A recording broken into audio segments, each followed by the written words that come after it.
by move, the world changed. City by city, the league grew. United Arab Emirates, United Kingdom. Now, the pieces take position again, this time in India. Not just another move, the mega move. Tech Mahindra Global Chess League, Season 3. December 13 to December 24, 2025.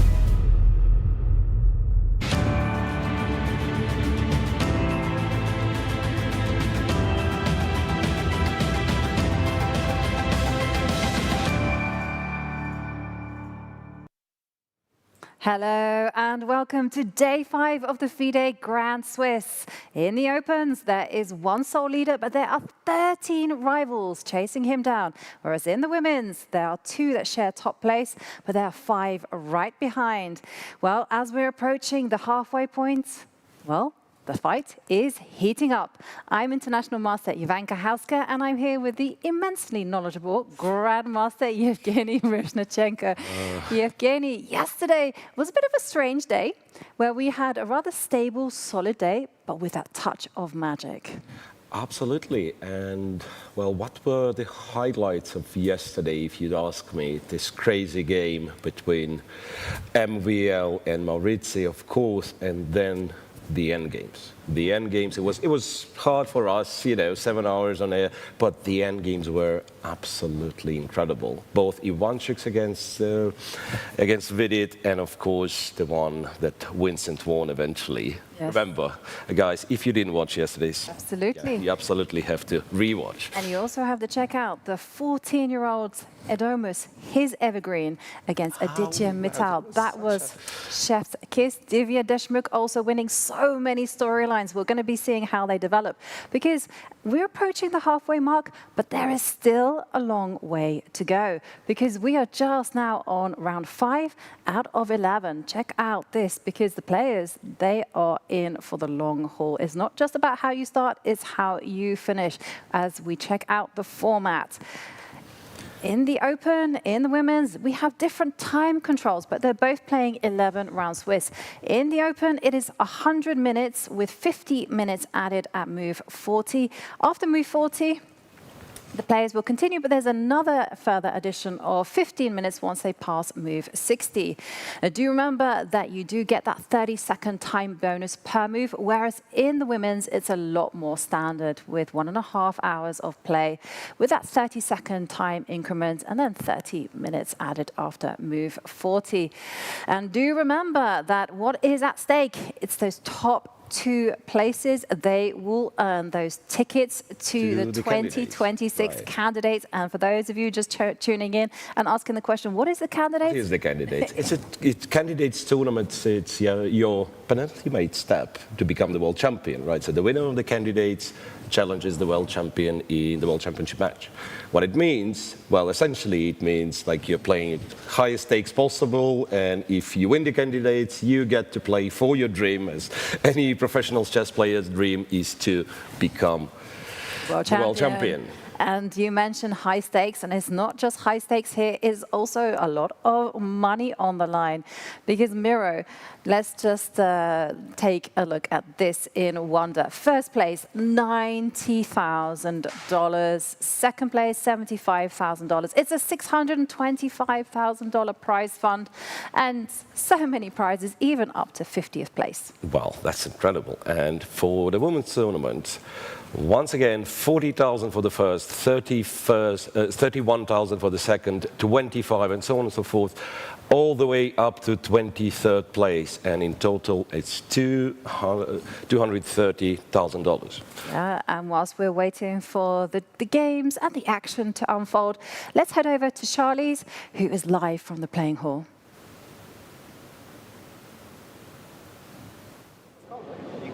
We are once again live in the playing hall where the games are about to begin.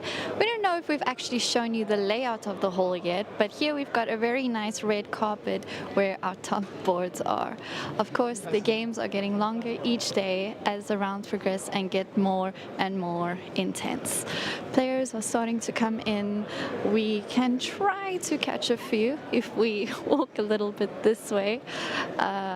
I just want to ask Keymer, hi, you had a really good game yesterday. How are you doing today?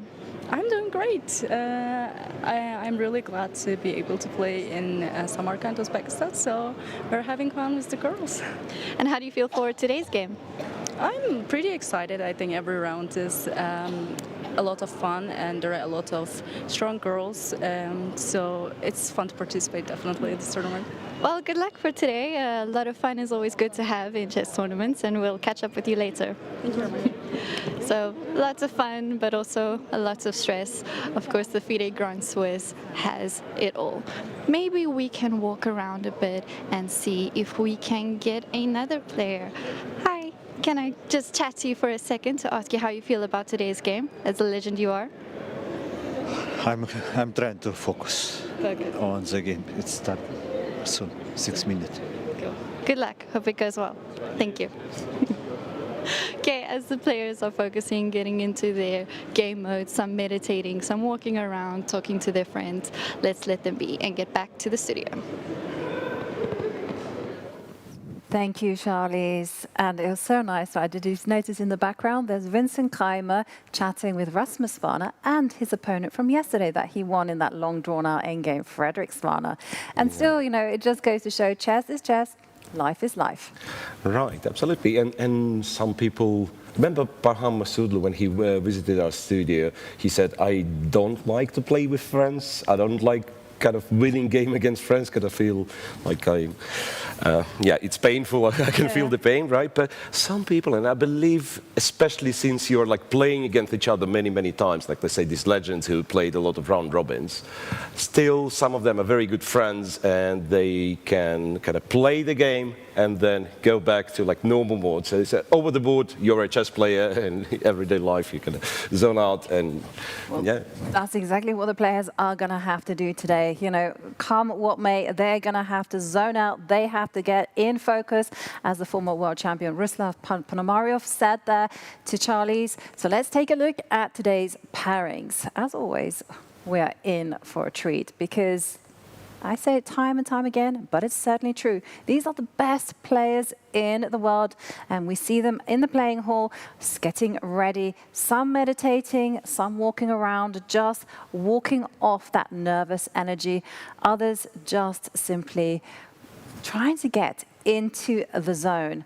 But before we take a look at today's pairings, well, we have the standings. And as I mentioned at the beginning, Parham Maghsoodloo, he started with 3 out of 3 yesterday. He drew, so he's still the leader with 3.5 points out of 4. But check this out, 13 people players sniffing around.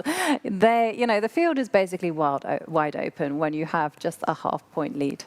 Right, so 13 players chasing by half a point, and then if we would check further on, you'll find names like Nepo, Aronian, you know. So, and I think Jawanka, I just found a game of the day, well, or a marquee matchup. But before that, let's go and check the standings in the women's section. Yeah, and it is a tie as Katerina Lagno caught up Vaishali yesterday with her victory, but still not much in it when there are 5 women as well breathing down her neck.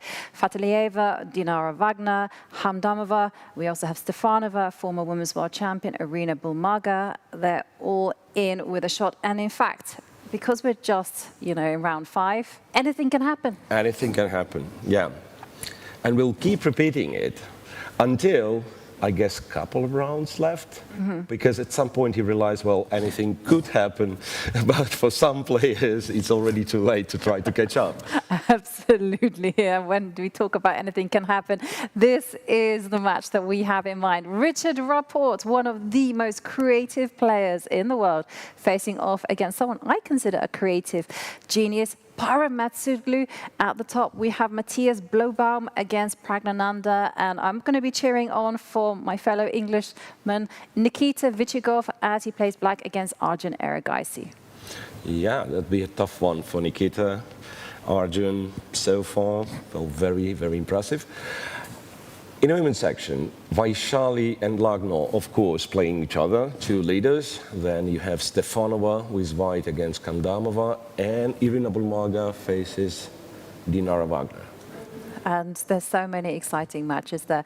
I mean, one I've got a special eye on is Irina Bulmaga, a friend, as she plays Dinara Wagner. But we have the first moves being made by our guest of honors. And then we have on the sixth board, between Nordibek Abdusattorov against Yagis Khan and Adomus, Rustam Kasimjanov. Rustam Kasimjanov, you want? That's a world champion, former FIDE world champion, Uzbek chess grandmaster. Absolutely, you know, former world champion, also coach of Nordibek, making the first move. C4. C4. Good move. Was Rustam Uzbekistan's first grandmaster? I don't think he was. Yeah. I don't think he was, but definitely like the highest rated at some point, right? Until the very new generation, I believe. And will we have another ceremonial first move? Maybe yeah. And in the women's section, on the second board, Stefanova. For Antoaneta Stefanova against Firouzja Kandanova, the first move will be made by Husan Tuktayev, deputy of the governor of Samarkand region. Social development is spiritual and educational affairs. What did he play? And I missed the move. What move did he play? He played, I think, B4, was it? B4? B4 or A4. It was a pawn along that row. And nice. Just 16 years old and a local talent, Firouzja Kandanova. And she's had a great tournament so far. Yesterday she defeated Irina Krush. Right, it was her defeating Irina Krush. Yes. Yeah. This, of course, is one of our marquee matchups. Richard Rapport with the white pieces against Parham Maghsoodloo. They've played each other many times. We'll see what they bring to the board today. I'm expecting, and I have very high expectations here, Mira, I'm expecting with their styles, it's going to be a mess and a lot of magic. Yeah, you expect so, but at the same time, they've played 5 classical games so far against each other, and all 5 finished in a draw, surprisingly enough. And sometimes it happens. You know, sometimes it happens. Those could have been like wild games, but then when you see the stats and see 5 draws, oh, this must be boring. Can't possibly be boring with these two facing each other. I don't think so. I suspect that even those draws were very thought out. And, well, Richard, considering what he's going to be playing, Richard, one of the world's most creative grandmasters, also acted as a second for Ding Liren twice in his World Championship matches. Right. And yeah, so. It's simply Richard thinking. He hadn't quite made a move. I was wondering, why the games are not starting. The games have started. It's just Richard is thinking of move 1, which is quite rare. So we move over to board 2, where we have Matthias Bluebaum from Germany playing against Praggnanandhaa. D4, E6, C4 is the response. Now, will we see something that the English favor, a B6 system? B6 move. I suspect not. No, I don't think so. Bishop B4. So when people play D4, E6, I'm always kind of curious what's the reason for that? Because first of all, you allow the French, right? And, okay, in Prague's case, he does play the French, so no problem. But then after C4, you have to have like a reason to start the game with E6. If you were to play the Queen's Gambit, you would just play D4, D5, right? If you were to play the Nimzo or attempt to play the Nimzo, you would start with one knight F6.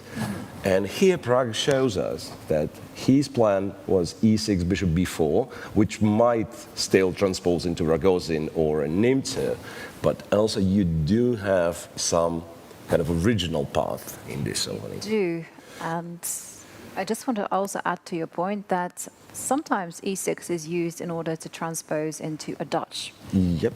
Just to avoid any of those bishop to g5. Bishop to g5s and so on. Yeah, so you wait for c4 to be played, and then you avoid some like silly sidelines. Silly in terms of you don't want to memorize them, but they might be quite dangerous. Right, so, yeah. Well, comes as a surprise to Bluebaum. So he's just considering how to respond to this check.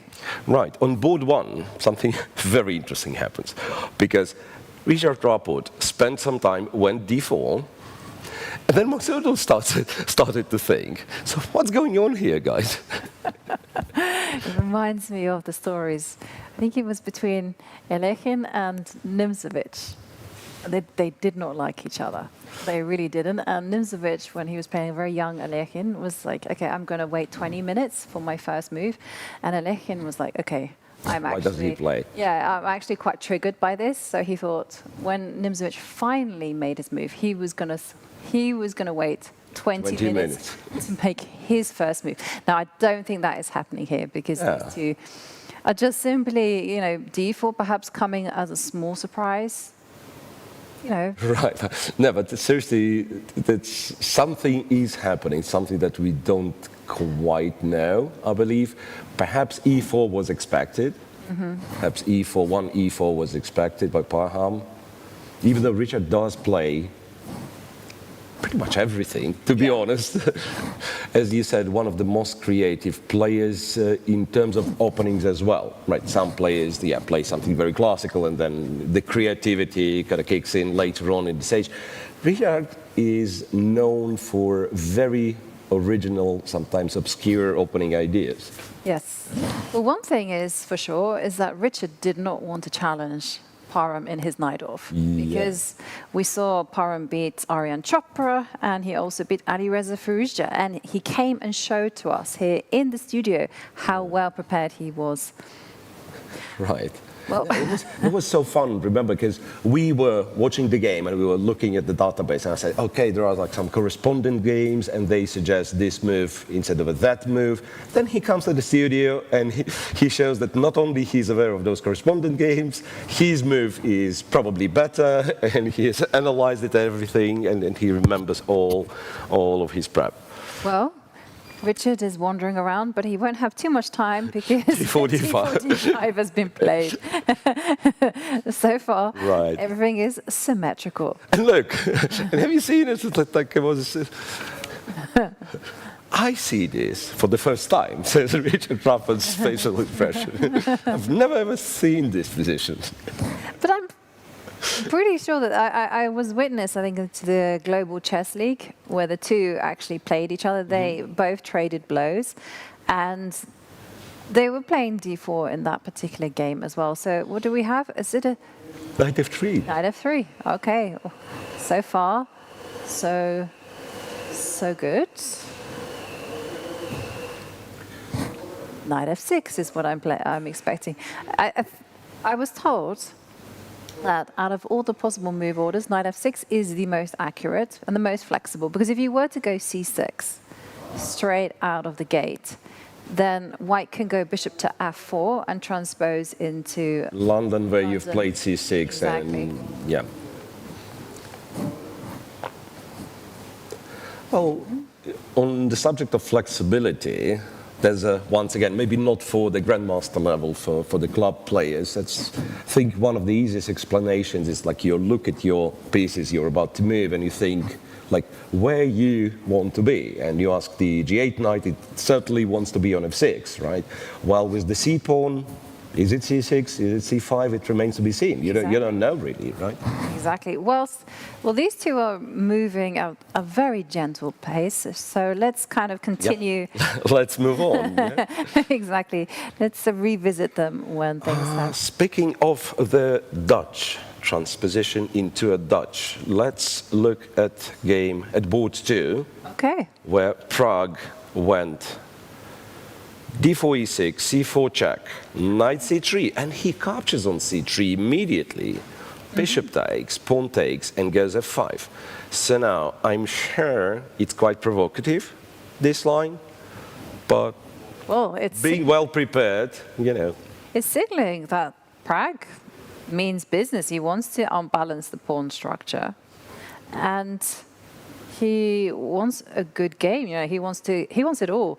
Knight to f6. Now the question though is Black going to adopt, you know, one of these d6, b6, knight f6? Obviously the knight will come to f6, or is he going to go for like your stonewall setup? No, I don't think you play the stonewall without the dark square bishop. Yeah. Right, so it's more of a knight f6 trying to control e4, and then either b6, bishop b7, or sometimes d6, perhaps queen e7, e5, something like that. The real problem for Black, or maybe like the real danger for Black, is the white has e4 or g4 immediately. So the moves that, it's not a new position, it's not very common, but it's what not it's a new called? position. According to this database I have in front of me. Let me know. The kangaroo defense. The kangaroo defense. Also, Sorry. Keres defense and something else. I have never ever heard of Kangaroo defense. Yeah. Well, people are very creative with the openings names.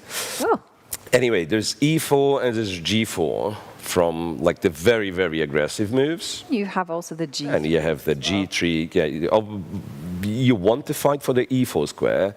Plus, if you play g3, that means that Black can't really play b6, bishop b7. Or can play b6, but after bishop g2, we'll have to do something else. Yeah. So g3 makes sense, but Well, one thing, I would not advocate for knight to f3, because there you're just allowing Black to do the b6, and yep. you got to start challenging in the center. We will see whether Matthias goes for the very aggressive g4. Now that would be a turn up for the books, or whether he'll go for something a little bit more positional with g3 and then going for an e4 break. Let's move down to board 3, where we have Arjun Erigaisi against Nikita Vitiugov. And whilst board 2 wasn't that theoretical, now we're in the realms of some heavily analyzed theory. Is it Catalan? Yeah, it's the Catalan d4, d takes. Right, so that's, or rather here, that's the very main position of the Catalan, right? And the fashion kind of changes between d takes pawn, pawn takes pawn, or various attempts to play so-called closed variations. Well, basically c6, knight d7, b6, bishop b7, but with different move orders. I believe knight d7 is played right now instead of c6. Anyway, d takes, and now you have your queen c2 line, which I don't really know what Vitiugov was planning, because once again Black has a lot of options, b5 or a6, b5. Yeah, or you have this very straightforward move, knight e5. Yeah, and a lot of people will be asking, well, why does Black go knight c6? Yeah, it's a big question. Why can't Black, say, play c6, Exactly. right, and then knight to d7 and so on? And the reason would be that this is a dream of Catalan players, so to speak, right? So the light square bishop applies quite a substantial pressure on Black's queen side, and the bishop on c8 is very, very hard to develop. So knight c6, yeah, damages Black's pawn structure, right? And very often Black finds himself pawn down, sacrifices a pawn. But it allows for a very quick development. And by the way, once again, surprising thing, why white takes with the bishop, right? Exactly. 'Cause you can take with the knight and then the bishop, but then Black somehow gets, the pawns are not great, but you get counterplay, right? Exactly. And actually often what Black aims to do in this type of position is to chase away this bishop from c6, and then you go c5. Yeah, like rook and b6, then, c5, or bishop b7, c5. Exactly. So, and then once you've done that, you actually have a fantastic pawn on c4. Yep. So, it's not quite what it seems in this particular variation. So that's why we're seeing bishop takes knight. Bishop takes knight, knight takes pawn, queen e8, takes on e7, and very, very kind of old-fashioned, I want to say, queen a4. And they play There've been E5 like here. B3 moves. Yeah, so E5 and C5 are both fine, for what I know. E5 being a bit more popular. And I won't be surprised to find Viteugov's games here with both colors. I believe he's done it with white and certainly had this position with black. Yeah. And one of the things, I think I had this once when I was experimenting with the Catalan, and I got zilch in this as white. Oh, really? Yeah, nothing. Nada. And that's why I thought, well, clearly not the opening for me. But yeah, and it was just like, you just go E5. Right, E5, Right. pawn takes, queen takes. And you, as Knight white. to C3. Yeah. So And what then- white wants is to swap the queens, pretty much, at any cost, right? And, okay, once again, I don't know what the theory here is. Yeah, you go knight to Knight to E4. E4 immediately, right? You just want compensation on the light squares. Knight E4, yeah. Queen takes, knight C3, pawn takes. This is, I think, a position that I even had. Like, they went bishop B6 and offered me a draw, and I snatched it. and I had a very quick game. But it I think doesn't give... A5 is another move, right? Yeah. E6 or A5. Just didn't feel good to play chess like this. But there are ways to eke out an advantage. Like, I also see that after E5, D takes E5 is the main move. After queen takes E5, everyone seems to be going queen takes C4. Yeah, takes, and queen takes C4. Yeah, that's the other one. And then bishop E6, queen D3, and there's... we're talking about small margins here, but the argument is that black's queen sides on C7 and A7, they're a target. Right, And white does have that extra pawn. yeah, if white somehow manages to swap the queens, maybe even like returning the queenside pawn, ideally, but keeping 4 versus 3 on the king side and keeping these two on the board, so these are a little bit weak. You're absolutely right. It's for very, very kind of small margins we are talking about. Highly sophisticated chess. Yeah, but Arjun, not only he plays like crazy sharp positions, but he also can be, a grinder. But interesting, because he does it against Vitiugov, and Vitiugov, I know he's trying to change his style and become a bit more aggressive, but I've always thought of him as a fantastic technical player.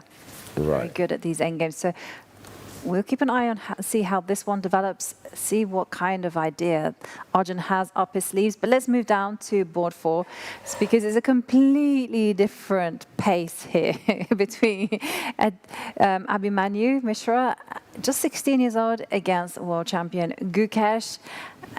Well, Italian. exactly. It starts off as an Italian, but with a bit of spice. An early bishop G5, H6, bishop H4, Yeah. A6, and A6 usually played, to hide the bishop on A7. Castles, D6, C3, bishop A7, knight BD2, and black went G5.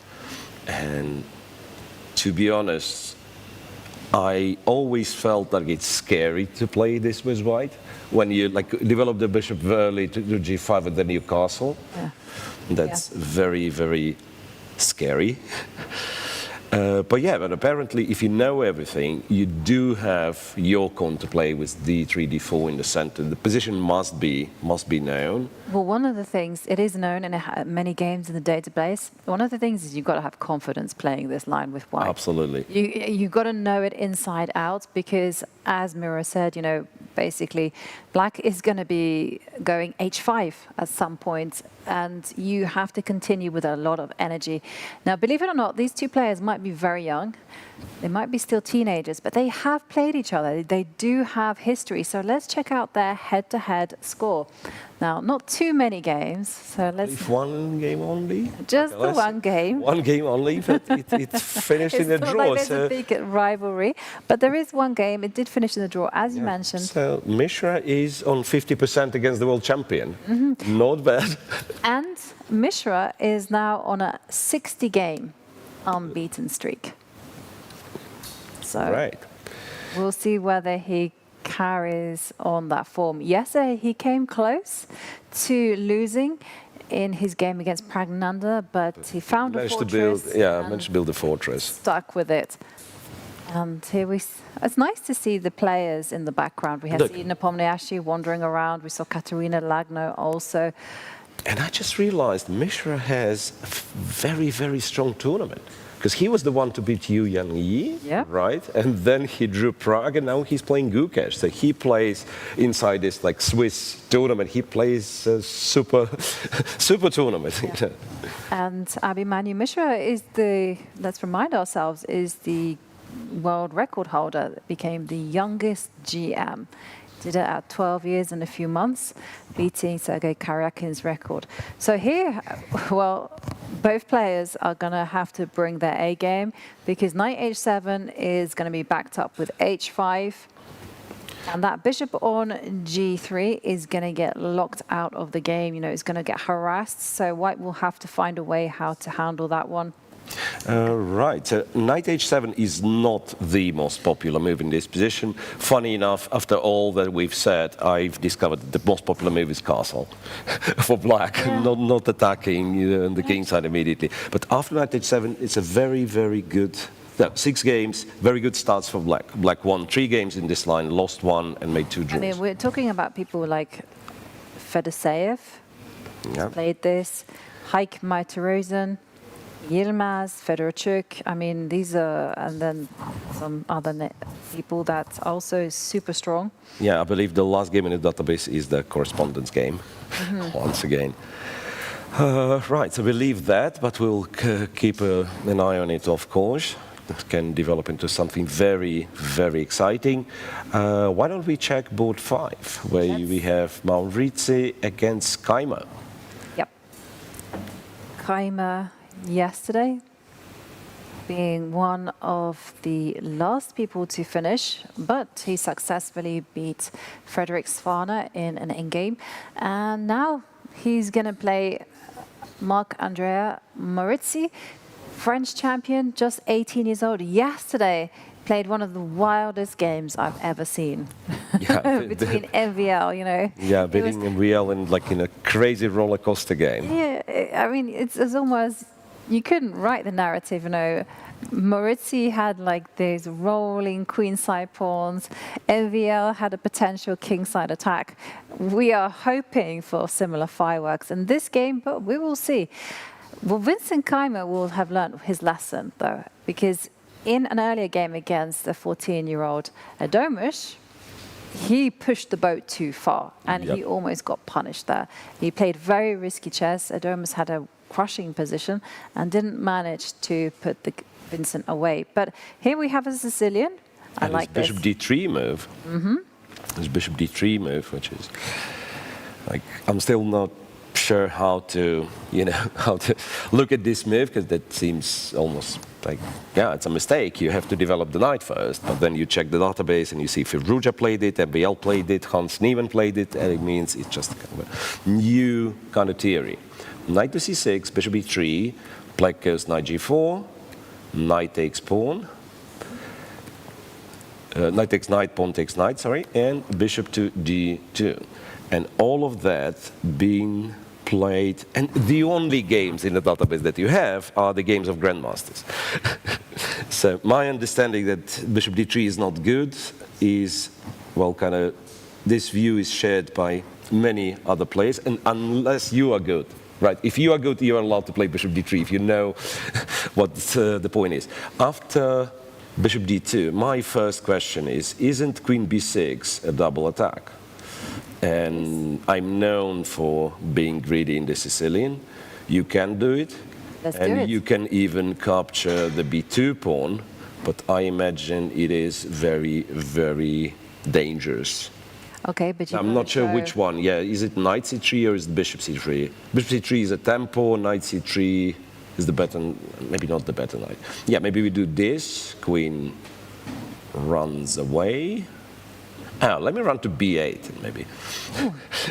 Maybe I'll find a little trick. Yeah, maybe I'll find a trick. So at knight d2. Or you just go knight d2 and you go rook b1. And Yeah. I imagine it's very, very dangerous. You Right? get some time whereas it's not going to be very easy for black to develop. So I think black, you have to start Yeah, I guess sounding the E5, retreat Queen with C7 E5 first, and then E5, oops, E5. Yeah, but you know, white is very quick with moves such as rook b1 Even there, and yeah, rook f4. b1, knight can jump to c4 if needed. Yeah, after e5 especially, you go h3, you go f4. Yeah. So that's a very, very pricey pawn that black is grabbing. So don't take that, but I would Yeah, continue I imagine the idea of, say, putting the bishop precisely on d2 is that black can't, or at least like it's not so comfortable for black to play g6, bishop d7, the kind of the dragon variation setup, which would go exceptionally well with this pawn structure.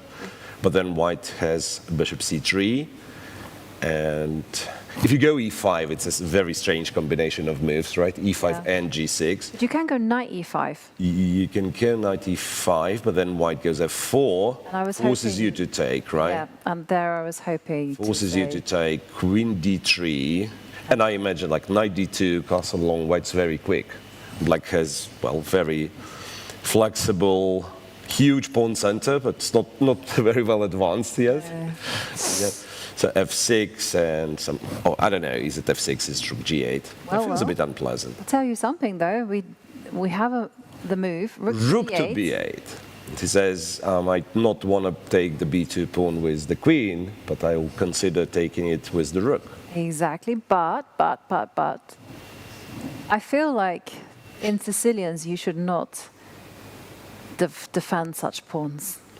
Right. How much time did he spend? He spent Spent a lot of few time. minutes, right? Yeah, yeah. A few minutes here. In fact, it's Marc-Andrea Maurizzi who has 1 hour and 40 minutes, whereas Vincent has spent about 16 minutes. Yeah, so there were 19 games previously played in this position, and none of them featured rook to b8. That's a new move. Mm-hmm. It's a new move as early as move 8.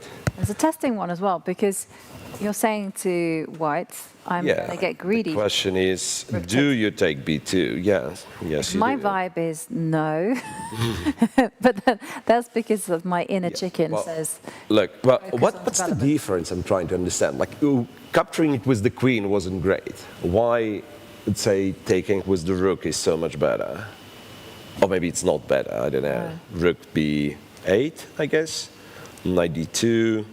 Yeah, instead of having the queen on b8, you have the rook on b8. Yeah, makes more sense. And then you go e5 and bishop b7 and still h3 and f4 and yeah. the whole. Can we go f4? Yes, we can. Yeah, you can. The engine, The engine's not very impressed. happy. but okay. Kind of captures here. But if the human is happy, then Yeah, that's exactly what I wanted to say. Like, I don't care what the engine says here. If I did not analyze it with black kind of in depth, and I know that black survives, I'd be terrified here in this position. Like, everything is jumping forward, knight to c4, queen f3. So there's a fair chance, of course, that Vincent took a look at this position earlier, Yeah. and just like was recalling the lines, or maybe he has like a few options here, and he thought, yeah, for this game I choose rook b8. Yeah, I don't know. Maybe this is a little also part bluff, because you're really forcing white to play in aggressive mode, right? Yeah. Because it's not like you can just kind of develop in good faith. Because rook takes b2, and you Yeah. suddenly. It's in the air, and you're going to have to be playing this position a pawn down with a lot of energy. Right, after short castles. And I believe, like, after short castle, if white plays the short castle, black's also kind of committed. Because if you kind of, oh, okay, I'll change my mind, I'll play e5 now. Yeah, but then in all of those lines, you've lost, well, a tempo, or you played maybe rook b8 ends up a good move, but not before you develop all the pieces, right? Exactly, yeah. So that's pretty committal move, I believe. It's a question of timing, as they say. Okay, we'll see whether Marc-Andrea decides to just castle, goes bishop to c3, perhaps to defend b2, but we'll find out.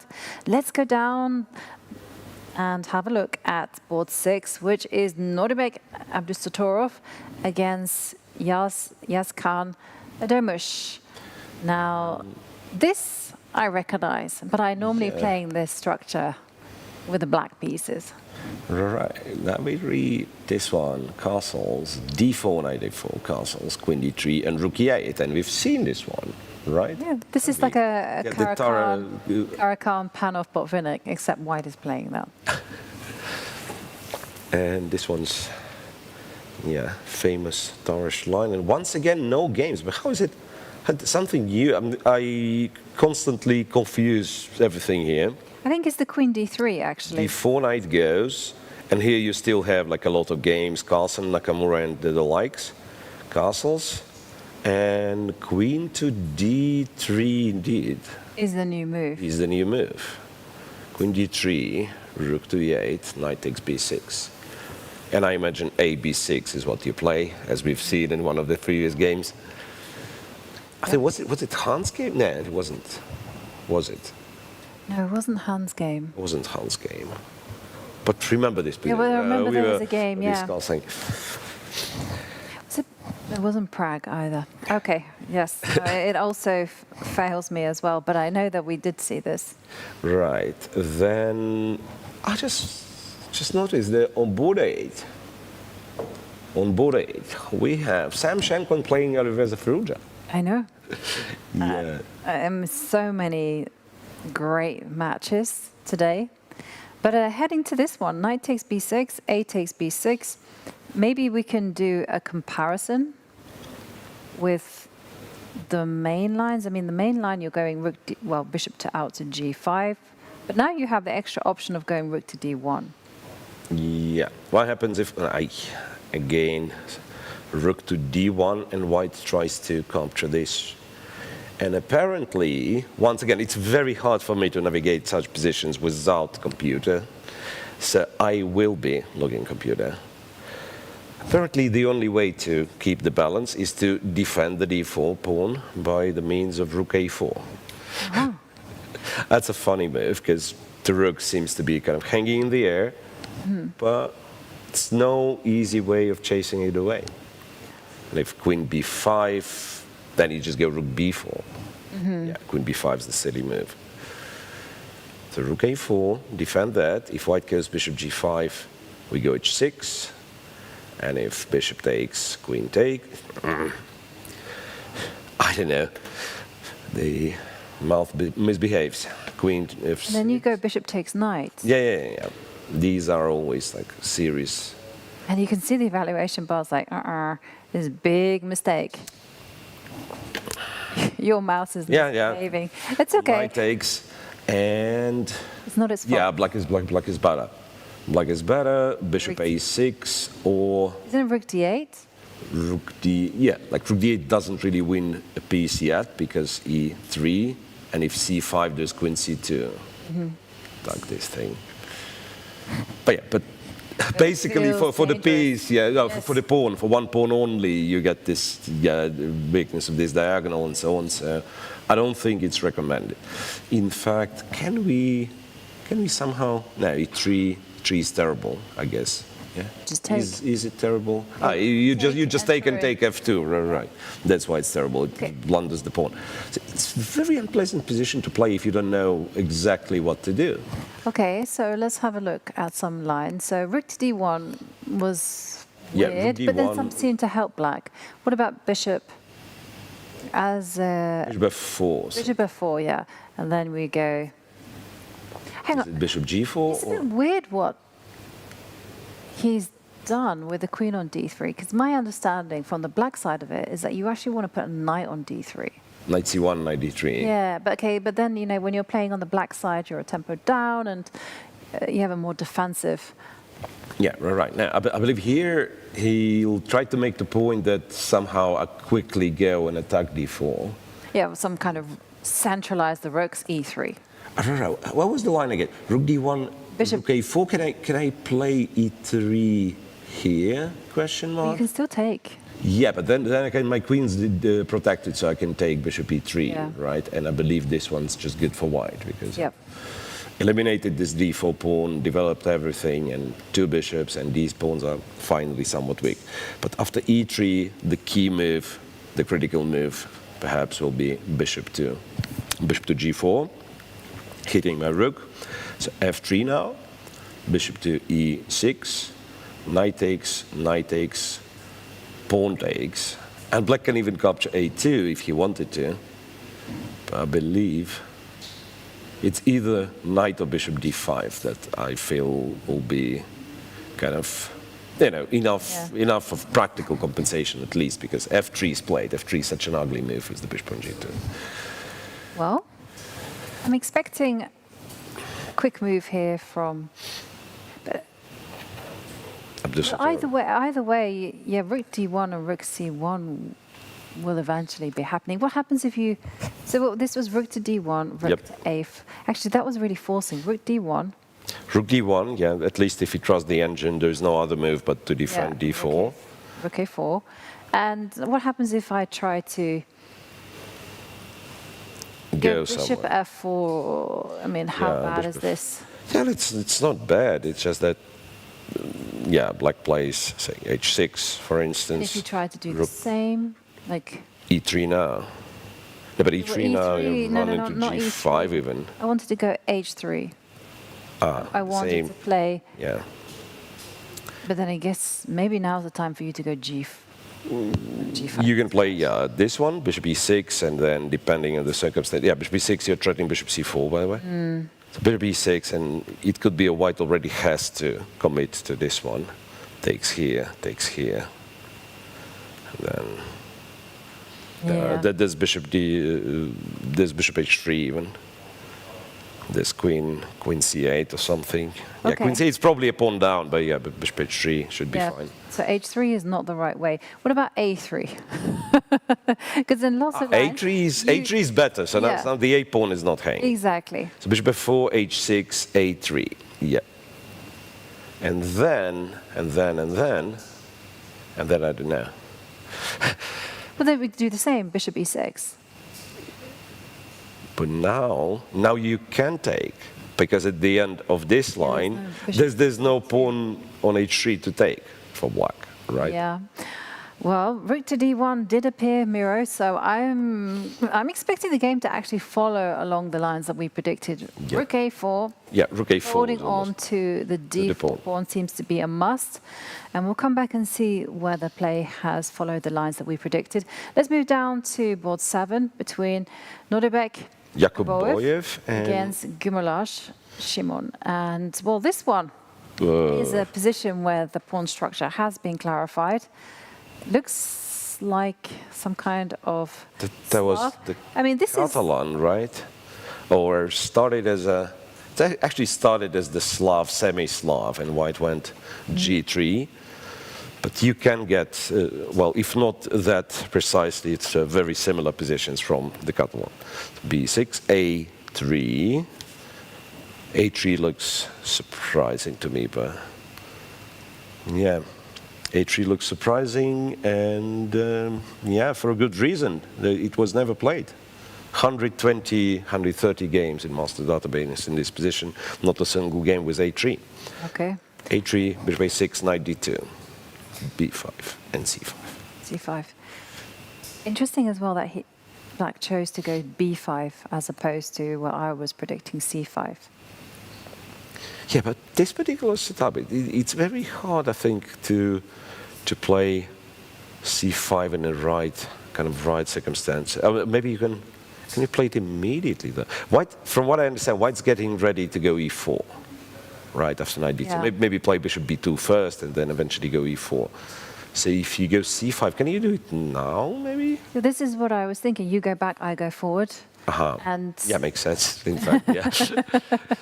So there's still dc4 is still not like the threat, but okay, it didn't happen. But I think it was a real possibility to do that kind of stuff.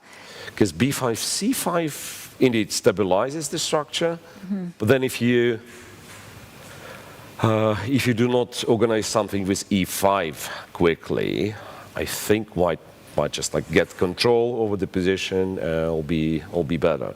Right, it's going to be a question for White, how to get in an effective e4.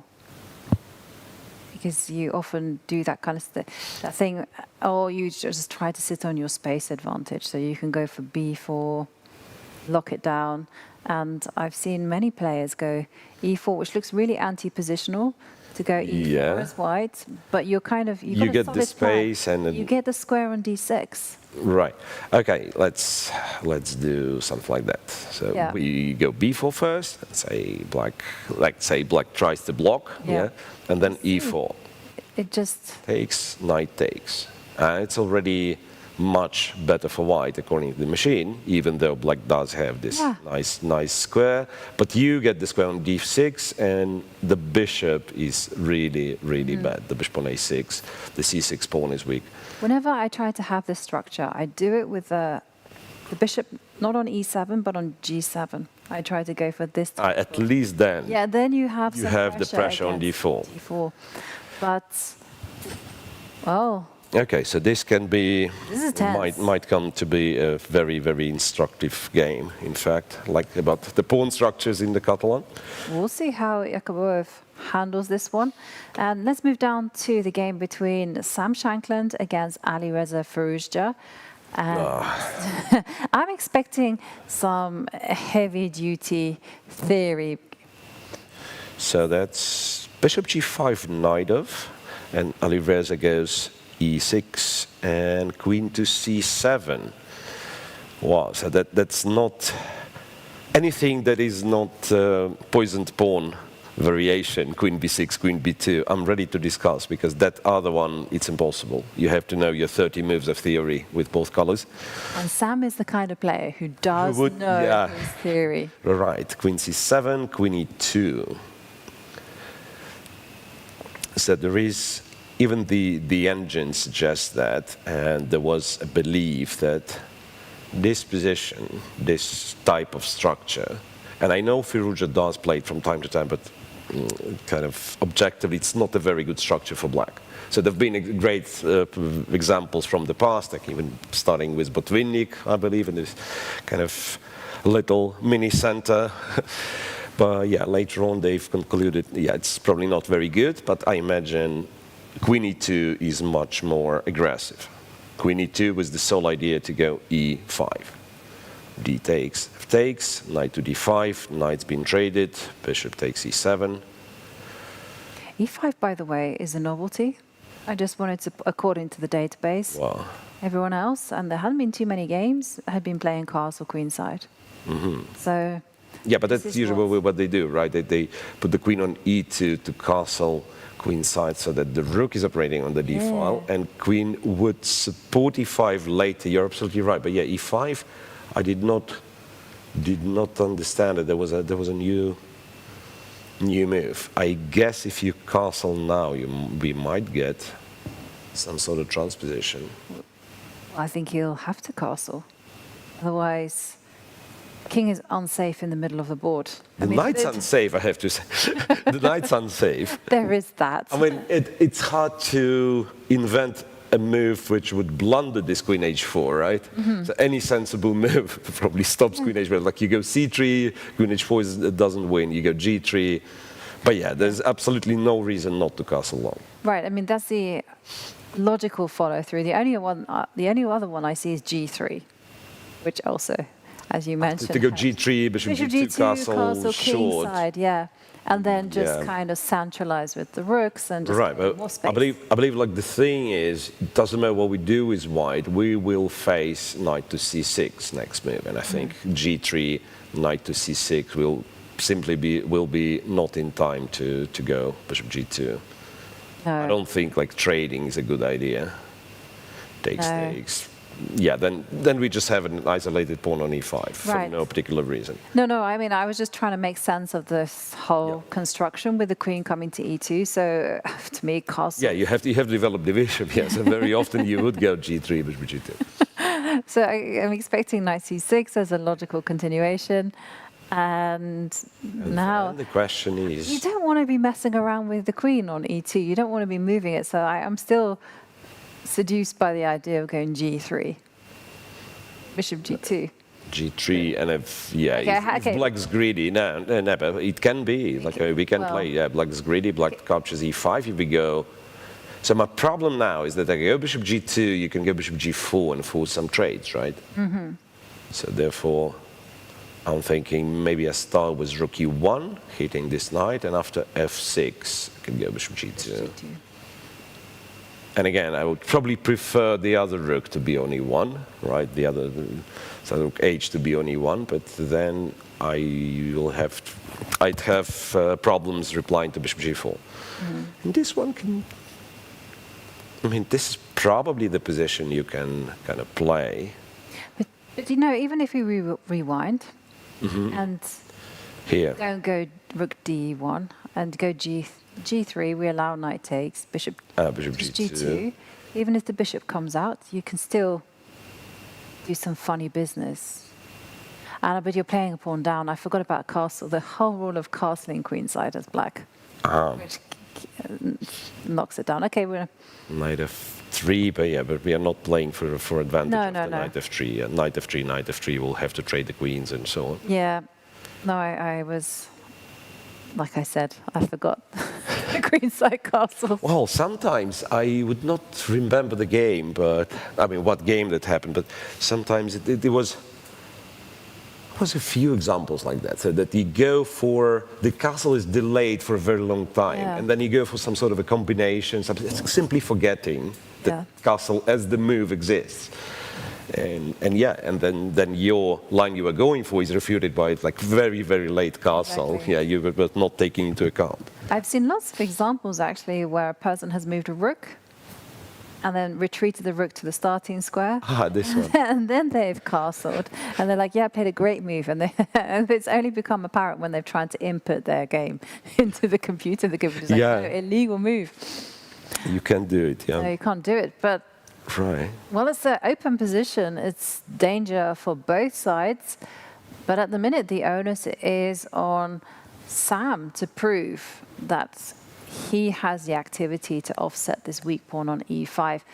Let's move down to board 9, where we have Anish Giri with the white pieces against Gregory Oparin. Okay, nothing too exciting here yet. That's the calls, but it started with something that could have been very exciting.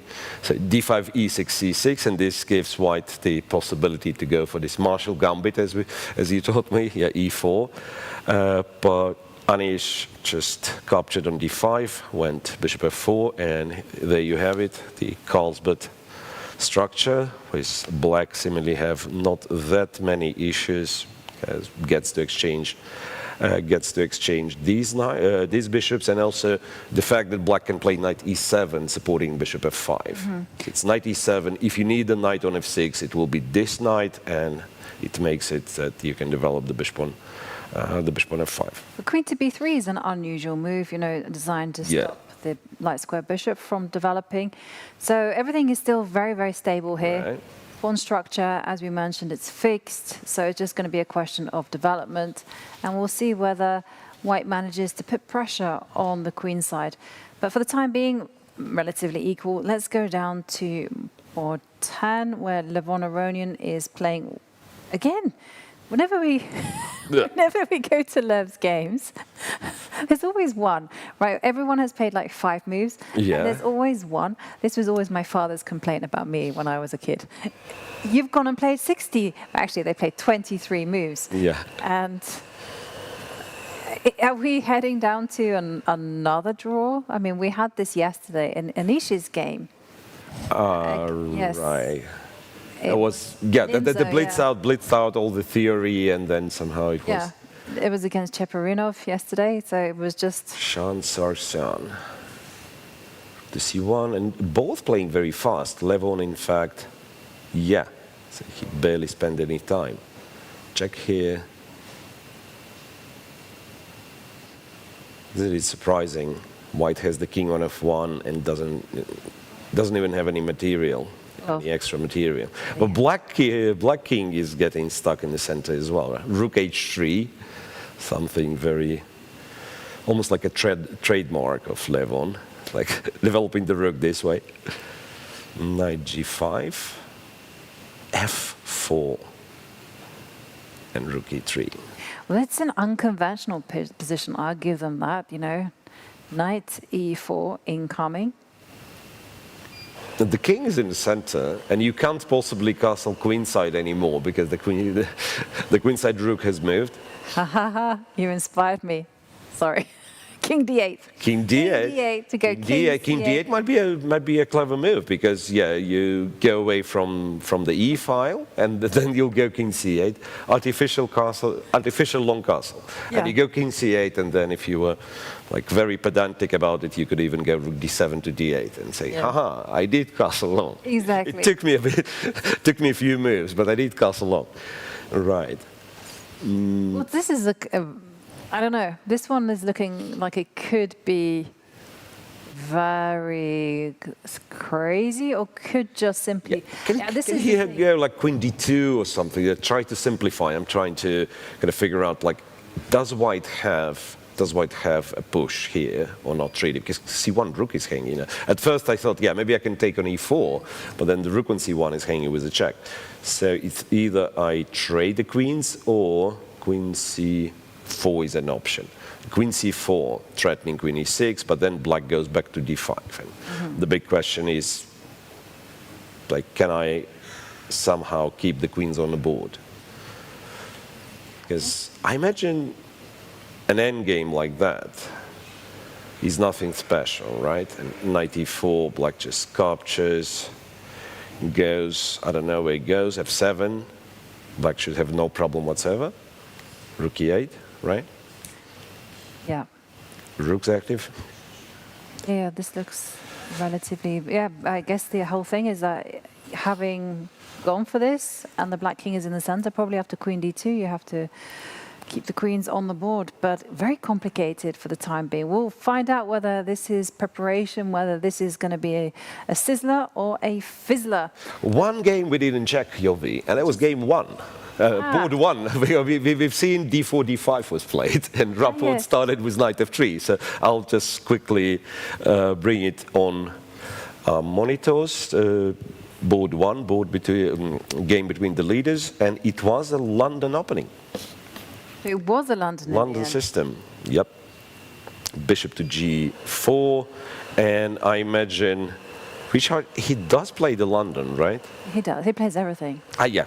And this was stuff that he was preparing with Ding. Right, h6, and then a funny move, queen to d1. Apparently prepared. Bishop e7, no games, right? No games in the database in the London on move 10, which is quite rare. But this also feels like it's a reverse Slav, but with white having that extra time. Yeah. Right. Like if black would have played like d5, bishop f5, you need some sort of a Slav. Yeah. This is how I always think of the scenario. London. Right. Like, you got to remember, okay, well, it's like you're playing a black opening, except that you've got what Slav players dream about, getting that bishop out to f4. I think white's position is great, actually. You know, the bishop is not going to be able to challenge its counterpart on f4. I mean, black is also happy because their problem child, the light square bishop, is out in the game. Right, but then everyone is happy. I think, everyone's happy, but it doesn't mean that they'll happily agree a draw here, right? No. I mean, you have many moves. So it depends how feisty you want to be. Again, I'm thinking, right, you can simply castle short, right? But you could think of finding sort of a useful move, and for now I'll pretend that a4 is a useful move, because I don't know if it is, but yeah, a3 maybe. So my point is that if black castles, all of a sudden I decide to go knight to e5, bishop takes, queen takes, and then, well, I won't be castling long after a4, but maybe we'll keep the king on f1, and I really want to go g4. Yeah, so that's the point.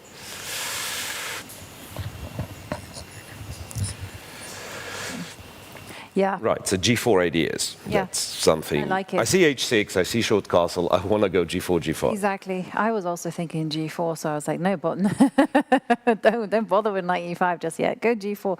But of course, G4 immediately, yeah, why not? use that light square bishop as a target. But then somehow maybe the bishop will be a good defender for the king side, right? But I was also thinking of the same idea as yours. You just wait a little bit. Wait for black to wait for black to castle. Exactly, and then, but I think the waiting game will continue. Like A4 here. Yeah, maybe here you could go now G4 and G4 95 or G4 G5 even. Exactly, have some fun. But let's move over to the women's, where we have the co-leaders facing off against each other. We have Vaishali against Katerina Lagno. They did play each other in the candidates. I remember this. They both won with the black pieces. They've exchanged blows with the black pieces, right? Yeah. And so what we have here is... looks like an exchange Lopez. It's exchange Lopez, but a delayed exchange. So bishop A4 first, then castles only after bishop E7, white captures on C6, D3, going to D6, C6, knight E7, 4, EF4, bishop F4. This could be pleasant for white, to be honest, because partially your compensation for, like as black in the exchange variation, your kind of quote-unquote compensation is that you have a pair of bishops, which you don't have in this position, right? White already carried out this F4 thing, and despite kings being castled opposite sides, doesn't seem that we'll see any pawn storms, right? So for black, it's very, very long way to actually try to open something. For white as well, like B4 is not happening, and you need like B4, A4, B5 to put meaningful pressure. Yeah, it's more of a semi-open F file. Queen moves, rook slides to the center, and. Yeah, I mean you're right. I mean but actually between white's. At like any potential attack on the queen side, I feel that that's going to take way too long time. Whereas black, I mean, you can pushing the H pawn, or yeah, that's what I was thinking. Maybe pushing the H pawn. You are sitting next to an English woman, and I have been well schooled in our philosophy. H4, H4, right? And I guess white will be replying with H3, but only when you get the pawn on H4, because now H3 would be too naive. I think you'd go G5 and G4, and I was advertising how hard it is for black to open the file, and you've done so in a couple of moves, right? So yeah, H5, by the way, makes perfect sense. It does. Well, it would be a very aggressive game if black were to play H5. And it's curious how when they played each other last year in a very important event, it was always the black side that won. So we're going to be in for a fight. I mean, it seems like today we're going to be in for a battle almost on every single board. I mean, some really complex games, some tense, some new ideas here and there. It's heating up as we reach the halfway point. Precisely, and I believe those people who are, say, on +1 after 4 rounds, it's a good position to be, but you understand, like in order to qualify, in order to, let's say, get a chance to qualify, one has to start scoring wins. Yeah, and how does one win in an event like this when you have the world's best players? I mean, some of it's luck, but some of it's also taking calculated risk. Right. So I think we are getting closer to that moment where we take our first break. Well, not quite, because we have Angelica here with us, ready to show us some of the key moments in another game. So, Angelica, can't wait to see, what do you have for us? This is like my favorite moment of the day. Thank you, Jovan, Camira. I mean, every day there is some new topic. Yesterday we were talking about all the pawns, all the tactics and opening disasters. Today, We're going to talk about opening diversity, and I have questions to our dear viewers and also to you, our commentators. What do you think this position, from which opening it came out? So while our dear viewers typing in the chat, Jovanka, Mira, what do you think? From which opening did this position come out? Hard to tell. Looks like a... Vienna game. No. Yeah, like it can't be a French. This is like a... No. It can't be a French because because the bishop is good. The pawn is on c7. But, ooh. It's tough, yeah? Yeah, maybe some kind of e4 d6s. I don't know. Yeah, hard to tell. Is it- Yeah. Actually, it's Rui Lopez. But I'm going to show you, because you will recall immediately the game which happened a few rounds ago, the game of Levon Aronian, which I showed here. It was in round 3. So we have that here... one, I got it. Yes. We have here the Rui Lopez and... b5, d5, yeah. Exactly. And at the moment... Oh, Yeah, sorry. That's You the moved one. back. Yeah, so here at this Aronian position, took on b5, yeah. bishop b5 was played, and it was a rare move. But rook e5 is the main move, which was played by Shiro. And this is how we're getting in the position. And he is sacrificing an exchange. So now we see how the pawn got to e5. It got from f4 after bishop d6. So we see that the exchange sacrifice has been made. And this is a current position where we see that there is a big compensation for an exchange. And this is a position which it is on the board 26. I have also a couple more positions. Board 43, we have the game between Grandelions and Alexander Donchenko. And this is the current position. One more time, the question to our dear viewers, what do you think this position, from which opening did it come out, and to our commentators? That is... I don't know, how does the pawn end on f6? Yovi, what do you think? I would think some Trompovsky, but then I realized the bishop was on c1. You know, and the knight's on g4. I have no idea. No idea, seriously. Yeah, it's very tough to guess. Of course, the position I was guessing from was around here. So here I could see it could be a Caro-Kann. So that's why it is like actually exchange Caro-Kann. Exactly. So it's exchange Caro-Kann. That's how the position came out. And the preparation of Donchenko is actually very interesting. At this moment, we will see after This is how you get. queen trade. Yes, this is how the pawn got. I actually thought it was, you know, e4, c6, d4, d5, pawn takes, pawn takes. Yes. So that's what I thought. Actually, that one, yeah. And here, interesting move by Donchenko. Of course, the knight is targeted on a6, and you want to improve your pieces and also defend from the check. He's going knight b8, very interesting move. And that's how we're getting into this position. Also very interesting. And e5 was just played. And the final game, which I would like to show and also show, because current position, what we have right now, white is down 2 pawns. So, dear viewers, what do you think this position come from? Wait, well, it's up to pawns, you mean? Yeah, up 2 pawns. Sorry. Right. So black sacrificed 2 pawns. And what do you think this opening was? Yovi, what do you think? It's so tough. 2 knights? All right. Yeah? 2 knights? No, it's g3 played. You're right, 2 knights. 2 knights defense. Two knights, 2 knights exactly. defense was knight g5. Because the bishop on d3 you have in this sometimes. Yeah, so it's... Knight d4, it's so rare because it was considered, once it was considered to be refuted, but then you have knight Ludwig a5. Kramer playing it, it means it's playable. And it was played knight e4, h6, exchange of the pieces. I mean, now there are 2 central pawns, by the way, 3 central pawns for white. Such an interesting position. Apparently, both players were ready for it.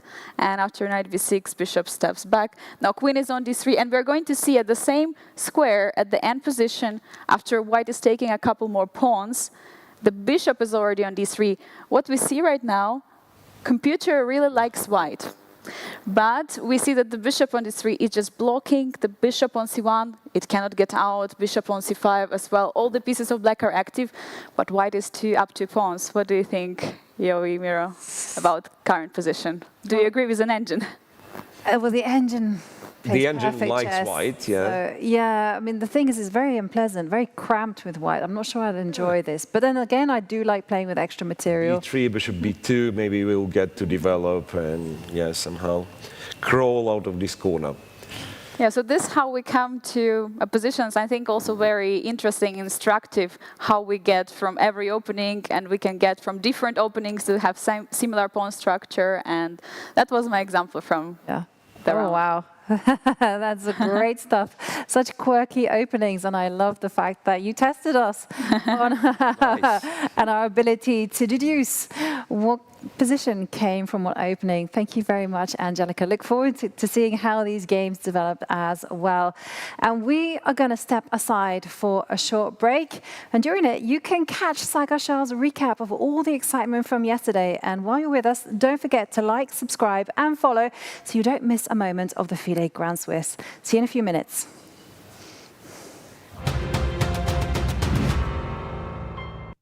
Welcome everyone to the recap of round 4 of the FIDE Grand Swiss. These were the main results in round 4. If you look at it, Katrina Lagno scored a win against Yuxin Song, which was a big result because that helped her to reach the leader, Vaishali. There was an upset there. Ulvia Fatalieva beat Maria Muzichuk on board 5, and also Firouzja Khamdamova beat Irina Krush on board number 8. So these were some of the key results in the women's section. You see the standings now. You have 2 players on full points, 3.5, Lagno and Vaishali.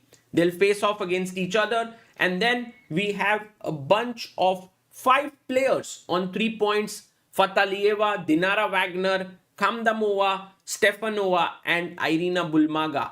In the open section, we had, I think, only 2 decisive games in top 10 boards. That just shows how strong and stiff the fight is at the top. Vincent Keymer is the one who won against his countrymate Frederick Swanner.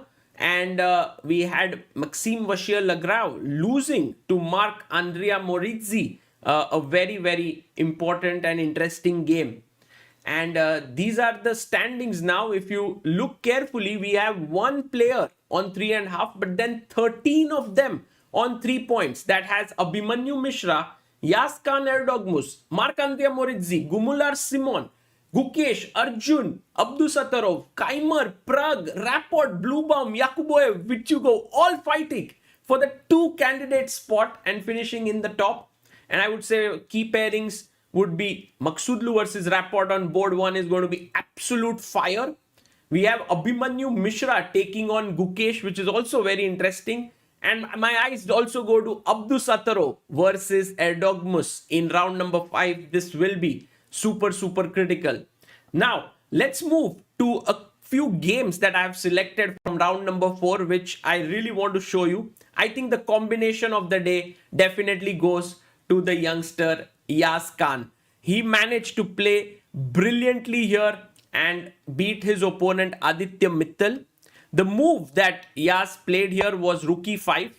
Queen b8 check had to be played by Aditya to stay in the game, but instead he went d7. He wanted to create another queen, but that didn't work out because after rook takes knight, queen b8, king h7, Aditya thought that he is doing okay making a queen. You could take the queen here when white is still fighting in the game, but look at this next move. And I would try to pose you, can you find the mate here? Check. Rook takes, rook e1 check. If the rook blocks, there's rook g2 check here, and it's game over. So have to go up, takes, take, check, king here, check. And it's kudos to Aditya for allowing the checkmate on the board. What a pretty mate. The 2 queens are just standing here looking at the board. Nothing's happening for them. Brilliant. I thought this was one of the finest combinations you will see. And so kudos to Yazkan, just 14-year-old boy doing brilliant stuff. The game between Marc-Andrea Morizzi and MVL was also crazy here. MVL tried to attack with everything he had got with the white pieces, and he was actually close to winning the game. But look at those black pawns, and in the end what happened here was maybe this was an error. Queen h4 was stronger because Marc-Andrea was like, please take my rook if you want it. I don't care. I'm going to actually place all my trust in these 2 pawns here, and these pawns actually managed to create the winning position for black. So great win for Marc-Andrea Morizzi to beat someone as strong as MVL. And we had two girl players today, both of them winning their games in the open section, which is incredible. Divya Deshmukh playing the African #1 Basim Amin here unleashed an incredible sacrifice with rook takes g4. Point being, check, if the king moves back, queen h3 and a mate.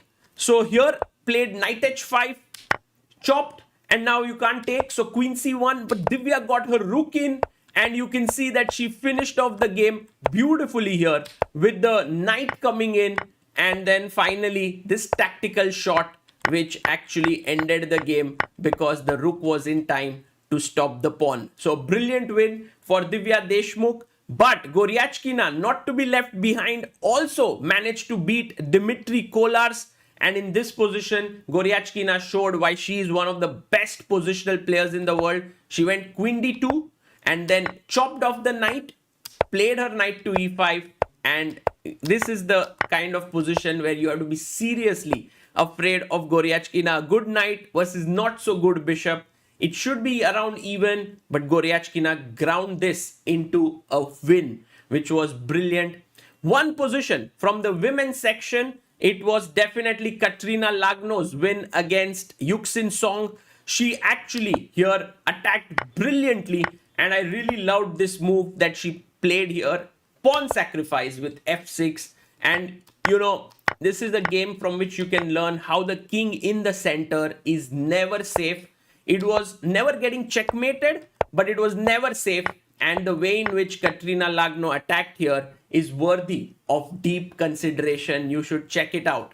So with this, we finish the game review. I have a couple of interesting pictures that I want to show you, just so that you know that what's happening in the playing hall. All these pictures brilliantly captured by the FIDE photographers there. Look at this one. Vidit Gujarati, oh, he was so sad. He was about to win his game with Ivanchuk, but in the end he drew, missing the opportunity. Beautiful picture captured here. Basim Amin, even though he lost to Divya, was analyzing the game after it. Brilliant. Being a Sunday, lot of kids that come in, and you can see here with the world champion Gukesh, the leader of the tournament, Parham Maghsoodloo there with all the kids. And what an inspiration for the Uzbek kids, their very own Nodirbek Abdusattorov there. And finally, a picture that I love the most here, looking at the games and this boy having the Uzbek flag in his hand, just enjoying the scene. I hope you enjoyed today's recap. I'll be back with round 5 action. For now, this is Sagar Shah signing off. Bye-bye.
Hello and welcome back. And the opening stage has been set on day 5 of the FIDE Grand Swiss. The event with the top 2 finishers will find themselves in a spot for the candidates. So Mira, I'm going to put you in a spot. I'm going to ask you, who would you most like to see qualify for the candidates? Well, it's a very tough question, of course, because so many brilliant players, but I keep thinking of one, Levon Aronian. I know he did play a lot of candidate tournaments already, but him kind of rebounding this year, like having really, really good year, I really would like to see him making it to the candidates. Yeah, well, I mean, we have plenty of great players to choose from playing in this event. We have, obviously, the top seeds, Praggnanandhaa, we have Nordebek, and actually, I'm going to put the question to you guys in chat, because our poll of the day, which player would you most like to see in the candidates? And we've done the legwork for you. We've come up with some suggestions, so you just have to click on your favorite. Nordebek Abdusattorov, Alireza Firouzja, Praggnanandhaa, or are you going to go for the dark horse that is Hans Niemann? The choice is yours, and start voting, and we'll keep you updated on who is the favorite. My vote out of those 4 would be Alireza Firouzja. I guess Alireza. Yeah. And in the women's, I would say I would love to see Vaishali in that, and I would also love to see Hamdamova. Right. Just as new names, Wagner, yeah. some new names, some fresh blood. I would like to see someone there. But talking about women's, let's just complete our roundup, because we only managed to catch one game. That was between Vaishali and Lagno, which is looking very interesting as it's a race against the Kings, as both sides have castled on opposite sides. Let's move down to the game between Antonetta Stefanova against Hamdamova. Yeah. So both two, and wow. What do we think about this? Why is it wow? Because first of all, it does have, the game text does have a sideline B4 on move 1. So indeed it was ceremonial move that was played was one B4. So that is funny. But also Stefanova went for this opening, which I don't know what name it has. I know some people were playing it, and some people would include Magnus Carlsen. Magnus Carlsen done it a few times. So basically you are playing a King's Indian setup with white after E4, E5. Yeah. Well, interestingly enough, Yep. I've played many games against Antonetta, and she's never gone Something like that. She's mainly a D4, knight F3 player, but we'll see. I mean, this one, she keeps it closed. She obviously wants to take her young opponent out of preparation. Well, has she been successful? Let's fast forward. Yeah, so that's the position after 10 moves. And right, so white has gotten what apparently white wanted to get, which is kind of reverse Philidor or King's Indian setup, whatever. But can white be better? I don't think so. That early, black has a bit more space and so on. Can white win the game? Can white slowly outplay her opponent? Absolutely yes. Yeah. Knight C4, A4, pressure on E5. Actually, I like this position for white, even though I know it looks a bit cramped. From a visual perspective, okay. But knight c4, as you mentioned, a4, and normally black has something. You're sitting on a lot of extra space. There's difficult for white to break out. Mm-hmm. And this particular version is going to be very difficult for black to come up with too much that is concrete. Right, and there's one more little thing.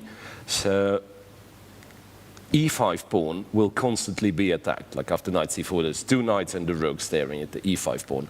And then kind of the radical way of defending the E5 pawn would be move the knight and go F6, right? Defend the pawn with the pawn, so these knights cannot really take it. But having played H6, the combo of H6 and F6 would, weaken all the light squares around the black king. So I don't think black ever plays F6 in this game, and therefore E5 pawn might be in a bit of trouble. Yeah. Well, black has to play very precisely, I think, to meet this knight c4 idea. Let's move on down to the game between Irina Bulmaga against Dinara Wagner. Now, I personally am looking forward to this one because both of these players, they're razor sharp. I mean, Dinara's come very well prepared. And it's quite interesting as well because she was talking yesterday in that interview how she's also studying for her master's in economics. Right, that's quite impressive. She has to defend her thesis at some point, but she's been delaying that for as long as possible. And this one, well, it came from a Sicilian. Let's backtrack. Yeah, so there was a knight of Sicilian and f4 line was played. And I don't have much knowledge about the f4 line other than e5 is, yeah, the main response. Knight b3, knight to d7, and g4. Something's happening here. G4, and then black goes d5, blowing everything open at the very, very early stage. E takes, knight to b6. Now g5, g4 pawns hanging, d5 pawns hanging. G5, knight takes, knight f4, white sacrifice the pawn. Bishop takes, a4, and castle short, and a5, knight to c4. I imagine it looks so kind of sharp and at the same time so logical that I imagine it could be a theoretical position. No. The answer is no. So let me try to find when precisely they left the theory. I guess, yeah, it's a rare line, it turns out. So g4, how popular g4 is? Not so popular. g4, d5, ed5, knight to b6. So the other move would be bishop b4, knight to b6, g5, all the games play g5, f takes. And now there's knight takes d5 and there's bishop g2. So bishop g2 already very rare. Yeah. Here, and then castle long was played in one of the games. a4, very logical, wants to chase the knight, but then black gets to play bishop g4 and stop the long castle. Yeah. 4, knight c4. Yeah, messy game. b7 can be taken, knight goes to e3. Yeah, it's very, very hard to give this one a judgment. Yeah, like everything is happening. Right. I mean, also it's very important that the bishop on g4 remains on that diagonal because I feel if white is able to get a rook to d1, then this could be a problem, this right? could be a problem. I mean, could it even be a problem now? I mean, I think you're okay because the knight on. Yeah, the knight defends the bishop as well, right? But if it weren't there, you'd. I like to go rook d1 simply. Like for instance, you could throw in.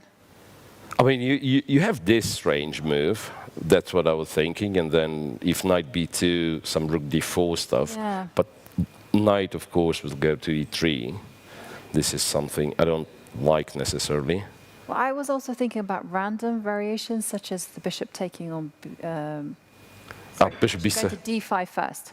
Bishop d5 first, but knight e3 again. Yeah, I just wanted to sacrifice.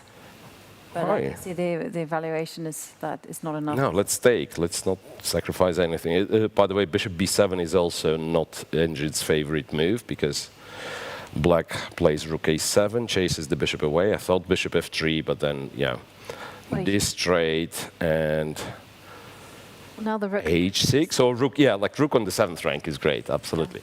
Like rook to d7 or even rook to e, yeah. Messy game, precisely. Very, very hard to play. Maybe knight to e4 is the move forward. I mean, definitely white needs to be playing with a lot of energy now. There's no way back from this one at all, because it's wide open. Black is on the verge. If black can solidify, black will have the better position. Right. So, okay, the onus is on Irina to play some active moves. And let's glance in the game Alexandra Kosteniuk against Ulvia Fatalieva. Wow. What's that one? Started as a... I want to say English opening. No, it was e4. Yeah, Kosteniuk, of course, is an e4 player, right? But this line, e4, c5, knight f3, e6, b3. I always thought it was a very, very unpleasant line to face if you don't know precisely what to do with black. So white fianchettas the bishop, then goes c4 and tries to set up the pieces in a way that you would get in what you call Marosi bind or the hedgehog. And then g3 is something kind of new to me, to be honest. So fianchetting both bishops, e5 and queen e2.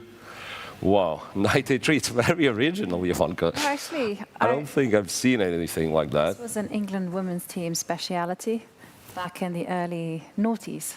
b3. Yeah, because you see, none of us played Kind of the main. line, but you know, we needed alternatives to our close and our c3 Sicilians. And so we were taught, you know, against, if black were to go d6, you can go c3 and do this line with bishop b2. And against e6, it was b3. b3. And against knight c6 would be Rossolimo. The bishop b5 line, yeah. And then there were also other things that we were looking at, going knight c3 and knight c6 and then bishop b5. So we were doing all the closed positions type of things. Right, so this one, it's even, this would be cool to include in Angelica's puzzles or whatever, quiz, right? Which opening this comes from, because I'm not sure how I would have guessed that it was a Sicilian. Anyway, but it feels like white is doing very well here. I would be satisfied. Yeah, like a lot of space, nice outposts for this knight on c4. Potentially there is that hitting the h7 pawns, h4, and actually looking at like h4. And just to mention that white is the one that holds the key to opening up the center. So with d4, every occasion, black is the one that's going to be calculating d2, d4. In turn, white will have to calculate the consequence of f7, f5, but that doesn't, for the time being, look Yeah, for us, it looks like, white will be very happy to see f5 and then capture en passant and open the bishop. I'm getting a bit concerned with knight b4 now that I've spotted it, knight b4 into d3, so maybe knight c4 is what I have to do. You could go d4. Could you like? Oh well, d4 immediately, and if black was to take, then just to take with the knight. Yeah. Well, it makes sense, I guess. We open up the position when black knight is still on h6, right? That's a backward pawn. We control the c file. Yeah, this does look better for white. So perhaps black has to be a little bit more creative, not just capture on d4, but rather play knight b4 maybe. Yeah, knight b4, and the game would go on. Okay. Complicated, another complicated position. But let's move on to just quickly check in on Daniel Yan against Tan Zhongyi. This one doesn't feel as complicated. It actually feels like this. Okay, white is a pawn up. White's pawn black up. has the bishop pair. And like white's pawn up, but computer likes black, and it typically means that black has some really, really annoying initiative. What opening that was, I'm trying to figure. That was, remember yesterday's dialogue about like playing the Retties and reverse Grunfelds and so on? That's one of those. That was one of those. CD4, 94, Maybe if it came to me in a dream. Maybe not the best. Bishop d5, bishop h3, bishop g2, and rook a c8. Rook a c8. So now the queen is... Where do we move the queen is the big question. Because say I just go queen b3, right? And it turns out, computer immediately says, you know what, you're in a big, big trouble because bishop e6. And I guess it's just like you're way too active. Rook c2 is a threat, right? This queen is getting kicked around. So if queen f3, then you just take b2, so pair of bishops, f2 is weak, and so on. So, because why I started to pick at the engine, because first of all it says like black's better, and also the move it suggests, knight to e4, it's one of those one of these, you know, engine equilibristic exercises that, yeah, the engine can like play 5 of those in a row, like you attack me, I attack you, so tricks, and be okay. And the moment you want to play, okay, solid human move, I'll play a solid human move, I don't want any tactic. Immediately the position falls apart. Yeah, so 94, it's very hard to play. Yeah, like 90. Do you want to know the move for black in this position, which gives black an advantage? Because queen g6 apparently is just equal. But if you were to go queen f3 and blunder the queen, then you are better with black. Queen to f3, yeah. Because white's queen is hanging. After queen f3, you create the threat of queen g2 checkmate. So white has no time to move the queen away, has to capture your queen, then you capture white's queen. The rook's hanging, the bishop, the pawn on b2 is hanging. Pawn on f2 as well. The pawn on f2 is, yeah, under pressure. So I guess you go back to g2, and then black can trade and go, trade and take on b2, or just go bishop e6 and again win the pawn, maybe, yeah. No, but what a move, queen to f3. Queen to f3, that's just queen f3. Crazy. And I imagine you could play knight e4 with white. That's, yeah. Hang on, she just made a move. Just made a move. Yeah, I'd be shocked if knight e4 was... Knight e4, queen f3 appeared. No, queen a4. But after queen a4, black is better, according to the machine. Just strangely, you do not exchange the bishop. Maybe it's fine not to exchange the bishops. You just go bishop e6. That's what computer says. And the problem is, queen takes b2, still in the air. Again, the rook is coming to d8. I mean, a lot of things target hit, right? And this light square bishop, the monster light square bishop, has no targets whatsoever on g2. Yeah, well, this is not looking good for Danielian, but looking very promising for Tan Zhongyi. Okay, let's go back to the open section and revisit some of the top boards. And do remember that you can follow the games of your favorite players a lot more closely, because we do have individual streams of the top boards. They've got dedicated cameras, so you can follow them very intensely. Just observe the way that the players make every single move and do a deep dive into their games. But let's head back and let's check in on board 1 between Richard Rapport and Parham Maghsoodloo. Yeah. Well, some moves being played, and I believe over here we were discussing the possibility to wait for black to castle and then to go g4. And that's exactly what Richard Rapport done by going bishop d3, also stopping the light square bishop from, not stopping, but like preventing bishop g6 in a form that white can exchange on g6, and these double pawns potentially will become targets. Bishop to g3, queen e2, a6, a4, stopping b5 for now, rook to c8.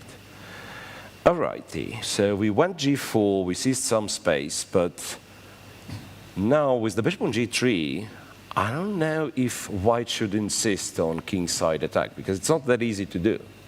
Right, it's not that easy to do. I'm thinking, like, can I don't know, computer wants me to castle. I was thinking king f1, king g2, but that's probably too slow. And there is no reason. Yeah, I could probably castle, go king g2 if I wanted to. And what happens if you try to... Yeah, I just don't worry about like storming the king side. I'm just thinking you just put a knight onto e5. Just to go to e5. Yeah, and okay, not met with computer approval. Yeah, computer doesn't like it, but why well, apparently you can go bishop d6. Because you've you've removed all the... Because why I'm so hesitant? Because usually a bishop d6 move in this type of positions is the recipe for disaster, because the knight can jump somewhere, yeah, and then bishop d6 happens. But here apparently there is no good knight jump. If you take on c6, black has bishop g3 intermezzo. Right, so bishop d6 challenges this knight. And if you were to go knight f3, you'd allow knight e4. Of course, and black suddenly is quite happy. This has inspired me to do something else then. Yep. So I'm thinking queen to d3. I'm not worried about c4. Yeah, queen to d3 is... I feel like... Yeah, c4 we are not afraid of, Could you just maybe step go back? back, or C2 or E2, and we prepare E3, E4 now. Now that the center is stable, yeah, E4 will be our key to opening up the position in the center. Well, black, I guess, yeah, so now we covered 94. Black can't play 94, so queen to F7 or something? Queen to F7, I guess, and we just wait. But now, you tell me, now we go 95, right? As long as there's no Knight takes, bishop takes. tricks. Yeah, there could be some tricks potentially. There could be some tricks. I was thinking about maybe some knight jumps into E4. Yeah, knight takes. For now, the pawn is protected, so black will have to take on E4. Now, of course, queen E4, queen F2 is not to my liking, so I'll have to drop the queen back. But I'm hoping for these doubled pawns to be awkward. However, now that I have discovered this move, I don't like my position any longer. Bishop H4. Yeah, bishop H4 is so unpleasant. Not the right plan. When you're a computer, you can say, you know what, but I'm castling short. But it looks so scary. Looks so scary, yeah. So strangely, it's not that easy for white. It's not that easy for white. Not so easy. And telling you, someone who is also not having an easy time, I'd just like to, before moving away, well, as we move away from this game, because this one is very tense, but I'd just like to see the full board view. I'd like to bring that up if that is possible. Because I am seeing that things are going the way of the teenagers in this round. All right. Yeah. And maybe... Oh, you just tell me which board to check. Then or... well, then, okay, so if I don't get the full board view, that's fine. I will direct you to the game between Abhimanyu Mishra against Gukesh. Because that one is... loosey-goosey for black. Wow. And it looks like Gukesh could be in serious trouble. I mean... Wait a second. So he went and captured the bishop, right? So D4 was played, H5, D, E5, and Gukesh went G4. And this is the move that is severely criticized by the computer. It's the move that is not in the database. Apparently, you do go after one of the pieces, but you had to go after the bishop. You had to go H4. And then the game is like crazy complex. Knight takes, pawn takes, queen to H5, and so on and so on. Queen E7, bishop H4, queen F8. That's computers' top line, and not the most powerful computers. It's a subject to to check before you guys play this line in your own game. G4, Gukesh's move, is no good according to computer, for the simple reason that white sacrificed the piece. Queen E7, knight F3, and computer is screaming. Plus 2.7, white's completely winning. Right. That's what the engine is saying. Yeah, that's what Let's see what the humans are saying. what do we understand, if we understand anything about this position? Well, first up, I mean, it's a concrete position and you have to calculate the threats.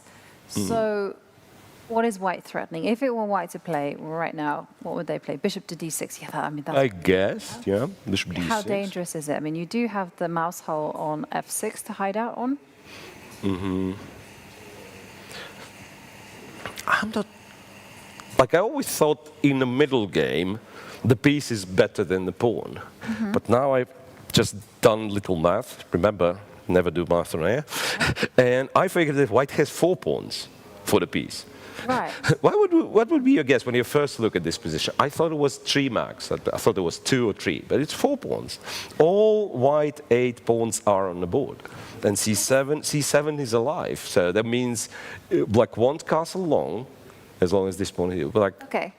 So let's first up go bishop. For some reason, my first instinct in this one is to go bishop to g4. And don't ask me what I have planned. After h3, I think I'm going to go... h3. Okay, bishop appears on g4. h3. Okay, so now you have to be like full on concentration here, because either you're retreating or you're taking or you're going h4. Ah, there's h4 as well. Yeah, there's h4 as h4, and if the what is bishop happening drops there? back, you go like I tell you what I'm hoping for, what I'm begging for. I'm begging This? for you to go bishop takes h4. bishop h4, and Then queen takes h4. And right, and knight takes h4. survive. maybe. Bishop d1, rook d1. Even then, like tricky. It's a tricky situation where white has like a lot of pawns. Now it's 5 pawns. Now it's 5 pawns for the piece. You probably will win c7 now by just going rook c8. But maybe even this one's good for white.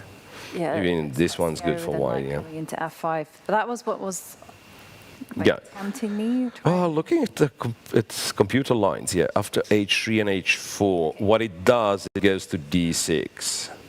And then I guess you have to take, otherwise, you have to take. Let's just go back with Queen takes, and the bishop is a taboo because queen f7 will be a checkmate. So, okay. So Mishra, wow.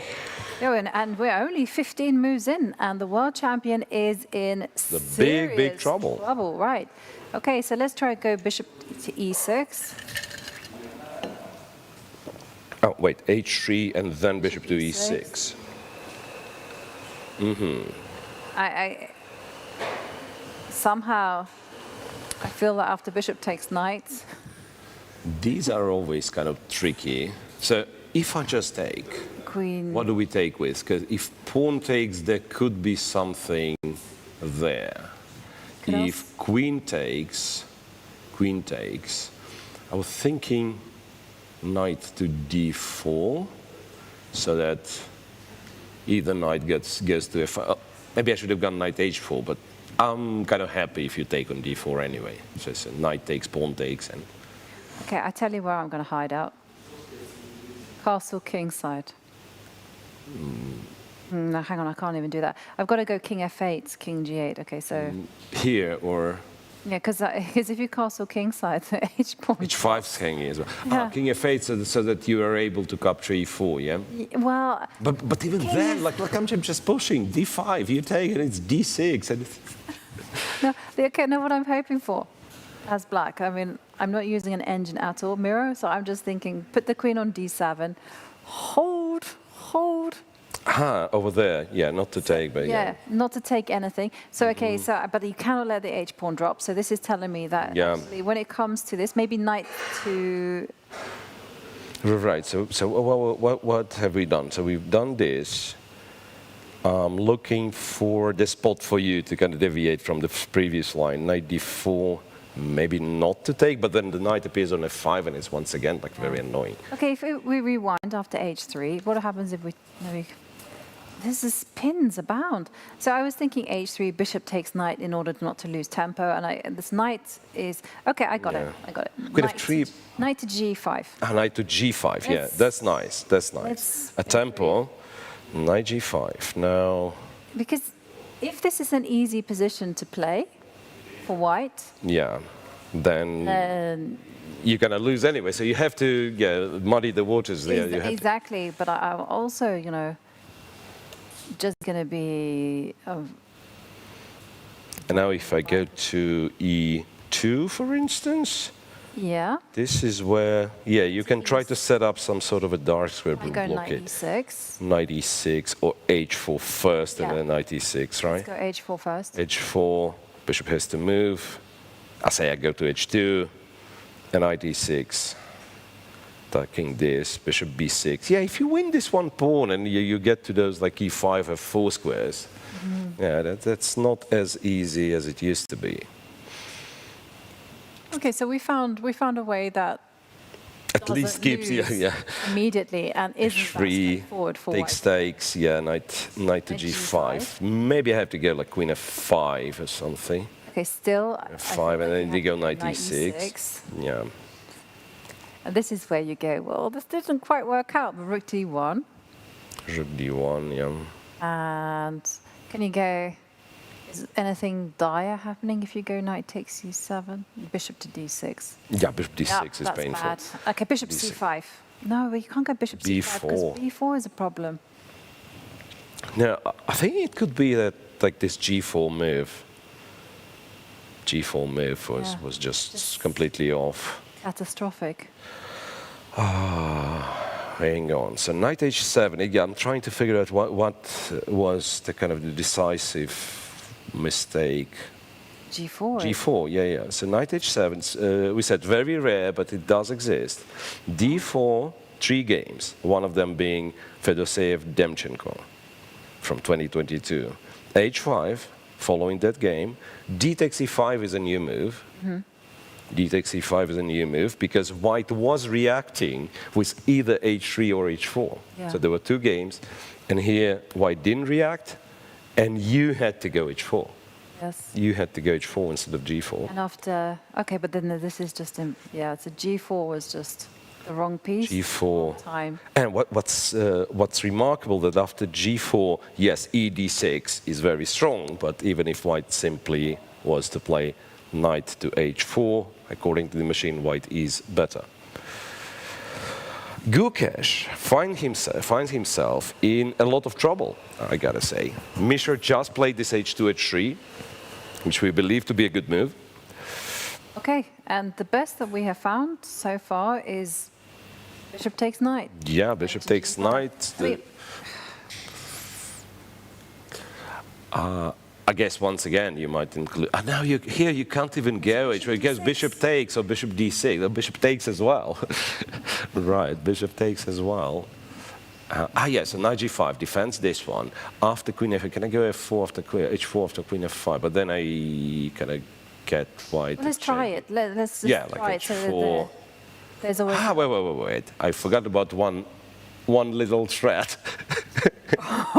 Oh, yeah. Okay. Your 96 looked so natural, and I thought, yeah, makes sense. You attack the c pawn.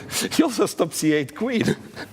But it's so rare to have like c8 queen. It's before move 20. Yeah. You have a passed pawn which is on c7. It also promotes, and the promotion square is covered by the other piece. It's very rare, and particularly in e4, e5 opening, like anywhere really. But this is serious for Gukesh here, but there's nothing else to do. Yeah. Go bishop e6. What was? I mean, bishop e6 felt like it was an easier game. Yeah, bishop e6. White just takes, jumps to d4. Remember? Yeah, this is. I'm thinking, can we? Or how bad is that? Well, okay. I mean, it is bad. But what I want to open the H file, and I don't know. Maybe something will happen. Okay, no, okay. Then here. Takes. That's what the machine does. Goes queen d5. 5, yeah. And queen h6. There's f7. Yeah, there's f7. So queen d5, and then you have to trade the queens. And if you trade the queens, it's game over. Yeah. Oof. Remember how was it the previous 2 days ago when Gukesh got sort of an opening present from Daniil Yufa, getting an extra pawn and a winning position very early on. So now Mishra might be getting this sort of a, well, I wouldn't say present necessarily. You still have to find everything and work your way through these complications. Right. But the thing is about Mishra's position at the minute is we're just seeing that the most natural moves, the most logical moves are good moves. Excellent moves. And the big problem is that black is just not able to kind of castle the king or get anywhere. You can't even make it messy. I mean, it's messy as is, right? But the logical continuation is that white king is still safe. White, brings pieces into the center, so everything very, very smooth. Yeah, Gukesh is in trouble for sure. He's in big trouble, and we actually have a result. Do you remember that game between Levon Aronian and Shant Sargsyan? And you were right. It was a draw. It was a draw. I mean, it tends to be the case, right? When everyone when it's a long theory. 23 moves that they're destined to get to that draw. But H3 and the world champion sinking into thought. as he finds himself in big trouble against Abhimanyu Mishra. Let's move on down, and now I'm going to be hunting for the complicated or the positions where the evaluation bar is saying that white has an advantage. So let's head over to the game between Nurbek Abdusatorov against Adomus. And that one is That one was the boot 5. the Tarrasch. Is it the Dubov Tarrasch? Yeah, well, I call it the Dubov Tarrasch. I believe it. The camera, however, has chosen this game between Vincent Keymer. Ah, that's Keymer and Marc-Andrea Maurizzi. Mm-hmm. So, okay, let's do this one then. So let's do that one. Yeah, here. That's the rook b8 line. That's the rook b8 move. White castled, and Keymer did not take b2, so he went e5, b3. So now white cares about this pawn. Bishop b7, c4. That's how it develops. h3, knight to d7, and knight to c5. Well, I always find in these type of positions that you have to judge the pawn breaks. d5 is not very likely, d5 right? is not likely, but I was thinking for white f4. Yeah, f4 for white, but you need to somehow prepare it, right? Right. But if you don't want to prepare it, then you just simply... Can you go f4, by the way? Yeah, can you go f4 immediately? So knight takes, queen takes. Pawn takes. I guess pawn takes f4, bishop takes f4, and then this one's weak, right? This one's weak. You can go check and say rook d8, but then white gets queen g3. Yeah, that's an unpleasant position for black, that's for sure. And one of the reasons I want to say that there's no knight for black on the board, because if and maybe, or rather maybe when you play f6, you'll need to play f6 eventually. You would really benefit from installing the knight on e5 as black. And instead you have this silly bishop on e7. What might actually be able to take the pawn on d6 after f6, yeah. Yeah, you're right. So f4, and what does black have to do? Take the bishop first, and then... Why are you taking the bishop? Because it's the bishop. The bishop's stronger than the knight. But it's the Morocco bind, you know. Why not just take the pawn first? Yeah, we could. We could. You don't have to. Yeah, you don't have to take d3. I don't know what I was doing it, but it's automatic, right? Yeah, it is. It is. It's automatic because, well, it could be. I have a weird theory. And it's known as well. So in Russian, the names for the pieces, you know. So the knight would be the horse, and then the bishop would be an elephant. So, and an elephant stronger than a horse. And then that's how you explain why, Yes. why the bishop is stronger than a knight, and the advantage of two elephants, you know. But you know something? It's actually, I think it's true. Elephants are afraid of mice. Yes, I think, but luckily... I don't know why I threw that in, but I did. I'm sorry, Miro. No, that's okay. That's okay. Yeah, okay, so knight takes bishop. Makes a lot of sense. Okay, yeah. There's f4, there's bishop c2 and f4. I don't think black can do much about it. Well, maybe black can, maybe black could go bishop g5, which is a pawn sack. Right? I know, it's not even a pawn sack. You'll take h3. So thinking, takes here, queen takes, and rook d6, but you have bishop h3. Yeah. Yeah. So maybe that's the reason for you to kind of go for immediately, not to allow bishop g5. Anyway, it looks pleasant for white, if you ask me. Hold that thought, because here we're discussing whether white should be going f4 and getting that position. But someone who already has gone f4 is Matthias Bluebaum in the game on board number 2 against Praggnanandhaa. Yeah, that one. Sorry, that was the reason why I linked it to this game. Right.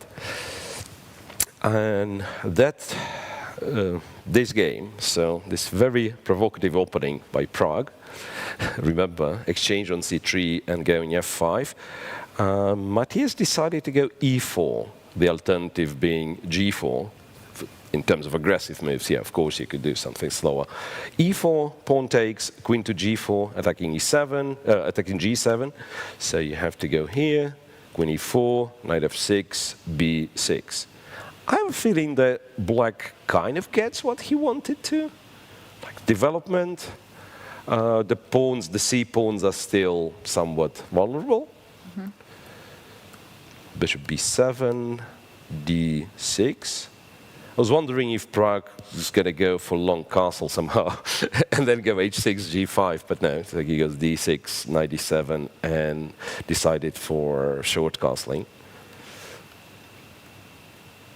And yeah, bishop to d1, and this is where white went f4. F4, yeah. So, yeah, maybe we could bring up the camera. There we have it. So if you take over there. Because I was curious to see the cameras, because it's interesting to see whether Praggnanandhaa is feeling uncomfortable in this position. So if you take on f4, yeah, that's my question, yeah. Do you go? I don't think bishop takes works. No, you just take, you take king f2, I don't know, like, I understand black's probably fine just dropping the rook back, but like, oftentimes I want to do something funny like rook h1, which, by the way, isn't a bad move, turns out, yeah. But it just feels a bit weird, you know, like... I know, but yeah, like, there's some problem on the f file, right, and this is an active rook. I find it very handy, you know, because I like my rules, I like my signposts, that when you are assessing whether to go into a piece, position with piece imbalances, that you judge it on activity and coordination and also king safety. Yeah. With that white king on f2, I would not touch bishop takes f4. So, which then begs the question that what is the plan after bishop to f2? Is it bishop f2 or is it rook takes? Rook takes, okay. You can also rook takes. Bishop to f2. And optically, it's once again, it looks strange for white. Like it almost seems like there will be some tactic. But I don't know what tactic this is going to be, because there's no knight g4, there's no knight h5, the bishop on d1 guards those squares. So maybe I don't have any piece to apply more pressure on e3. And then bishop f2 is the next move, yeah. So this, like knight to e4 maybe. I would be so tempted. To simplify a little bit, right? So knight takes, say, bishop takes, queen d2. It should be around equal still.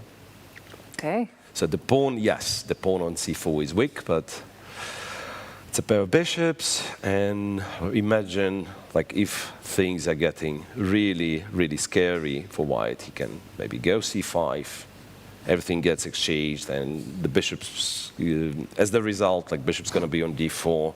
Imagine white always has to have, like, some play. And Praggnanandhaa is one of our favorites on the poll of the day. Judged by you guys in chat, we're asking which player would you most like to see in the candidates tournament? Remember, you can vote now, cheer on for your favorite player. We've given you the options of Nurdirbek Abdusattorov, Alireza Firouzja, Praggnanandhaa, Hans Niemann, and 37% of you have said Praggnanandhaa. Wow. Second place is Alireza Firouzja. So if you are fans of Hans Niemann, Abdusattorov, then go and vote. Go and vote. Send them some good vibes. It's not that we will. It's not that we have the power to include them in the candidates, right? No, we don't. Yeah. But your support matters as well, right? It certainly does, right? Because, I mean, we've seen it so many times, for instance, in football matches, like if the home crowd is like feeling very positive, somehow it transfers to the players. Transfers energy to the players, right? And f4, rook takes f4, I mean, this one, it could clarify, or it could also just become very, very sharp.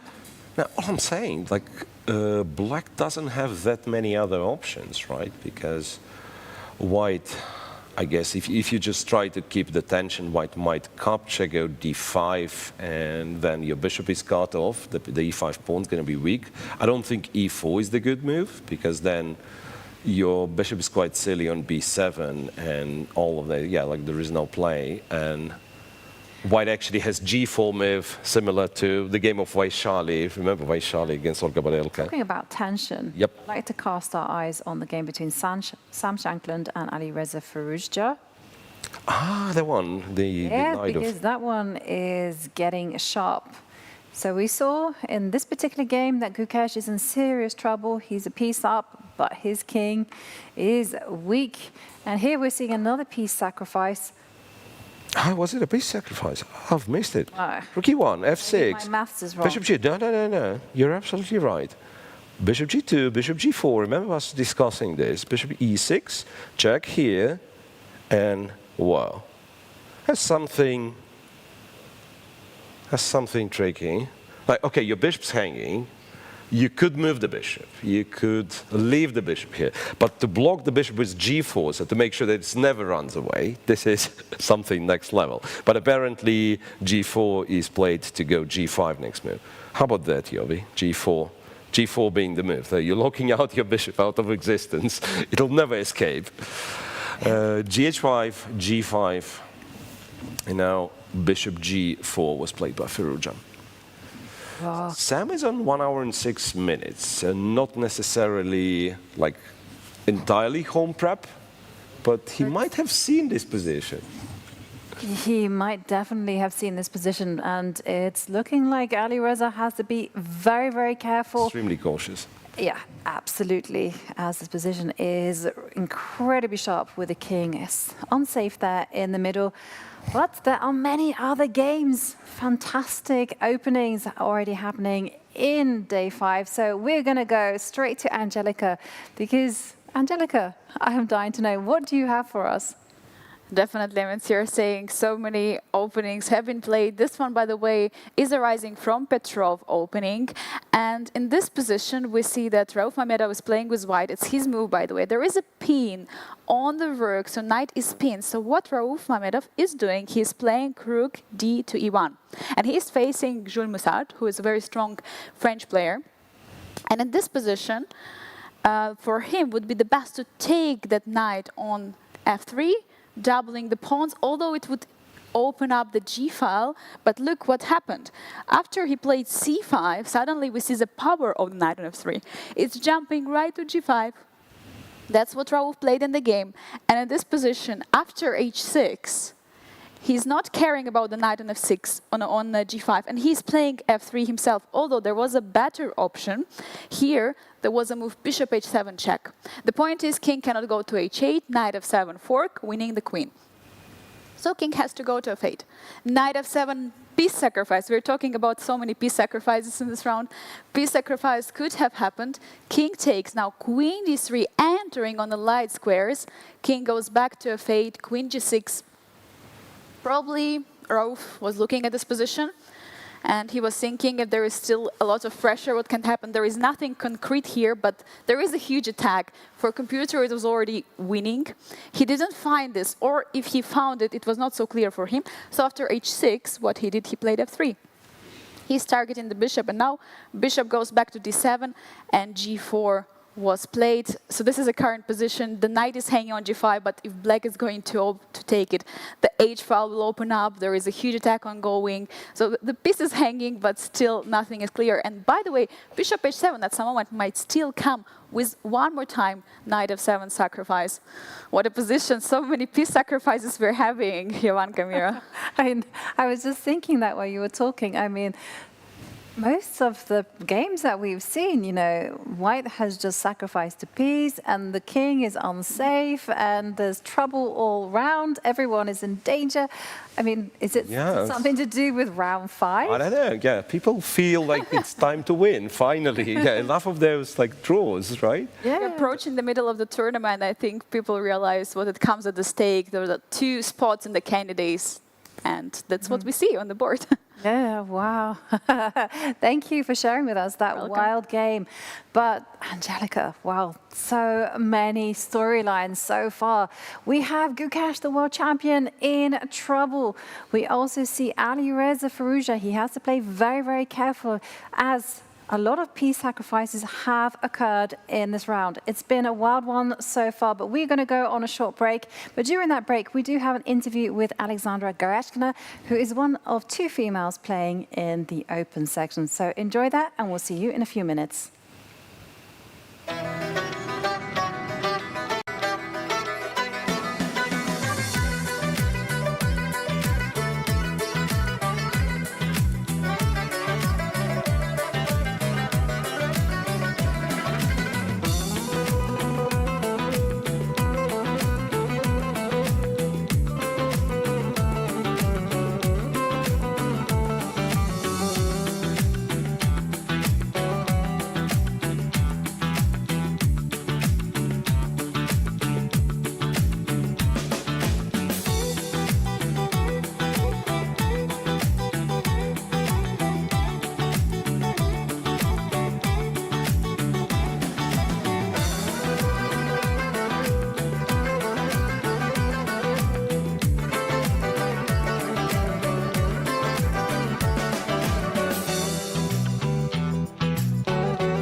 I'm here with Alexandra Goryachkina, who just won her game in round 4 of the FIDE Grand Swiss. Alexandra, it was of course big news when you decided to play in the open section. Tell me a bit about this decision. Ну, я попросилась, и мне не отказали, скажем так. Ну, и решила, почему бы и нет. В 21 году в Риге я играла. Решила еще раз попытаться. What did you learn from that experience in Riga that you brought here?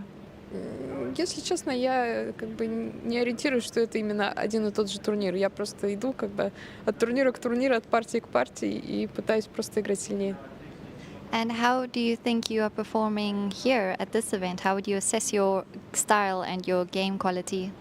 Да, но турнир специфический, потому что в женских турнирах такой контроль времени не применяют. И, соответственно, партии очень и очень долгие, поэтому я почти последний ухожу и быстрее домой отдыхать. And of course, you've already qualified to the candidates, and here in the women's section, they are playing for 2 spots in the candidates. Are you following the games on that side? Как я ответила уже в предыдущем вопросе, что я играю так долго, что я даже на ужин почти не успеваю. Are you getting time to walk around and enjoy Samarkand at least? Ну, мы тут ходим, если это можно назвать, набережная, гуляем каждый вечер, но не более того. And then I think that what a lot of our viewers are interested in, you've been at the top for so long, and you are, of course, playing so many tournaments as well. What does your training regimen look like?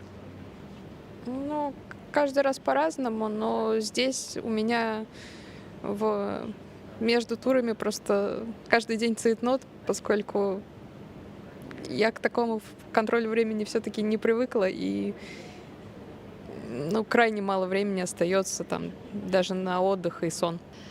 And finally, what are the goals that you have set for yourself here at this tournament? Ну, как и обычно, играть как можно лучше. Well, thank you so much, Alexandra. You're doing so well. So many people are rooting for you. Good luck for the rest of your event. Спасибо.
We are back with day 5 of the FIDE Grand Swiss, and the middle games are heating up. The fights are getting sharp on every board. So we mirror, I'm sorry, I'm going to take executive decision. Yes. I think you're in agreement there. it. There was one game which was especially sharp, and that was in the game between Abhimanyu Mishra against Gukesh, because in that position, every move mattered, and we did have some moves. We saw the world champion put the bishop out to g4. And h3 was played. Bishop dropped back to e6, and bishop d6 was played by Abhimanyu. And we were looking at knight to d4 as an alternative. I think capturing e6 was our recipe, and then jumping to d4. So he pretty much does the same, but first plays bishop d6. Bishop takes bishop. Now I imagine if the pawn takes, then after e5, black is completely paralyzed, and that'd be very, very tough to. That's why we see queen takes bishop. So queen takes. Right, and even though computer claims that it's huge advantage white, but you still have to play, find precise moves. You still have to play. Well, kind of energetic. I don't know if it's the word, because otherwise, if you let black play a few moves like rook g8, knight f6, or knight g5, black might start having some ambitions. So the first move that I would be drawn to is to go e5. Yeah. Anchor that bishop, and The bishop's very stable here, and let's say black goes rook to g8. I want to generate some counterplay at least. Yeah. You have the not so subtle threat of going queen takes h3 and woo, turn around. So I'm not going to let that happen. King h2 or h1? Let's put it on h1. H1. Just so that there's no checks. No checks. I might come to regret that, but we'll find that out. But then ideally, I would like this knight to appear on e6. How do I do it? So I have this with a tempo. Yeah. Then you have knight h4, I guess. But then you step forward with the queen. Knight h4, and I have queen g5, and the evaluation bar goes through the roof. Right, but we should just ignore that for the time being, because I don't see, by the way, like if you have to play g3, I don't see why is it so bad for me. Well, you can't get the knight into play, so g3, I guess. Yeah. So here, I mean, I'm thinking knight f8, just so you don't get mates. G3, knight f8 to try to get to e6. e6.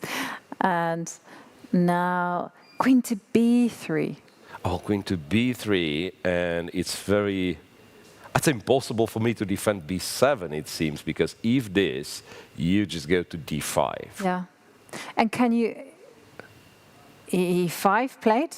Our prediction game is spot on. It makes so much sense, though. The bishop on d6 is such a thorn in black side. So anchor that piece, make it stable. There was a move, kind of a move suggestion from the engine, and it probably doesn't solve black problems, but I love the idea of it. To go king d7. And the point of going king d7, so now it doesn't seem that you have any decisive discovered checks. I will take on c7, right? Mm-hmm. And my next move, hopefully, it's going to be this rook to g8, even with a bit of a tempo. Yes. And then king c8. So at least I'll accomplish some sort of a castle, and I'll bring this 8 rook into play. Okay, so I like the formula that you came up with, which was like knight to d4. What other forcing moves do we? Knight to d4, yeah. No, that's not a good move. Wait, and then bishop takes and queen here, and then get the knight on e6. And remember this sort of blockade against central pawns that Gukesh once faced in this tournament against Erdoğan. Yes. Like this winning position, then all of a sudden the pawns got blocked, and so this one would be acceptable. Okay, well, claims this would be acceptable. Let's go back. King right. d7. King to d7, and it's not so easy unless something like that can happen. So b4, a4, b5. I don't know if it's fast enough. I don't know if it's fast enough, but after all, this will be after king c8, after black accomplishes all he wants. This will be the sort of quasi-opposite castles, and we just push the pawns. Yeah. Other than that... Yeah, the king d7, very clever move. d7 is a clever move, yeah. Because you can't move that bishop as well to give any discovered checks, because king takes c7 will occur. So, I like your b4 plan. The king is trying to find b4, haven. Rook here. King I guess we have to go king h1. Now, is this ever a thing? No. Right, rook g2, king g2, check with the rook, king h2, nothing. But okay, I know the evaluation bar is all the way on white side, but it doesn't feel that easy. I mean, like Absolutely. knight to g5. Or knight g5, yeah. Oh, hang on, let's just get the king out of the way. All right. Yeah, king c8 to be safe. Exactly. So they go here. Knight to g. And then we try knight to g5. And now I see computer goes b5, but let's pretend I care about knight h3 threats and so on. So I exchange here. And then rook takes. And once again, I'm a bit scared. Knight takes e5. e5, and if knight e5, f4. ba6 is the only move to keep advantage. So once again, we are back to this. That's what we had a lot yesterday, right? So computer claims it's a winning position, but you figure out that it gets very messy, and the position is one where, you keep it winning with only moves. Yeah. So now, for instance, it's not apparent to me what's wrong with f4, but apparently f4 loses because of rook takes g2. So finally, in this position, rook g2 works. Rook to g8, king goes, and you just go here. And now, since you've played f4, now g1's controlled, you cannot go rook g1. Yeah.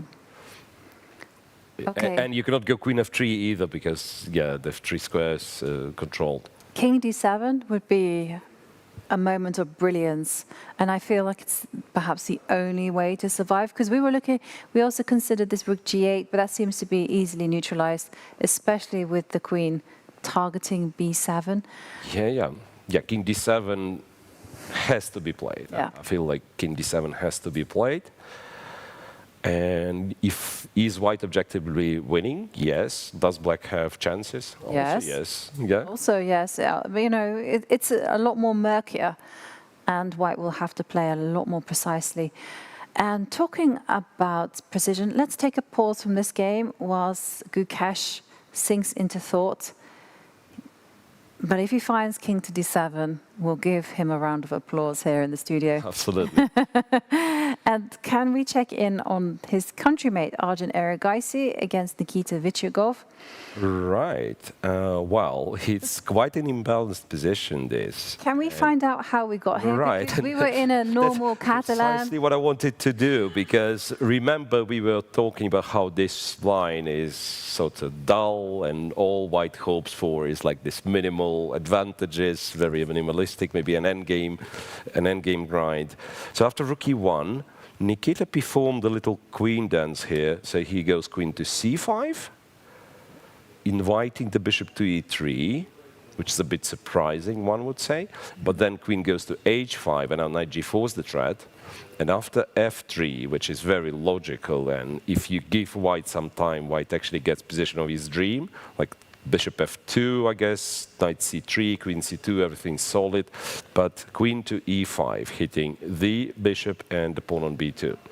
Erigaisi went with bishop f2, queen takes, knight a3, bishop d7, and this is where white found knight takes c4. You attack my queen, I attack your queen, but black says, you know what, I take the rook now, and your queen is hanging, and a brilliant queen a3 traps the black queen.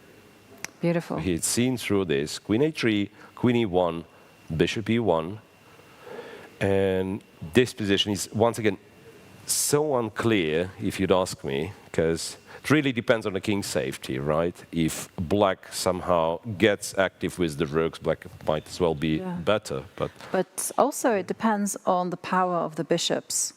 Because I remember a long time ago there was a game between Magnus Carlsen and someone in Norway chess, and he had to go into this kind of thing. Queen against the queen and rooks. 2 rooks, and it was so much better because His the opposite color bishop, his bishop was better. And here I'm seeing that this bishop can come to c3, g7. Right. Yeah, and if you were to exchange on c4, I guess queen c4, then bishop on c3 is once again a monster, and it also will guard both b2 and d2, which would be potential squares for black rooks. So instead, rook a b8 was played, bishop to c3, and rook f e8. Now, white actually gets a chance to take on f6 if he wanted to. But I don't think you want to. That bishop is such a beautiful piece. Yeah. So what do we do? King f2 or something. One thing you don't want to be doing is going e4, I believe. I mean, maybe you can go e4. Yeah, but your king. Yeah, the king is not great for now, but luckily black cannot get any of the rooks on the second rank, right? So maybe you'll escape later on, like king g2, g3, g4, king g3. I actually feel, ironically enough, that the key is to keep that bishop on c3. That if you were to trade it for the knight, Black it would gets be enough control. yeah, like a lot of pressure gets released. Right. Erigaisi plays another move, which is knight to e3, allowing bishop e2. But he wants to go. Writing. But then he wants to go queen g5, knight f5, and like everything against the black king. How bad is to take on e2 if we go? Well, queen g5 is not really. That can be neutralized by h6. h6, yeah, and you kick the queen away. So, do we start with knight f5? Let's go knight f5. Let's be as direct as possible. Go knight f5. Rook. Actually, so if you capture this one. Oh, knight. I was thinking knight takes g7, but it's apparently bad because of rook e2. Oh. That's something to note. Wait. There's also rook to b1. Yeah, rook b1, but and then knight check. Yeah, you're right. So that's also very stupid. I mean, my idea to take on g7 is very stupid. Something to note, and I've seen it many times, in fact. Once again, not with the grandmasters, but with like on lower level club players. So this type of sacrifices, they work very well when you sacrifice the bishop, because it's usually with a check, like this Greek gift or Lasker double bishop sacrifice. But whenever you sacrifice the knight, usually, if it doesn't work because the knight is not taken. So the knight next to the king, it's like very close, but it's not immediately threatening something. Knight from g7 will need yet another move to go back and then give a check. So knight g7, and this is the moment you look for. Yeah, that's the easiest refutation. You're absolutely right. Rook b1 and then knight e4 check. So apparently here, after bishop f3, white doesn't have anything but take f6, gf6, knight h6, and a perpetual check. Interesting. Like survives, yeah. And can you not do any funny business like queen c3? Here. But I guess it's the same thing. Black goes rook e2 and tries rook b1, so you want tempo short. And this is why, children, you look after your king. Yes, apparently after bishop e2, the better move is king to f2 first. Okay. Connecting the dots. And after bishop d3, this is where you can capture this guy or go g4. And I kind of would prefer g4 probably. I really want to keep this bishop alive, even though it's not clear if. But g4 is the kind of move that makes you uncomfortable, right? The tension, right? Exactly. The maybe bishop there's on g5 d3. one day. Exactly. There's still king does the escape square on g3. There's no good square for the knight on f6 to go to. There's no entry points for the rooks, and there's no coordination between the gang. Right. So, I mean, Vitiugov has to be very precise here, but it looks like bishop takes e2 is enough for him to hold the balance. And it's also computer proved kind of best move. Otherwise, one thing that white wants is to take f6 and go knight d5 now. That's another idea. Yeah, and I would love to have like the full board view, because I would love to show you, Miro, that king to d7 was played by Gukesh. King to d7 by Gukesh. Yes. Wow. He finds that moment of genius. I mean, he's a big moment man, and there on our cameras, Arjun, he's putting the pressure on Nikita Vitiugov. Right. Okay, so king d7 was found by Gukesh. Let's carry on with the most interesting games that I see. We should revisit the game between Sam Shankland and Alireza Firouzja, because again, left everyone on a piece cliffhanger. Sacrifice, which is no longer, like black no longer is up a piece. In fact, the game simplified quite a bit, and it's an endgame right now, where black is up a pawn, but it's like doubled H pawns, and apparently it's not much. So after g5, bishop to g4, and queen e3, black castled. It's interesting looking at computer lines. Two good moves for black in this position is castle queenside and castle kingside. So maybe the only two good No moves. one is castling kingside. Time to castle. So he castled long. Now white wins the piece back. Rook e8, rook e1, trade here, and rook to d7. Rook to d7.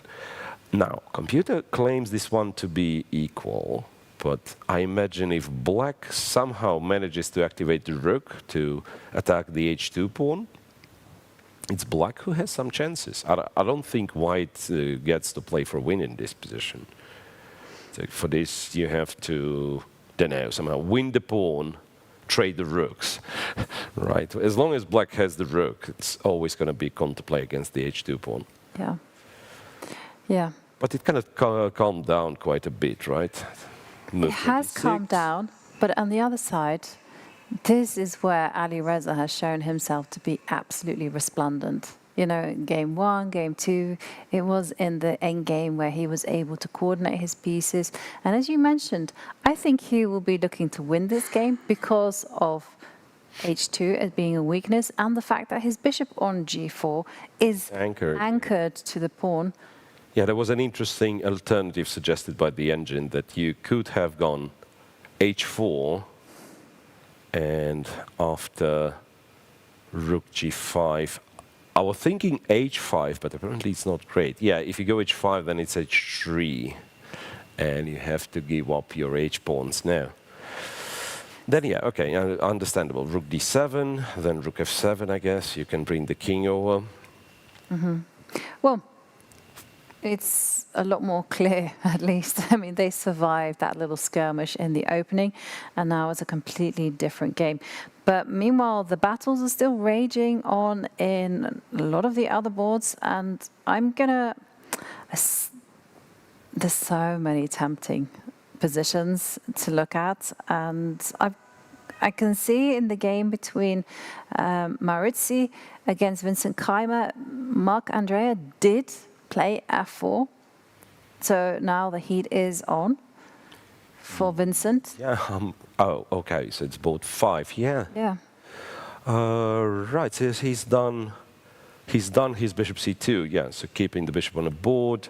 a5 was played by Keymer, and then f4, of course. a4, and this a4. Yeah, a4 is a good move according to the machine. It's just that the position is not good. Now white is in control. e5, ab3, ab3, and black went d5. So instead of e5, computer was suggesting something really strange. White is better by capturing on a4. I guess the pawn is the pawn. But yeah, but for a human eye, it doesn't look that promising. BA4 or, oh, rather knight A4. No, BA4 is not good, but knight A4, BA4, and Compi was claiming that this is good, but... It probably is, actually, now that you put it on the board, because you can see, okay, bishop d3 knits everything together, there's still pressure. C5 somewhere, or E5, or just press on this pawn. And in the endgame, you're going to have to always be worried about the runaway A pawn, so I can see this. But it's very hard to consider, originally, right? When you think about this pawn structure, so your pawns being all over the place, and if you put it on the board, you start thinking about it, you actually say, oh, wait. It could be a very good position. So he has done something that is very, very logical, very tempting.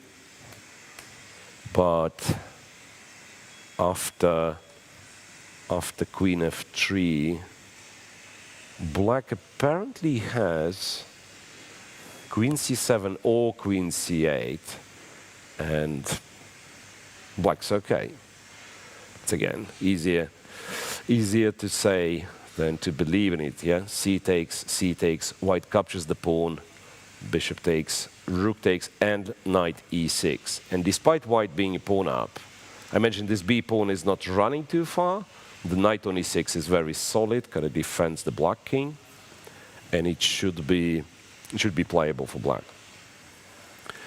Yeah, it should. Right, so there is that one. Then something we were tempted to check, and then either forgotten or didn't get a chance to, Abdusatorov is Edomush. Yes. The Dub of Tarrasch, the two bishops versus two knights.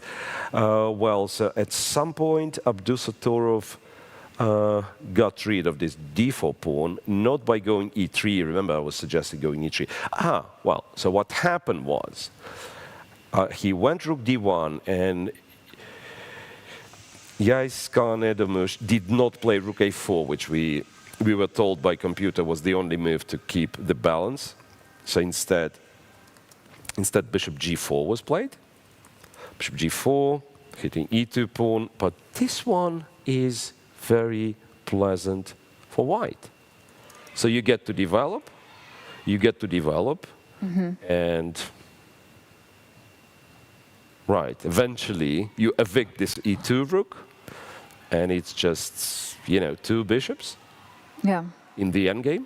I'm a bit surprised he did not exchange the rooks, but after rook c1 is, still okay, I guess. b4 and knight e4. Yeah, white's better. White is better. I mean, white's better. It's not easy to win, but it's a very, very...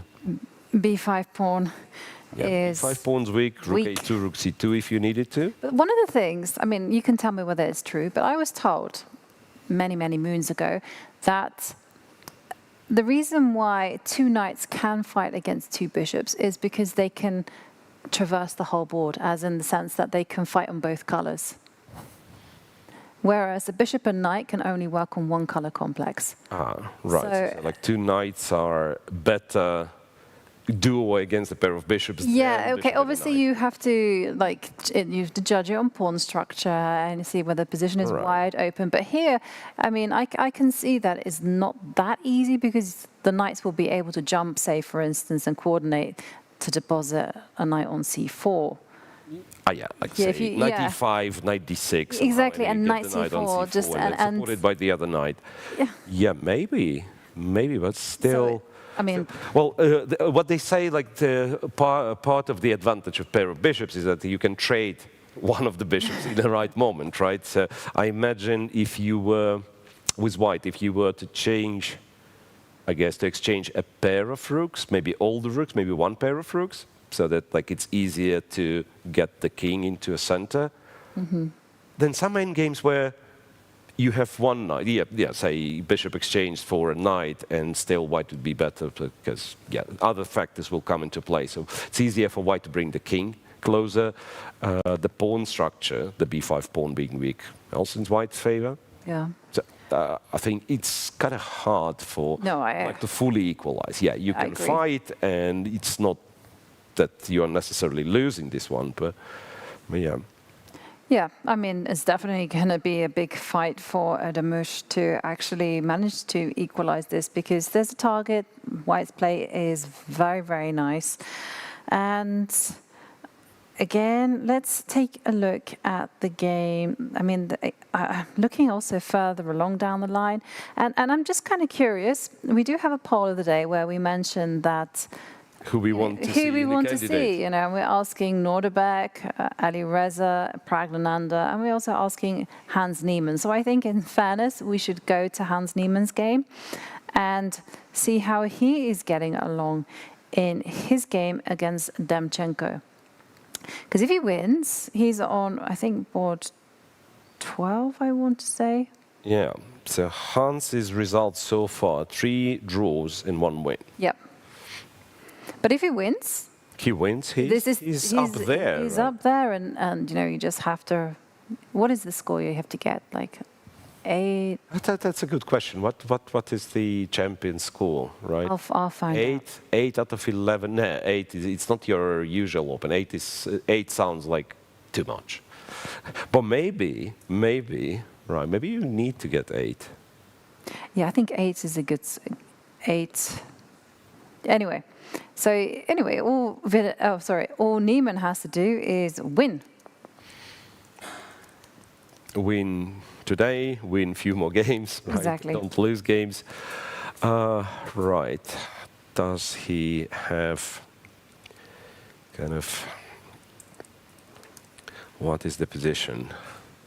There was some line in a Queen's Gambit where black early goes for bishop f5, challenging white's dominance on this diagonal. So typically you would go bishop e7, maybe don't play h6, go bishop e7, and then white goes bishop d3, queen c2, and it's white who controls the diagonal.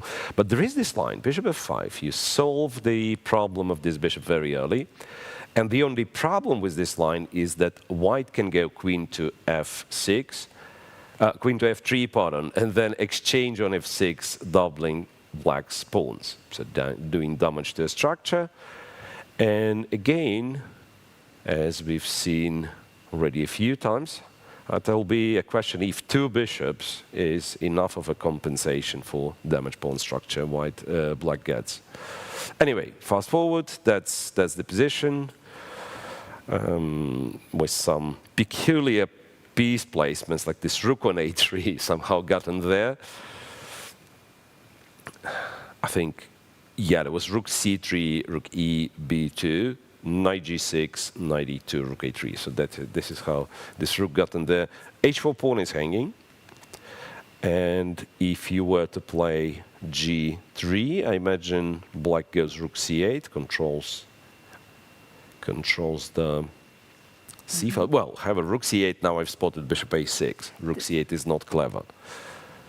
Well, you could go bishop a6.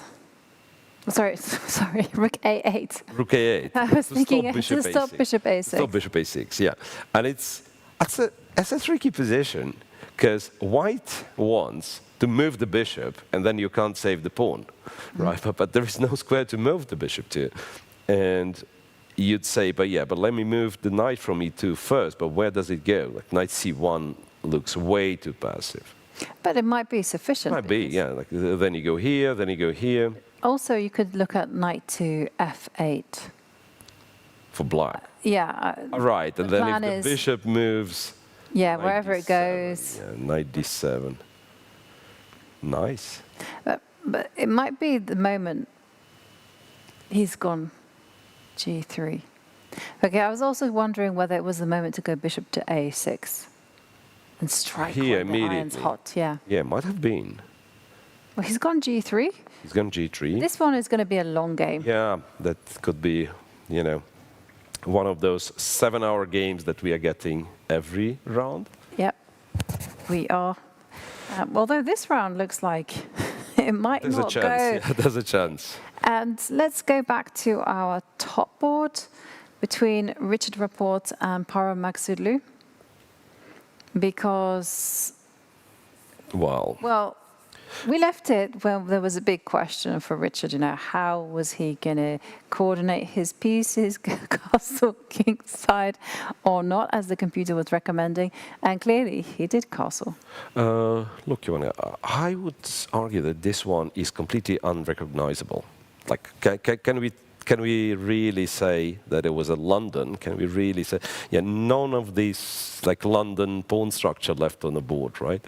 So he did castle right here, g5, dc5, and b4 and b5. And rook c1, yeah, e4. That is how we've gotten there. Knight takes, queen takes. And black goes for something which appears to be very risky, e5, allowing this knight f5 move. And g6, and after g6, white is thinking. Well, it's only one square to go, unless you want to sacrifice. Hang on. No, there isn't. Sorry, I got a bit excited. Knight d6 not bad. Seems to be not bad, but then knight d6, and g6 pawn is defended, right? Same thing, knight h6, of course. So you're gonna have to go to e3. But isn't white better? Step up with the. You like don't even need to. Oh wait, this one's hanging as well, right? So you gotta play knight. d6. Knight d6, I believe. And if queen e5, you trade on e5, and what do you do? Knight e4, or... It feels like black gets compensation, but I'm not sure if more than that. Knight e4. You can take on b5, by the way.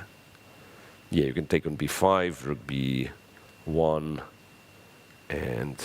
Yeah, but this is like simplifications, but also still kind of very messy. Yeah, but it's not as messy as the game. So this one, I think knight to e3 is the move that Richard will be reaching for. We just saw these simplifications happen. But let's go to the game that was the messiest one of the round, the most complicated one, where Gukesh was in huge trouble. Right, we'll do it in a second, but all I see is Richard made a move with the knight, and the knight is not on e3. So he went knight d4. So I just saw him reaching for the knight. I just want to see what does it mean. So knight d4, and if black captures, he's going to check here. King h8, and what's the move? You can take the pawn. I got it. But I'm only going to give you a drawing line, that's the only thing. You take there. Wait, no. bishop d4, right? Okay. No. Sorry. Rook to e. Rook to e1. Right, rook to e1. Queen moves somewhere. And some bishop e5, queen h6 that's what we wanted, right? That was what... I guess this is like a very cynical draw. Just go check, king h7. Actually, he can do that. Well, why throw in rook e1? King h7 is bad because rook e8. Yeah, he could do it immediately, kind of, right? Well, no, actually. He does have a perpet, right? Or does he? Now, there's king g7. Black can still kind of be a bit annoying. It's a very tricky position still. So with black, I would probably... I would take the knight. You take the knight? Yeah. I'll take the knight because I'm like that. And then king h8, and after rook e1, move the queen and say what you got in your bag. Queen d7, and so now... But then it's just a draw. Check, king I'm happy with g8, and yeah. And I guess black... Yeah, I see there's a rook e6 move, which is not good because black has knight to d8, and then you go queen to g7. Second best move in this position, and black is better, is knight h8. How often knight h8 is a good move? Right. Yeah, so it's a bit of a speculative sacrifice, unless he settles for a draw, right? Yeah, and I think that's his plan, because otherwise knight to e3 was... Black was once again jumping with the knight d6, and might have been, yeah. Yeah, but it kind of felt like both sides had their chances. Yeah. And it depends on your mindset, what you're happy with. And let's go to the world champion Gukesh. Yes. That's the Mishra with Gukesh. Because Gukesh found the way to d5, king d7, and Mishra found the way to lose part of his advantage. Remember, Right. that was one of our tries, and then bishop d4 and queen d5 happened to be Yeah. very good for, well, very good for black, as in not as lost. Exactly. And this was exactly what we followed. Queen takes h5, and now, wow, queen takes h5 is a cool move. Because now you want to go queen f5, trade the queens, and have bajillion pawns for a piece. So apparently, knight f6 is the move. So I would Really? think, Knight I would think this, right? I would That's think what this. I would play as well. But then we are forced to trade the queens. We cannot go to e8. But knight f6 is a bit. Knight f6 is a little bit mysterious. No, but isn't it okay? Yes. This You throw in a and check? queen e6, yeah. And now So if you trade, I think king takes, right? Or pawn takes. pawn Even takes. pawn takes, yeah. Pawn takes, knight d5. You have a bunch of pawns, but all of a sudden black gets, well coordinated. And it's a good endgame king that black has on d7. d7, right. So no, you don't know. I don't want this. Yeah, you want probably to you keep don't the want queens on the this. board. Knight f6, so what you can do is like check here, queen f3 maybe? But even then you're not threatening to take on f6 because d6 is hanging, so black can play rook g8 maybe. Mm-hmm. That's such a weird position because d5's there. Very confusing. Very, very confusing. But for this, first Gukesh has to decide on knight f6. And I imagine if you go queen e6, then d5 wins. Yeah, Yep. that's the problem. d5, you deflect the queen, queen takes, a to d1, queen e6, and then f4, f5, and just crushing through. That looks good. So you cannot really allow d5. Yeah, the queen for now is the blocker. And I was going to say, you should not be tempted as well to take that pawn on d4. Yeah. Because there you're just literally opening up all of the avenues to towards the d1 king. and- Exactly. I mean, the pawn on d4 is actually, I would say, like it's a double agent. Covers your king. Exactly. Helps your king to survive. Exactly, it helps the black king to survive, and at the same time, it is kind of working for the white side, but it's blockaded. So, Gukesh, he survived the worst of it. If he finds this knight f6 move, he can turn it around. Maybe. And then, you know what? If you get a position like that, remember this endgame. If Mishra, if player with white, if he still kind of insists, sometimes like carrying over this idea that I was completely winning, I want to win, I will not ever settle for a line that leads to a draw. You can easily lose this one. That's what I mean. Yes, like if you keep pushing and the position just doesn't have it, it's very often you end up just like over pushing and losing. Okay, so Knight f6 on the board. yeah, of course. So he's got into a very bad position, the world champion. But since then, he keeps finding those resources. And okay, whilst this game is razor sharp still, and both players having to bring their A game, let's go over to the women's section and see how the two co-leaders are facing off against each other. I mean, see how they're doing. Because suddenly, I mean, this one looked like it was going to be quite the battle, centering around Black's ability to advance on the king side, and nothing's happened. And instead, it's something very, very simple. I wonder what the evaluation is, and I'm not surprised to see it's zeros. Black's the move, which might matter, but rook e2 would have been like a really, really nice move, but king g1 and f1 and rook will have to leave. So if black somehow could keep the rook on the second rank, he'd be just like much better paralyzing both white pieces, but the king comes to the rescue. Yeah. So it says equal, but at the same time, I'm not sure which side would I pick. Well, first up, if you're black, you have to prevent the white knight from jumping going into to e4. Yeah, or be ready for it to jump to e4, right? Because, yeah, there is, for instance, a move c5, and then if knight goes to e4, you go c4, kind of getting rid of your double pawns. Katerina goes knight f6, once again, controlling e4. White probably has to go king g1. King belongs to a center in the endgame. King goes g1. G1, yeah, and probably black starts expanding with c5 or a5, something that.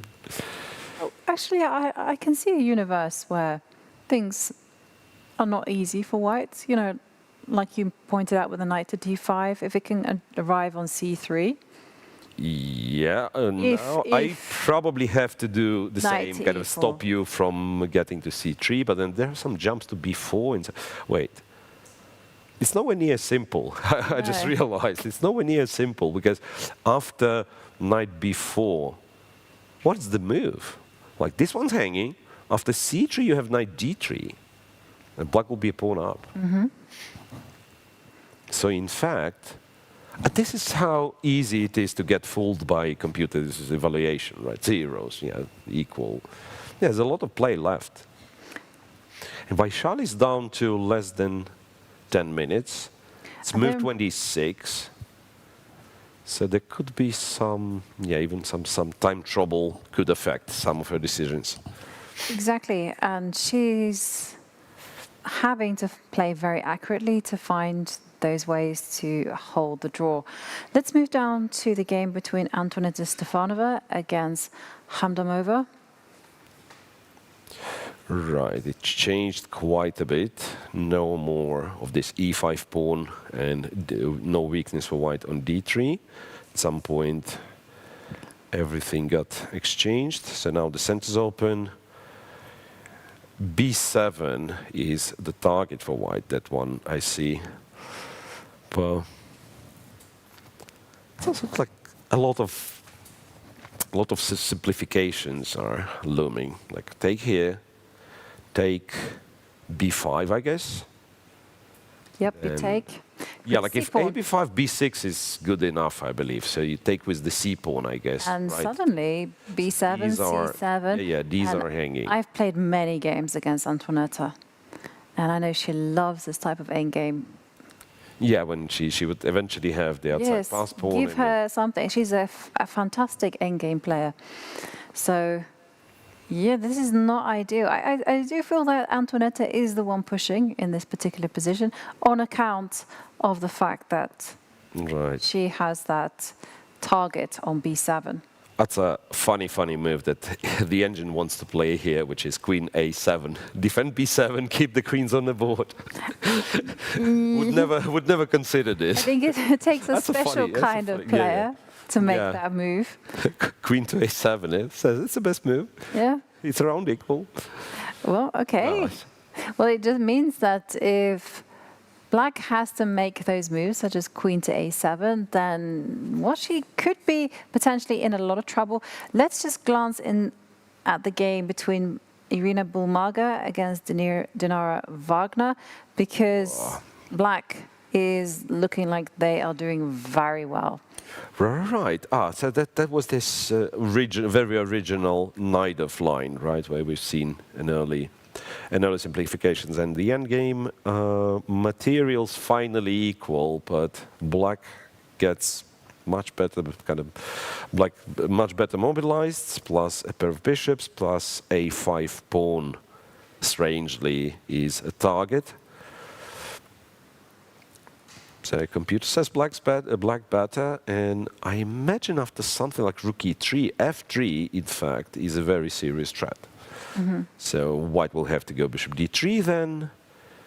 Black can capture, go rook e2, go f3. Yeah, it's black definitely is the side who's pushing.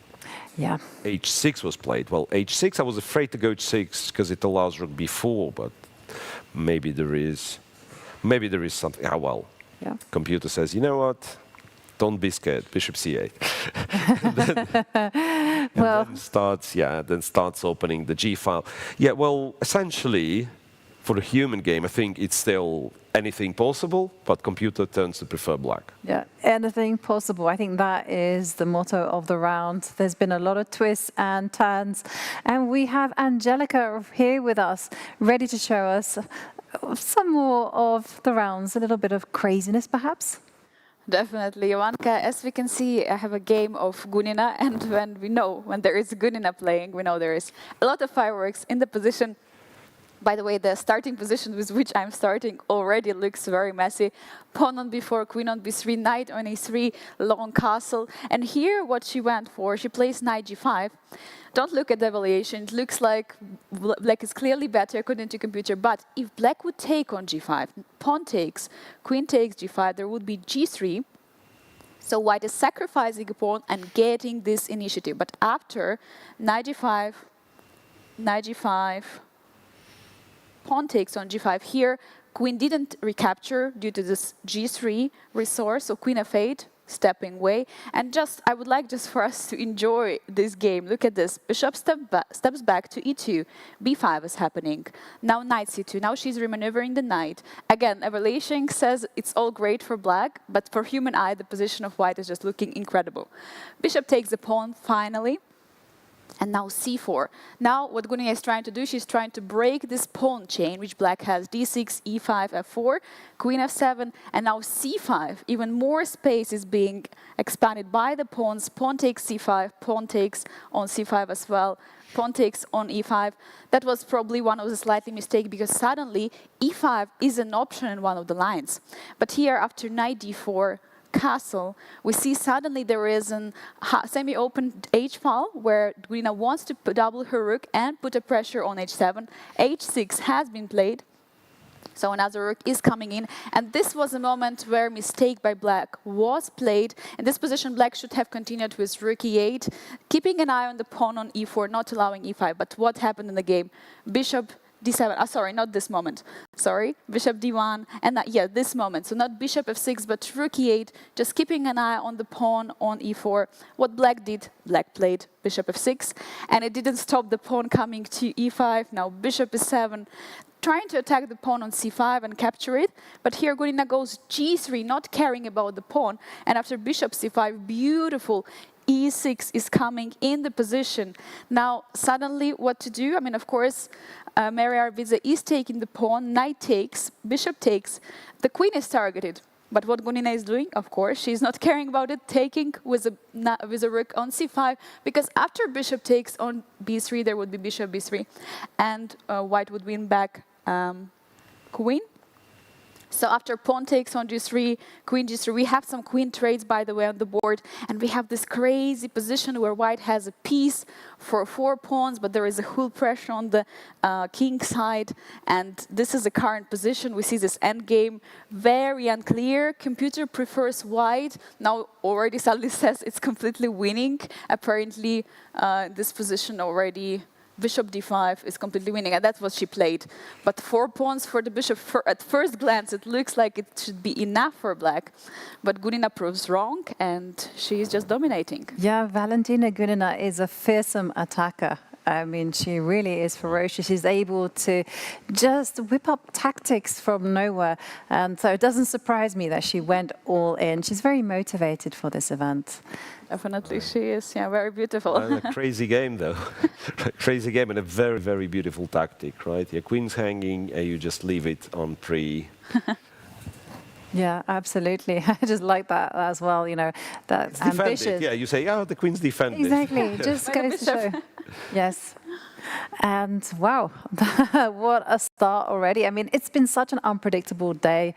Angelica, I mean, what's your vibe of the game so far, all of the games in the event? I feel like the players know equator is close. The middle of the tournament is tomorrow. It's round number 6, which is upcoming. So I think they're trying to show their full energy and their full motivation in this event. That's what we see on the games. Yeah, definitely. Thank you very much, Angelica. It's all about focus and motivation. And we are going to go on a very quick break. When we return, of course, it's going to be that time when the tension is rising and time trouble is looming. So stick with us.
I'm here with Alexandra Goryachkina, who just won her game in round 4 of the FIDE Grand Swiss. Alexandra, it was of course big news when you decided to play in the open section. Tell me a bit about this decision.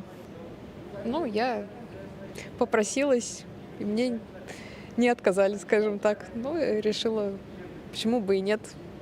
В 21 году в Риге я играла. Решила еще раз попытаться. What did you learn from that experience in Riga that you brought here?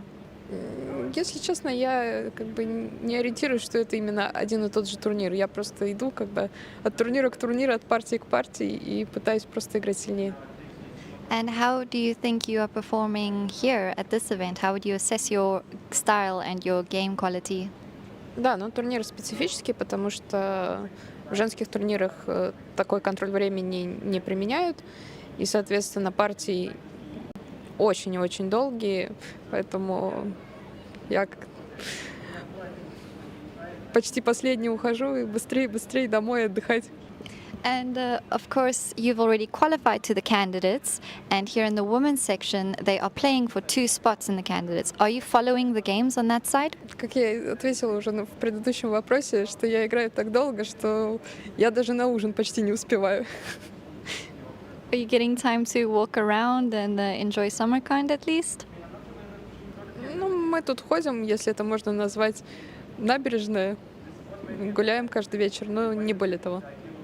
And then I think that what a lot of our viewers are interested in, you've been at the top for so long, and you are, of course, playing so many tournaments as well. What does your training regimen look like? Ну, каждый раз по-разному, но здесь у меня между турами просто каждый день цейтнот, поскольку я к такому контролю времени все-таки не привыкла, и крайне мало времени остается там даже на отдых и сон. And finally, what are the goals that you have set for yourself here at this tournament? Ну, как и обычно, играть как можно лучше. Well, thank you so much, Alexandra. You're doing so well. So many people are rooting for you. Good luck for the rest of your event. Спасибо. Okay, Gukesh with it, and the top one, hair. Who has hair like that? Either Arjun or Pragg, I don't know. I think if you do this, it's a little easier. Arjun? Pragg? No. Arjun? Pragg. Pragg, okay. Okay, Fabi. Levon. Wait, the eyes are Levon's, right? Okay, Fabi. I don't know who this is.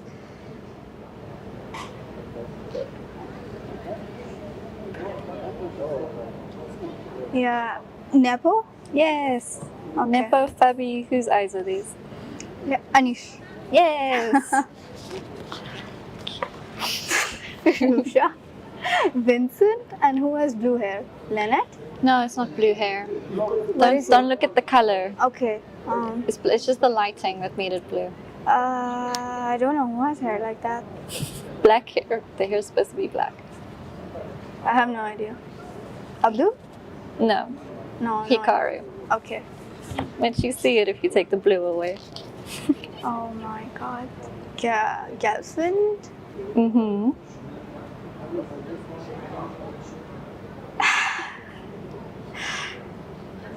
Who is that?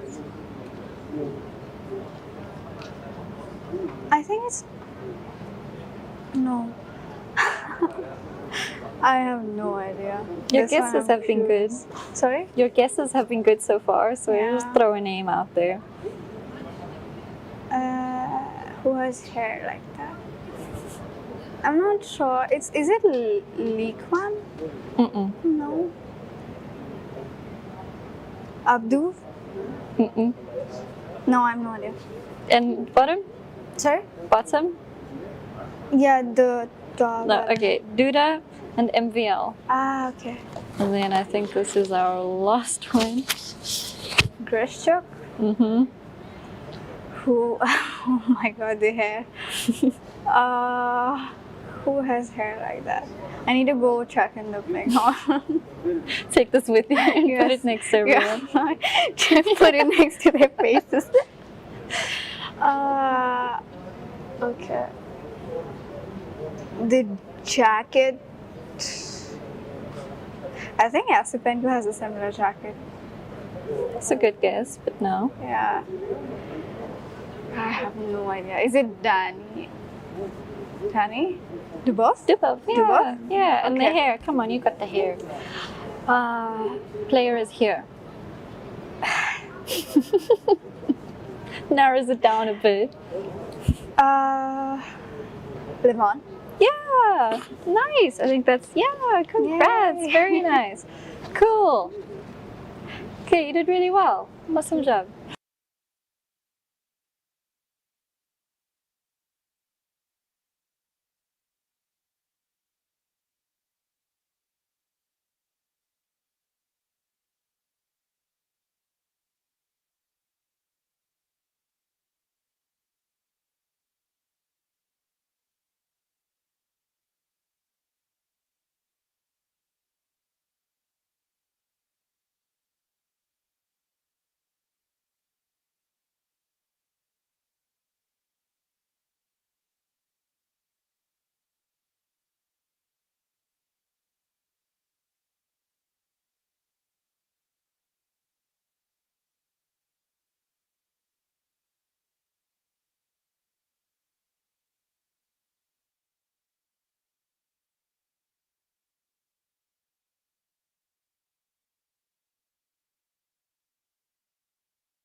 Hello and welcome back. It's round 5 of the FIDE Grand Swiss, and we've reached that time where tick-tock goes the clock.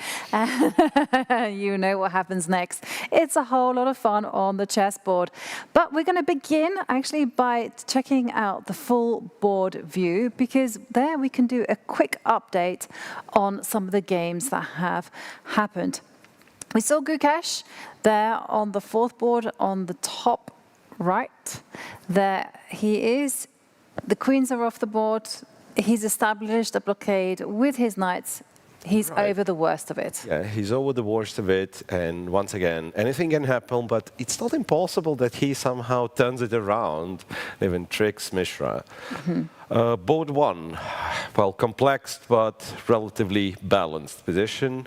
On the 2nd board, Bluebaum and Prague, I didn't check for ages, but it seems once again neither side has like particularly big advantage. On board 3, however, Erigaisi gets close to decisive advantage against Vitiugov. Yep, we're going to be investigating that, and there we can see that there's been a lot of movement. Nordberg, Abdusattorov, he's still better against his opponent. But I just really wanted to share with everyone that there was a very cool game being played on board 12 between Shakria Mamajarov, and we're going to head there immediately because it has, in fact, as I spoke, ended. So let's check it out.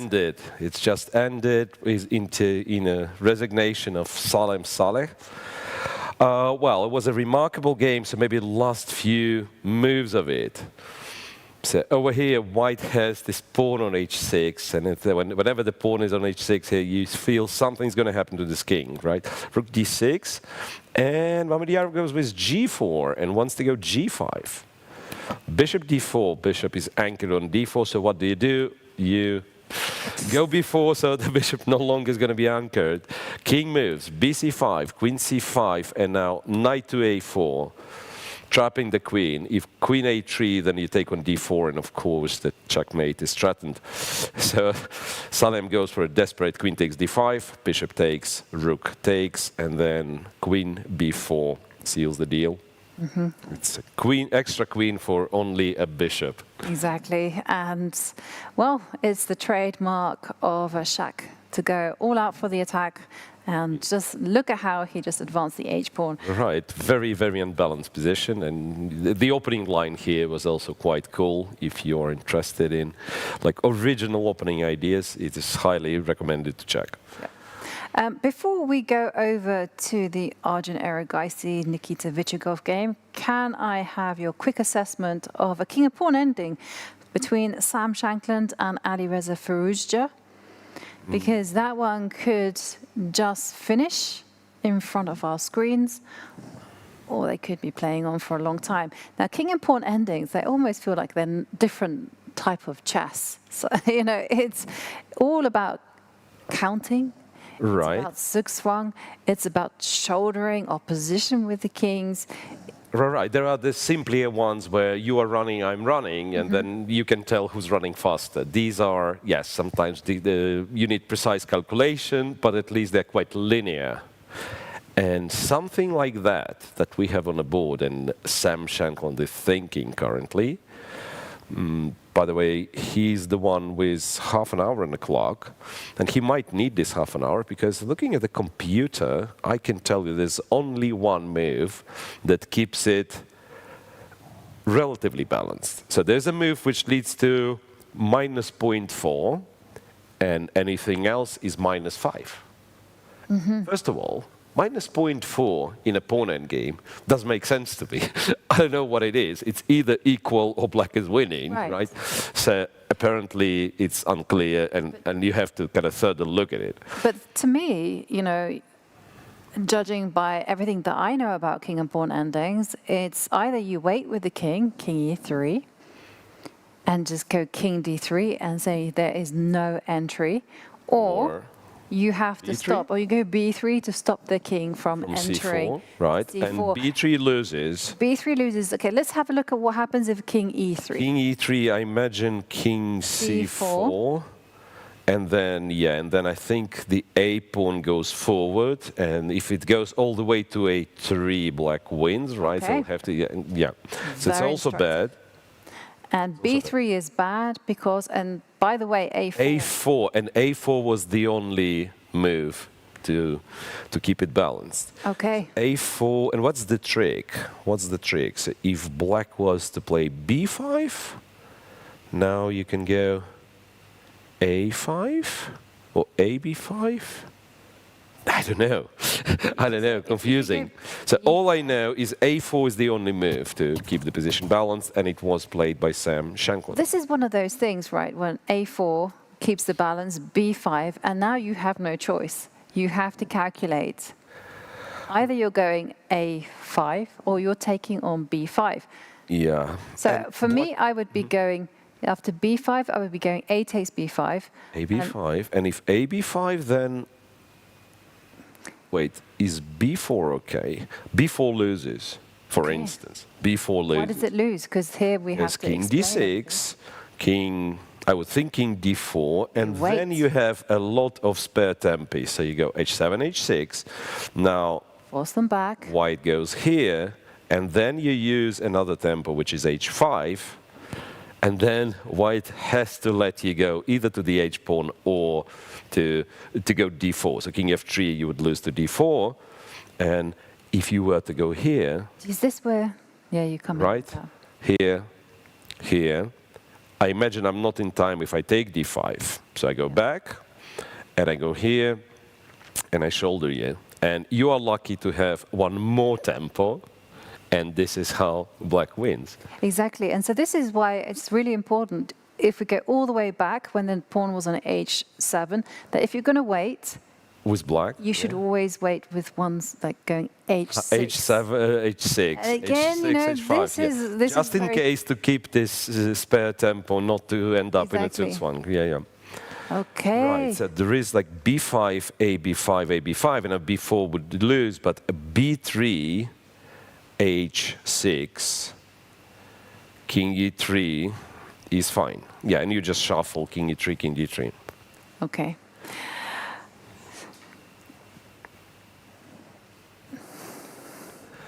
Right, so we'll probably leave this one, right? The draw won't be agreed yet, I believe.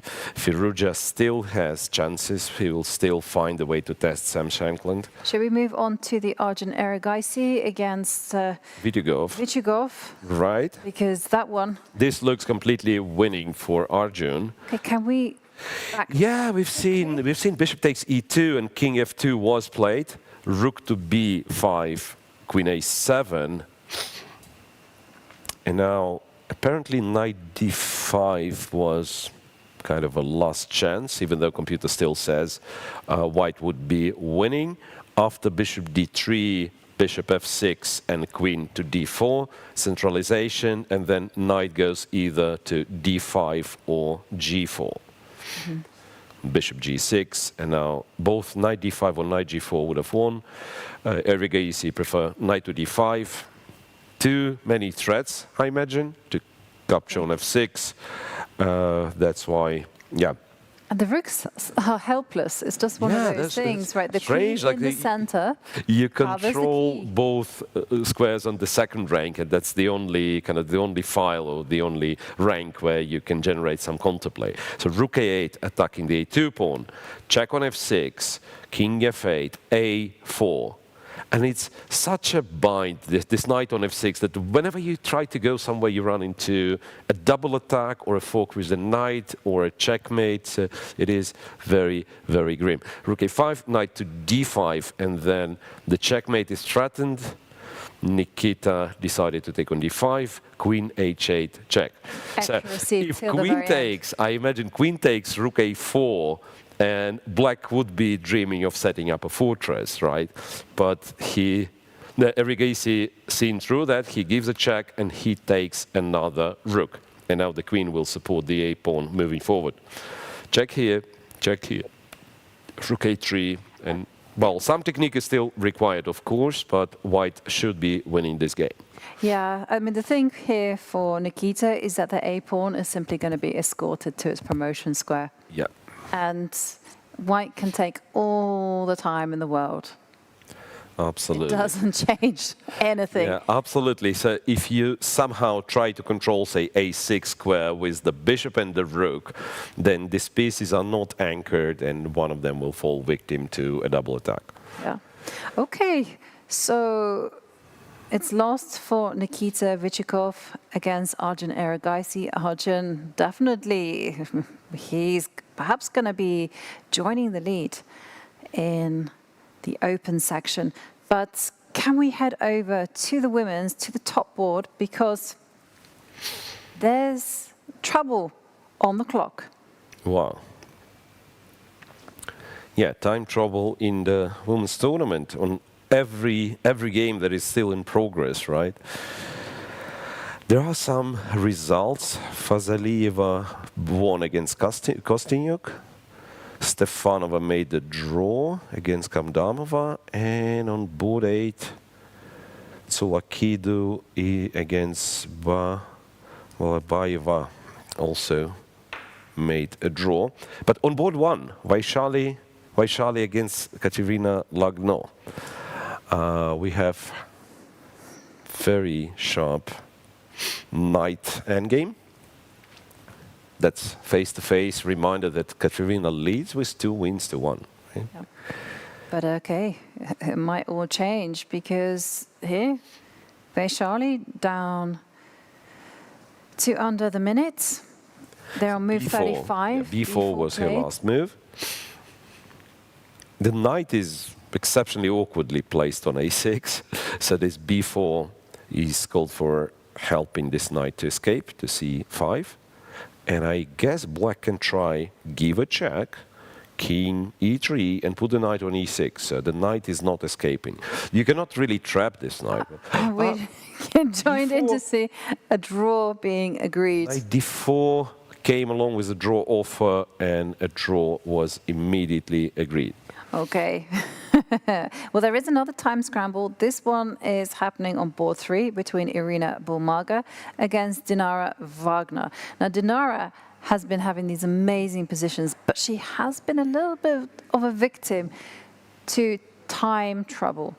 Yeah, there were games that she was completely winning and then couldn't convert because of because of time deficit on the clock. Right, it's very hard to, seriously, it's very hard to navigate these positions. What's happening? Material still equal. I still feel like black has a bit of pressure, but now that the knight is anchored on E6, the bishop from C8 is neutralized, right? So it's very hard to kind of make any progress with black. Can we somehow go after the A5 pawn? That's what I was thinking. Yeah. It's, again, don't forget, it's white to move, right? It is white to move, so it's not easy. But Irina also down to a can take well. G3, yeah?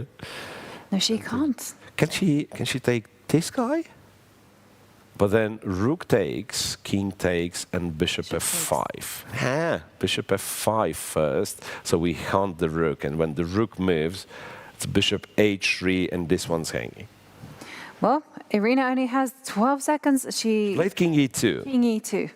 She played king E2, which allows rook G2, which allows black to just keep the tension by going H4, supporting the rook on G3. Mm-hmm. And yeah, they're both down to the very last seconds. Yeah. Less than 30 seconds, 24. H4. H4. Yeah, H4, very understandable. That's a move in the time trouble. You went H5, previous move, right? No threats. Yes, push it. H4. Well, for Irina, this is the big question. What does she do? Does she go on the offensive with C5? Does she try to hold the balance? Yeah, can she go C5, for instance? So now, if bishop takes knight, you just take, I guess. Right, rook takes, bishop takes. Black wins this pawn.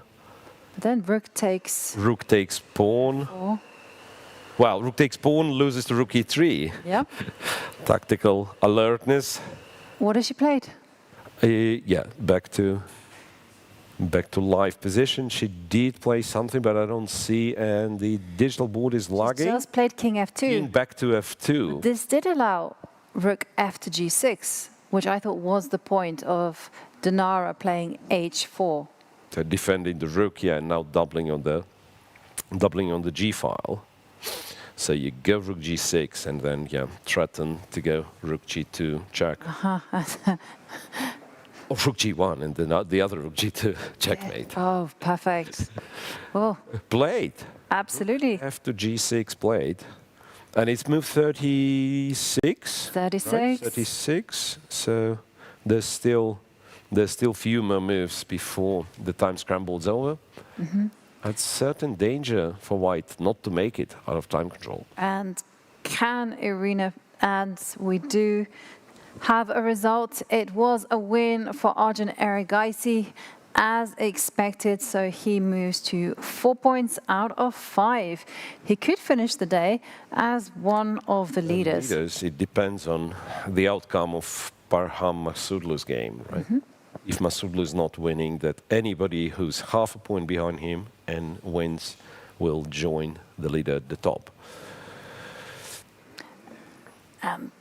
All right, so rook's getting traded on f3, rook g3 check, and after king comes back. Here black is in full control. You can just take on b3, you can take on one of h3. the pawns. You think which one you prefer, right? I think. Yeah, there's like a bit of c5. I'm not sure how serious it is. Yeah, but c5 will. Then bishop b. Make you go check, right? The rook is hanging, and this is something I don't rook to quite b2 like. check, king. Rook b2, king And you can f3. always tuck the bishop in. Maybe Can you go just bishop to- takes knight first? Yeah, you can do that, but then kind of it's opposite colors, right? Yeah, and you lose. Now you have a lot of pawns and potentially win the a pawn as well. Okay, still some life. There's still some life, yeah. Okay, so their move on 39. We're going to stick with this until they reach move 40 because we love ourselves a good time scramble. And in the women's, I have to say, so this game's going, Daniela with Tanjangi apparently reached the time control, but a lot of games finished. So boards 1 and 2 were draws, then on board 4, Kostyniuk lost to Fatalieva. Draw on board 8. They've been different type of games as well played in the women's. It's felt a lot quieter. Wow, and black just captured e6, Dinara just captured e6, but it seems to give away all the advantage because now white can take e6 with the rook, and after this check, go king e2, and if you take rook goes to h6, yes, or f6. h6 is great. h6 looks nice, and then, well, Then looks maybe nice, f6. But, I got it. So rook h6, black has f3, bishop f3, rook e3 check. So you have to watch out for this pawn, and that's why you go to f6, and you want to go to f7 to type like down to the defense of b7 pawn. At least computer claims that this would keep the game balanced, but first, of course, white has to find it. White has to find it, and I don't think she. It's very difficult to hold your nerve. Bishop takes, and bishop takes loses to bishop c5 check. And it's move 40. Oi. 40th move, deadly. You know, it's very often mistakes made on the 40th move because, like, so partially you feel a bit of a relief. So now I will make this move and time trouble's over. And yeah. Yeah, and it loses because simply the f-pawn advances and the white king is trapped in a Check, cage. king goes, f3, check, f2. Like, it just goes forward. Okay, so that was the big time scramble in the women's section. Let's cast our eye over to the open, where, again, it is problems. Just has to make a move. I'm sorry, but and she doesn't give a check. So bishop c5 was winning. Rook b3, black is much better, but the game goes on. And now the time trouble in this game officially over. Let's head to the open. Thank you. And where do we want to go? Where is the problem? Board 1. Yes. Board 1, just to see what happens. Because apparently, and I can see it was, I can say it was the certain degree of, confidence because I have the engine running on the background. Parham's position is better. And we can also say this like by just looking at the position, right? B5's hanging, black is up a pawn. Okay, it's not the fanciest pawn you can have, right? But it's a pawn, and B5 is hanging, and black's the move, so black can capture B5. Yeah, and unfortunately, this rook on C3 is somewhat dominated by this knight on C4. Right. Because what I would be looking at going rook to D7, swinging the rook over. In an ideal world, I would put on A3, but that is not possible. That's a good question where the king's going. So after this check, like part of me wants to go to H6 and say the king is safe, but it's safe until these two rooks don't appear on F7. So maybe after this check, black will have to go king G8, and it's not a pleasant feeling like when the king is cut off on the last rank. We might be seeing this one because here I was There's thinking some rook F3 or rook F8 you can play. All right. So rook takes B5 played. The pawn is captured. Mm-hmm. I think it's always wise to give a check, get a rook to the 7th rank. Yeah, like it's very hard to imagine in what world rook D7 will be a bad move, right? Cut off the king, get rook on the 7th. So the line could be check, king goes rook F3, and now you're absolutely right, rook F8. Rook F8 needs to be played. If white trades, I imagine there's not enough pawn to play. Mm-hmm. There's not enough pawn to play if white trades, right? Yeah. Yeah, there's rook C5 and the B pawn starts marching. The bishop is locked out of the game. Yeah, and that would be a problem for Richard Rapport's Parham Maghsoodloo, the only leader of the tournament so far. We're waiting to see how he gets on. But someone who did win the game was, of course, Arjun Erigaisi. He defeated Nikita Vitiugov, and he's with Charlize. So let's hear what he has to say. I'm here with Arjun Erigaisi, finally getting a chance to catch up. Arjun, how's your event going? Yeah, so far so good. Maybe some of the games were not the best in terms of quality, but result I'm so far happy with. And how are you enjoying your time here in Samarkand? Yeah, it is nice. Like once in a while, it's good to have these long time control events. Yeah. Do you prefer the classical or the blitz? In general, blitz. And last year at the Olympiad, we learned about your strange breakfast habits of having many hash browns. Is that still a thing? Do you have a breakfast routine here? No, it was only there. Like somehow it just got viral, but it never happened after that. And tell me about the competition over here. It's, of course, one of the strongest Swiss tournaments in the world. And you, as one of the top players, have a lot of hungry players coming for you. What do you think about the overall strength here? Yeah, Grand Swiss is always one of the strongest tournaments. I think strongest open that happens, strongest Swiss event, I mean. And it's good to compete in such a strong event. You've been competing in many closed tournament events, and you play against the same players usually. Here it's an open field. What's it like playing against newer faces, up-and-coming youngsters? I think it's still not like newer faces. You still know most of them, and you have played against them at some point of your life. But yeah, I think allows more flexibility in terms of openings, and you can take more risks. Are you sticking to your repertoire, or are you preparing specially for your opponents? When you say you're taking risks, what exactly does that entail?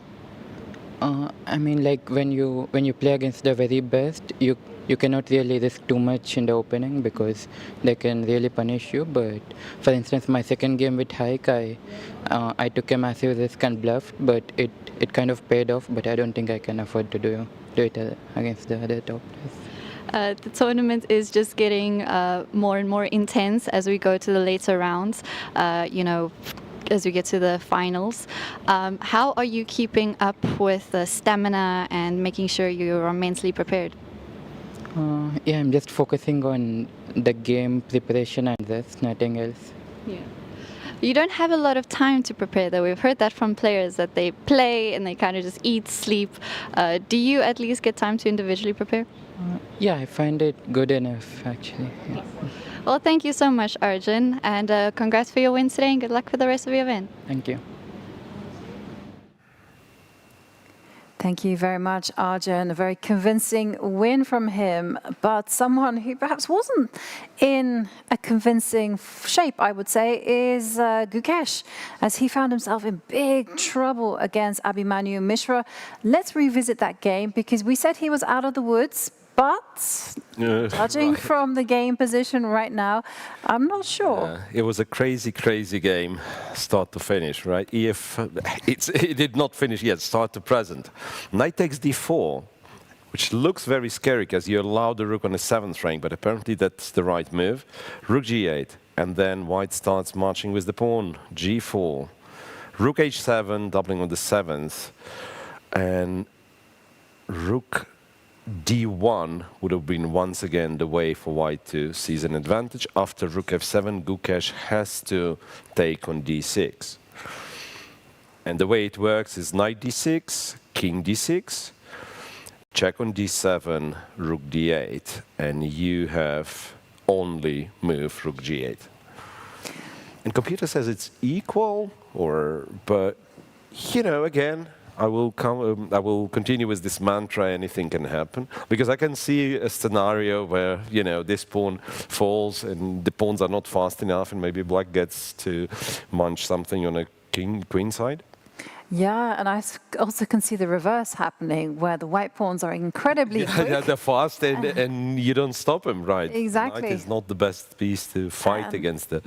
When you only have 1 minute and 30 seconds on the clock, I mean, you have to accurately calculate knight takes bishop and see the response at the end to rook to d8.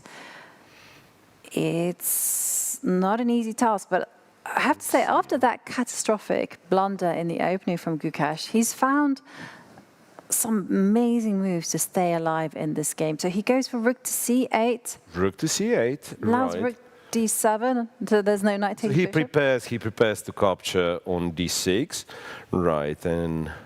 Well, computer suggests rook to d7 to defend this bishop, but it's such a weird move to play. I don't think it will be played. What do you think will be played? Somehow the king move. Yeah. Let them take and then start to try to advance the pawns. Yeah, try to advance the pawns. King g2. King g2. Yeah. Eventually, king gets to g3, and you move the h pawn. Yeah. Knights are notoriously bad at stopping those rook pawns. Exactly, the rook pawns, the edge pawns, 2 pawns. It's just that they can only really operate on one side of the board. Yeah. Well, so Gukesh's position is very tense, right? And it's move 32, so a lot more moves, 8 moves to be played under this severe time pressure. What is Abhimanyu going to respond with? Rook to d7. He does defend the d6 bishop. But it made some sense, right? Because knight takes bishop was a big threat. Right. So now? So now what? Now he might be looking to play a4. Well, I would continue with the alternative plan, which is king g2, king g3. And move the h pawn. Yeah, but I was thinking, like, if you play a4 and then the knight cannot take d6 or c7, that means you kind of dislodge this knight and then you free the rook. Because I don't like the fact that the rook is on d7. Well, maybe you want to go rook d8 on the other hand. I just realized. Maybe you want to go rook d8. And then go the other rook to d7. Yeah. And get a bind. Yeah, what black does, that's another question. You can't take d6 because rook d6. Well, knight... Well, Gukesh has got 47 seconds to find out. He has to make a decision. And white is the one. I found the checkmate. Bring the king to e4 and go rook e7. I mean, after all, the black king is cornered. Right, it's amazing how knight next to the king covers all the square. Rook h6. Rook h6, what a move. Using the fact that Incredible, right? Yeah, this rook is hanging. So now white can, of course, move the rook away. White can give this check. Knight e7, then give this check. King d7. Rook. Yeah, but I was hoping for rook h7, but then you take d6. Right, so there is no winning tactic for white, it seems. Yeah, the computer's valuation is around equal.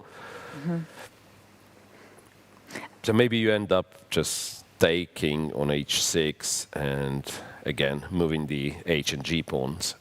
It makes perfect sense. I mean, the one thing for white, though, is it will take a few moves before you can start mobilizing them because they need some assistance. Right. Without the king, yeah, once again, there is a danger the pawns will be stopped, blocked and eventually captured. Rook to g7 doesn't want to, Okay, but hang on a second. There's a pawn that's up for grabs. Rook takes h3. Rook h3, and it's a very, very important pawn because now you have still those 3 pawns for the knight, but all of them isolated. So you no longer have any connected passed pawns. This could be the first kind of inaccuracy. Moment. Yeah, that's a serious inaccuracy from Abhimanyu. Rook h3 played. And then, yeah, like the dynamics of this game, right? So he's gotten a winning position straight from the opening, but since then Gukesh is fighting his way back now to the winning position. But who told you that this change in the valuation is going to happen, going to stop right now? Maybe now it's going to shift in Gukesh's favor. You really don't know. I mean, we have to really compliment Gukesh for finding all of these tricky moves to stay alive in what was a very, very difficult position. Wow, and for Abhimanyu, I mean, it was so easy. I mean, the moves came so naturally, and Gukesh kept finding ways to put the pressure to keep on asking those questions. Rook takes h3, and now what to play? The computer provides a very long line starting with a4, knight takes, rook takes, king to e5, rook to d8, where black is supposed to take on c7, allow this, and then it's a draw. Go check, take the pawn, and yeah, wait one it's second. a draw. After a4, is black obliged to go knight takes bishop? Can you go knight d4? Exactly, ask for more. a4 played. a4 played, yeah. So now, if knight d4, white has rook d8, and whoa. Something interesting is happening. Knight to f4 apparently is a possible move. And if rook takes c8, then black checkmates white after rook f3. Can you find that? Look, like rook f3 and computer says checkmate in 6, and I don't even see what the threat is. He's going for it. Right? Oh, we might see this knight d4. Okay. e4, knight d4 played. Right. It's not guaranteed that he's going to go knight f4 because after rook d8 there is rook h8 as the backup, but knight f4, if this happens, and then you're going to have to go bishop c5, and black has some perpetual from what I understand. But this is amazing, like rook takes, and you go rook f3, and say after that, what's the knight d2, rook h3 is the checkmate. And if I defend the h-file, then it's a check, followed by check, followed by one more check. Yeah, I get it. Knight g3 and rook g2. Beautiful. Well, but it's such a tense moment now. Very tense, especially. Bishop c5 was played. Bishop c5 is the right move. Now white threatens rook d6 among other things. Yes, but you still have as a response to that, king takes e5. And you also have a check. D5, yeah. You can throw in checks as well. Wait, can I go here? Apparently not. Knight E2. Knight E2 check, and Knight E2 check loses, according to the machine, after any King F2 or King F1. Wow, what a game. So King G2 would be losing for white. King F2 or F1 be winning for white. There is no move, no legal move that leads to a draw in this position, or leads to a even position. Of course, like you can turn any position into a draw. But Abhimanyu playing King F1, F1 that made much more sense than King G2, because then that introduced another knight into the attack. And 3 is the magic number. King F1. So what do we play right now? D8 is a big threat. Rook D6 is also huge. So if I go Knight F4, wow, it's actually hard to see, but Bishop D4 is a threat, defending the pawn, and he wants to go Rook D6. It's not such an easy move to spot, to be honest. It's not such an easy move to spot. Wait, but I control D4, so what happens if I go Rook H2? And then, then the other version, then it's a check and take this. We might see this Bishop D4 on the board. Because Knight E2 went to F4, right? And it's understandable how you blunder this, because Bishop D4 is not the most natural move, right? You think you have everything under control, and if not for Bishop D4, Black is even slightly better according to machines. So Bishop D4 wins. And Abhimanyu just has 38 seconds to figure it out. Find this move, Bishop D4. And here there's so many checks available. You can go, Bishop he D4. finds it. Bishop D4, and now computer evaluation jumps to plus 3.5, meaning, it's really bad. It's really, really bad. And now, can Gukesh throw in some checks? But there is no, so Rook F3 is what computer does, and goes to a D3. You go to D2, finally, there are no checks. Knight E. He went Rook. He Rook F3. Rook F3, so he kind of goes for the say, well, but Rook F3 is Rook D6. Ah, no, Rook F3 check. What am I talking about? Yeah, so check here, King E1. Rook D6 is a checkmate threat. That's the biggest problem. That's the biggest issue. And it's not easy to untangle. So he's banking on ideas such as knight giving a check, as you mentioned, and perhaps taking the pawn.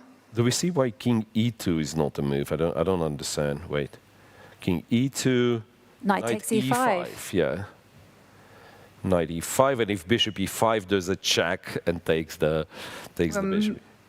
This is move 40, Miro.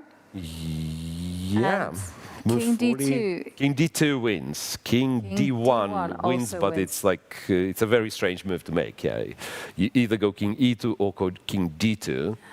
King E2 seems to you like the benefit is you attack the rook, right? You attack both the rook and the knight. And it's tempting as well, because you have to understand that knight takes E5, the counter is what saves Gukesh. But King D2 is going to be a winning move if Abhimanyu finds it.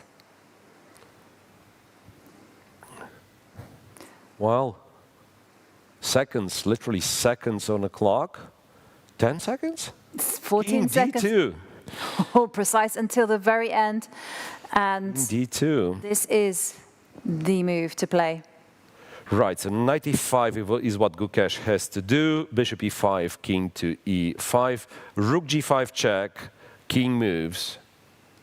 Doesn't matter, E6 or E4, let's say E6, and Rook G takes D5, which you still have to win this position, right? But it's 2 pawns up.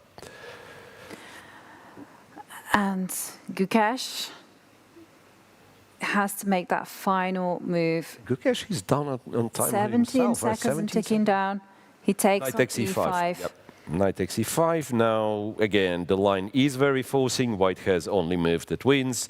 Black doesn't have alternatives, has to capture the bishop. Rook to G5, once again, only move that wins. King E4 or King E6 doesn't really matter. We will end up in this endgame with 2 extra pawns for white.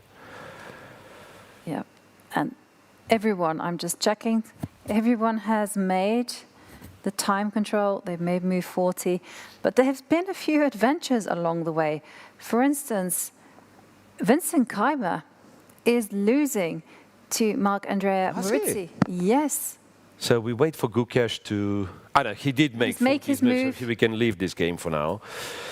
Vincent Keymer is... Wow, that's amazing, because at some point I've seen this in Keymer's game. There's been a lot of pieces, and after knight d4, Marc-Andrea went for this check, and a lot of simplification. I actually thought, yeah, white is a pawn up, but how do you win this one? It's impossible to win. That's what I thought. And apparently, and it was equal for and f6 was a terrible move. He didn't need to do that. F6, E6, and it was probably based on miscalculation, because he went here, King G4. Wait, King G4 gets like back into a game, and King E7 was a big mistake, because H5. And now, if you take, apparently this is just winning, and the king crawls over to help the pawn. So black had to take on H5 as a check, and then white goes King F5, defends this pawn. So now what happens next? White wins the F6 pawn by simply attacking it. And then with the bishop on F6, you cannot trade the bishop, so white's going to go with the king, win the H5 pawn. And Vincent, who won a couple of endgames that were perhaps originally drawish, now he finds himself on the receiving end. Exactly. And we are in for some shake-ups in the standings, because also Praggnanandhaa is losing to Matthias Bluebaum on the second board, and I think they've made the time control, right? They have made the time control. Everybody's made move 40. Wow. And yeah, move 40 from Prague was king to f6. It's plain and simple. Matthias has an extra pawn in a knight endgame. C6, I think C6 was just played. Yeah, C6. You need to stop this pawn, and if you go knight d5, then of course you drop this pawn. So king e7, right? And then you probably just bring the king over, like king here. King d6, I think king goes to e3.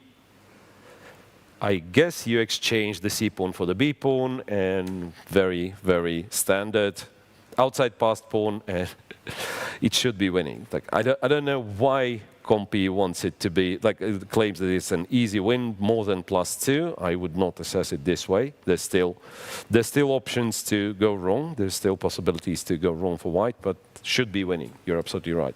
Yeah, it should be winning. Also, you know, with a passed a pawn or something, you can use it as a decoy and just continue the adventures on the other side of the board. Yeah, but I thought first we bring the king to kind of chase the knight away, take the b5 pawn. Okay, yeah, completely our c pawn will be taken, but we make sure that there are no black pawns left on the queen side. That's and then we turn our eyes to the king side. Yes, while they're taking, surrounding our a pawn, we should be able to collect everything on the other side of the board. Yeah. Whoa. Wow. We are seeing a very dramatic round. Absolutely. It's time scramble. So Gukesh can lose. Prague. Who's going to make draws in the top 10? I'm sorry, like a lot of results. So if Prague loses, Erigaisi has already won. Gukesh, we think, loses. Then Keymer loses. Abdusatorov, board 6. Abdusatorov is, well, the evaluation is +2. Abdusatorov is winning. Abdusatorov is winning. There was a draw on board 7. And there was Aronian's draw, quick draw. Relatively quick draw, okay, on board 10. Well, we've had a very intense time scramble. Now that the fog has lifted, we have Angelica here to tell us what news there is. Yeah, the time travel has just passed, and we have some very nice games as well. This one, Abhimanyu Puranik, the Indian Grandmaster, is facing Vladimir Fedoseev. We have seen so much of an interesting games from Fedoseev, but this one was a true firework. I mean, we can see that white is attacking, the king is in the center, the position is opened, and this is moment bishop c5 was played. Computer doesn't like this move, but it's very logical. Bishop is cutting the king to castle, knight e7. And in this position, what we see that Abhimanyu Puranik is giving up an exchange. And apparently the best option here for black would be to give up an exchange instantly. Though, Fedoseev is not doing it, and he's taking the pawn on h3, which was a huge mistake here.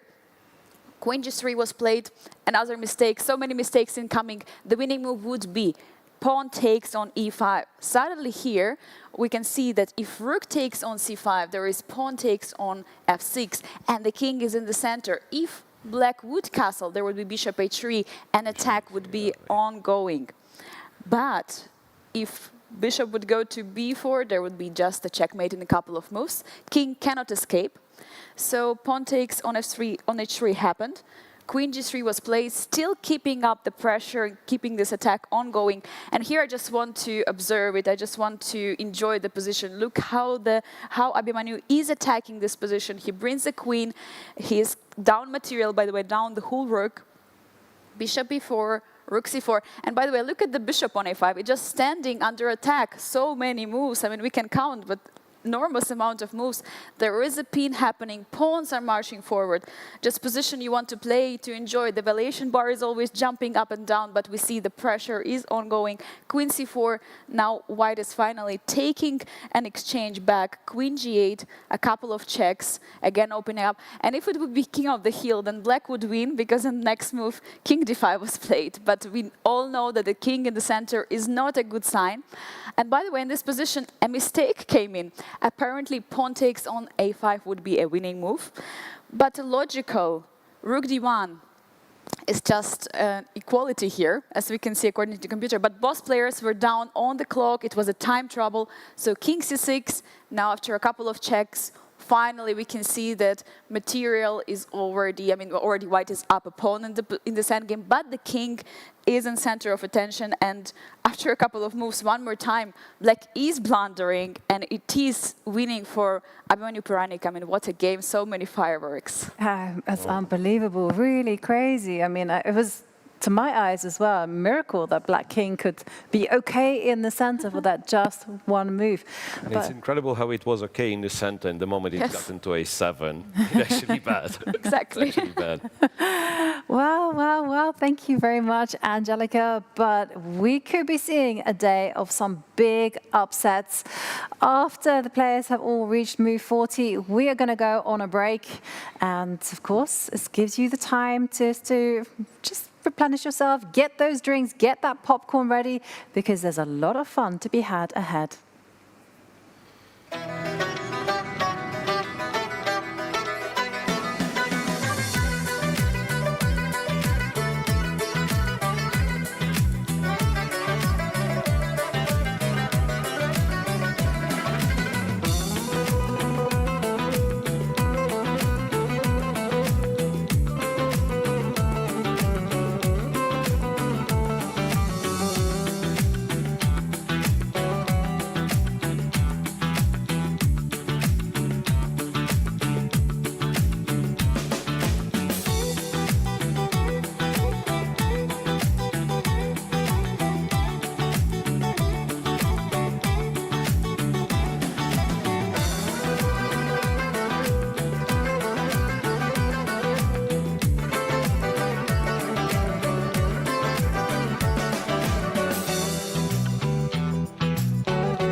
Welcome back to Samarkand. Now the players have reached the time control. The tension has eased just a little bit and the players are now settling in for a long thing just to work everything out as the battle goes into its last stages. But whilst in the open, the players have got that additional 15 minutes. Let's peek into the women's section and see what developments have occurred there, because a lot of the games, especially in the top 10, have finished. So let's update everyone on the news. Well, we only have 2 games running, in fact. So that is the position on board 3. Irina Bulmaga is still playing with Dinara Wagner, but this seems to be an absolutely winning position in the opposite colored bishops, right? So especially if this pawn gets to a3. Well, bishop d1 was played, but then I guess you crawl with the king, you try to enter here, get to f2, and then in the right moment you push the a pawn, distracting the bishop or the king, and then the other pawn decides. Yeah. And this is where it's really helpful to have what we jokingly call the trouser legs when you have pawns, like far apart from each other. And the point is, and again, it's just another expression, that a bishop cannot dance at 2 weddings. So so here you're going to see is 2 diagonals. Right, and I believe white would love to play, played bishop a4, but would love to play king e4, not to let this king in, right? But then black has a4, and if you've captured a4, there's e2, and the pawn promotes. But if those pawns had, for instance, all been connected, say... let's say this pawn is here and here. Exactly. Right, then a so bishop you have one pawn more, but the bishop on d1, and that would be an easy draw. That would be an easy draw, and it's all to do with the fact that the bishop just has to defend that one diagonal, whereas here it has to do a kind of a whole load of working, because, it has to defend a4, has to defend e2. So this makes this a mission impossible to defend. The king just marches forward, and it should be game. Right, board 1, Vaishali and Katerina Lagno, we've seen, ended their game in a draw, and the draw was the second board, Stefanova against Kamdamova. But then Kostyniuk loses to Fatalieva, Tanjongi won against Danielian, Asabayeva beats Salimova. So a lot of decisive games. Olga Giria won against Carissa Yip. Anna Ushenina lost to Gorky. And on board 10, as the only other game that is in progress in the ladies section, Olga Badelka plays with the black pieces against Son Yusing. And I think, black has this pawn on h2, but it's safely blocked, and white should be easily winning. Yeah, the knight is not getting out of there enough. The knight's not... you win like this. You go king e3, right? Or maybe you don't need even. But if you... I thought knight h3. And then the knight cannot escape. And then you just move the pawns. And now you can just start advancing the pawns, not on light squares. You put them on dark squares. So you can go... and so she started with c5, right? That's exactly what happened.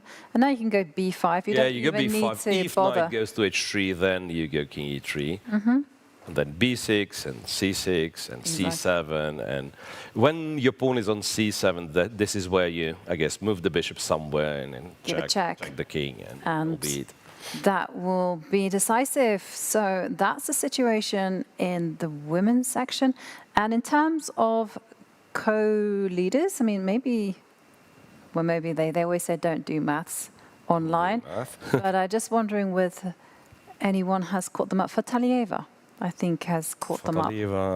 Has joined the lead. And then Dinara Wagner, if she wins. She's going to be. So she's going to. It's a 4-way tie after 5 rounds.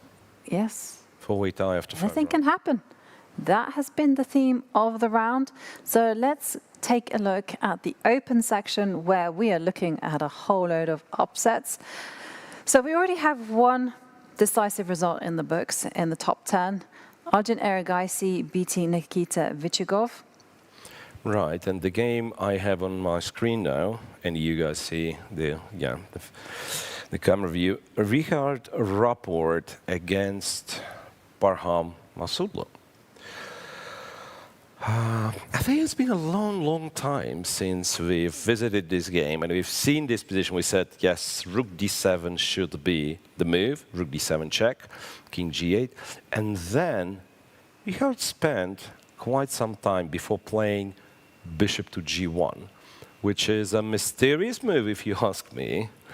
I guess preparing to go f3 and free the bishop, right? But computer doesn't like it, and doesn't like it for a specific reason, rook to b2, pinning the f-pawn.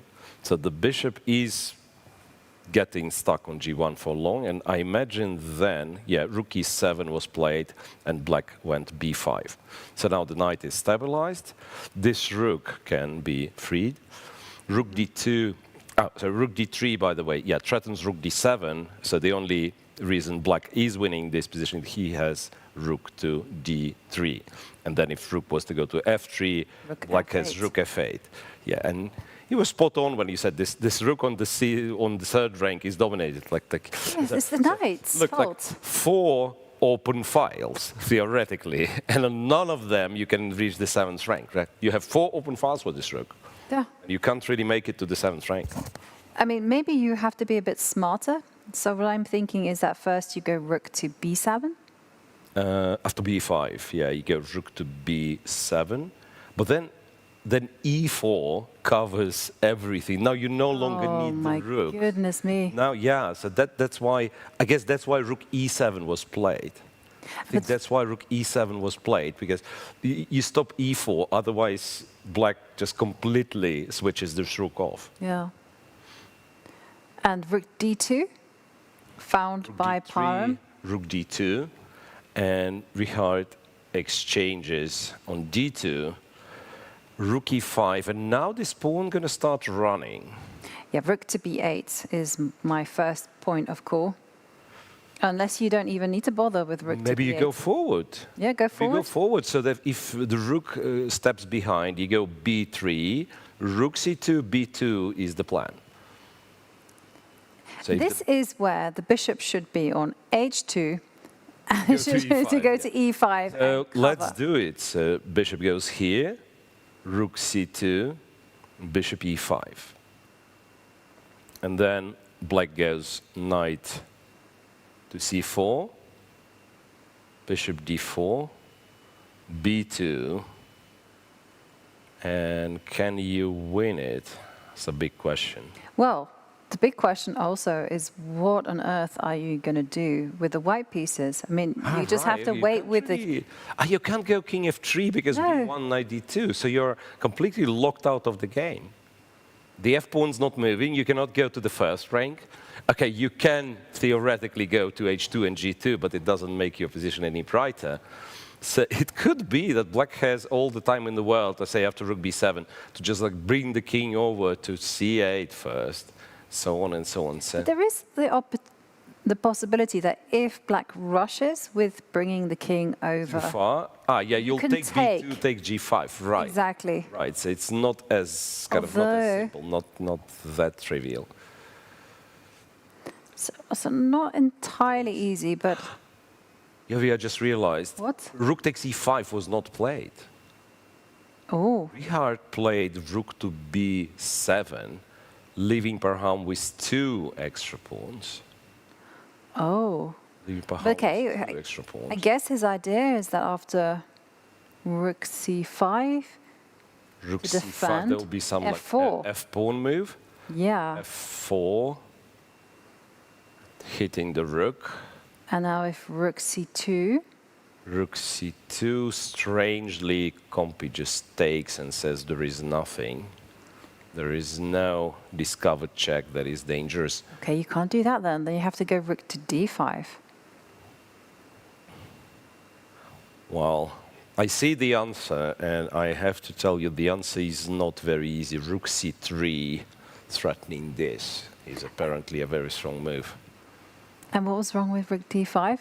No, rook d5 is fine. Rook it. d5 is like 0.7, minus 0.7, fe5, rook e5, you have your extra, 2 extra pawns, but the g pawn's kind of doubled. The bishop goes to d4, and yeah. And show us rook. Yeah, Why but rook c3? Rook c3 It's is so kind good. of cool. Yeah, rook c3, rook takes, and then it's a check. And then you And have you can't go to h2, Whoops. right? So you have to go here, and I believe this is where black just takes. Yeah, black takes. Now rook e5 fails to rook g1, yeah. and you have a check, but king attacks the rook. Very nice. Can we put the checkmate on the board so I can put you on the spot Which one? once again? So king h2. Check Yeah. here, and Rook rook. takes. So okay. Also, when the G1. rook is on h2, we might be more accurate with the rook is on h2. There's a but name for this. There's a name for this checkmate. I think this is the oldest checkmate in history And because the knight has always moved the way it has, and the rook as well. always moved the way it has. It's called the Arabian mate. Arabian. Yes. Okay, good to Yeah. know.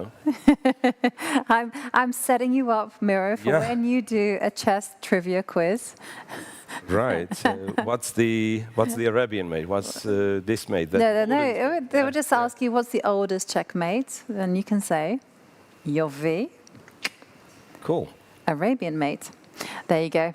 Yeah. So rook c5 apparently is winning. There's also one more move that Engine finds very attractive, and it's so e4 apparently is cool because when they take, you go knight f3, and this one I don't really get. That's just weird, Miro, because b4.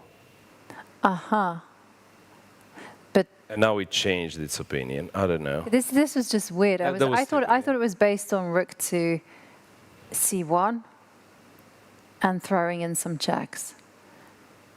That was the only thing that I saw. No, but that's I finally got it. So here and now, originally the thing was planning to go rook c1, I imagine. Yeah, that's what I was thinking. But then rook takes, Huh? and you go knight g1, and you are knight up, and you can't win. Right, I'm just like dancing with the rook. And it's possible to find a thing because otherwise, you're absolutely right. This one's terrible. If I go bishop h2, I lose immediately. Right, Yeah. check and take the rook. That's what I thought. Yeah. But there was some genius defense there from white. But But there are two very tempting ways for Parham. okay, I don't think the e4. E4 is weird, right? That's just Like weird. Rook That's not c5 gonna is what be. you do. Yeah, rook c5, and you work out. I suspect that after f4, Yeah, get if to you this don't position, find, you if you have don't as a find rook c3, then go yeah, rook you might d5. go rook d5 or something and just go on. But Parham has serious chances. Parham has serious chances to once again become sole leader. Yeah, to retain his leadership. He is a sole leader. Yeah, I've forgotten. Yeah. No, but he is a sole leader. But I mean, he's been very impressive, beating Alireza Firouzja also yesterday. And what I like about this game is actually, if we were to rewind, Richard more or less offered him a draw or move. Okay, that was the wrong game. I've got up on my thing. Is when he went knight to d4.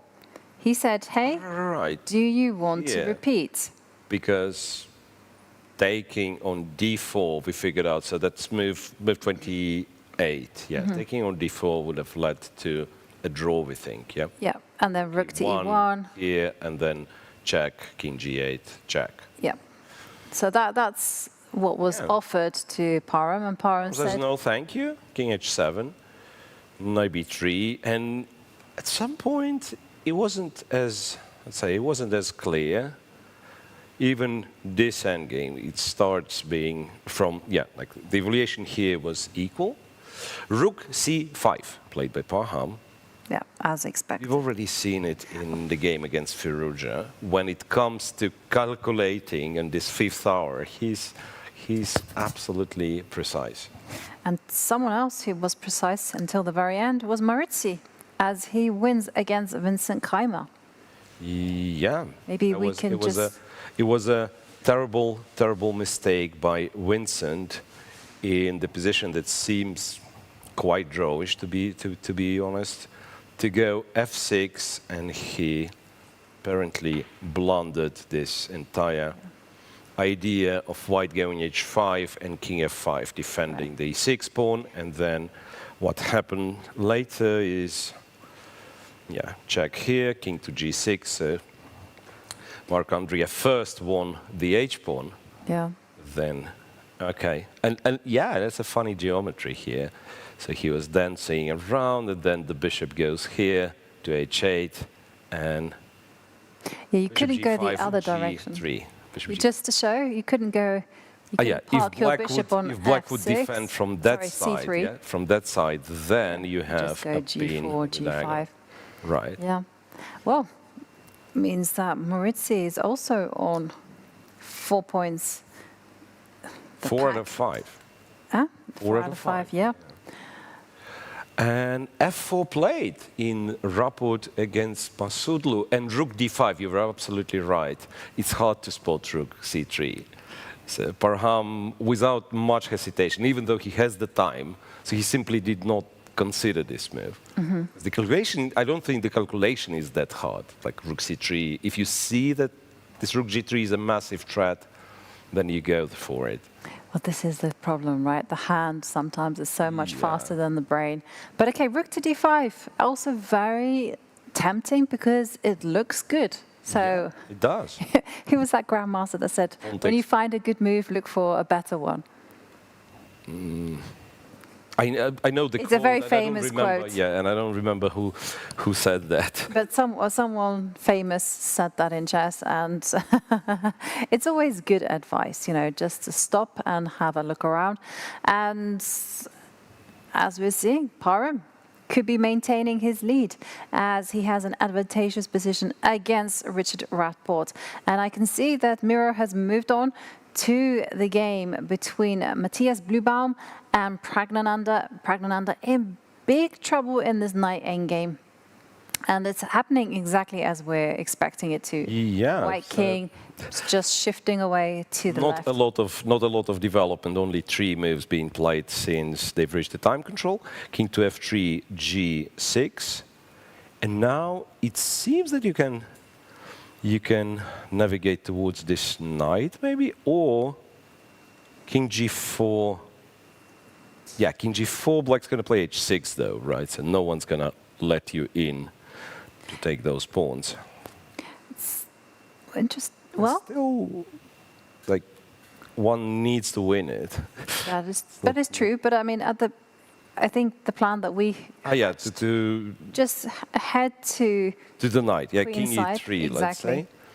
And somehow it's not very... the problem with king e3 is, I guess, b4 will happen, or check and b4. Well, the thing is with White's position is that you can do a variety of things. You know, you can threaten to go to the right, to the king side. You can also switch at the very last minute. But Again, maybe you force h6, because h6 does look pretty weakening move, forcing. Yeah, h6, and then you go back and you kind of look at black and what do you play? Because with the king on c7, no tricky tactics going to work. So maybe black already has to like move the knight, and then you capture b5. And that's probably the best outside passed pawn you can have in this position, because it's too far from the king. yeah, I agree. Oh, this is nice position, and it's definitely just a question whether Prague can hold it. And if Matthias just plays precisely, this is looking like it's going to be a very, very difficult task. But, you know, earlier on the day, we asked, which player would you most like to see in the candidates? So we've actually looked at the game from Praggnanandhaa. Let's take a look at our other alternatives. We were looking at Nordebek, Abdusattorov. And yeah, let's go one by one.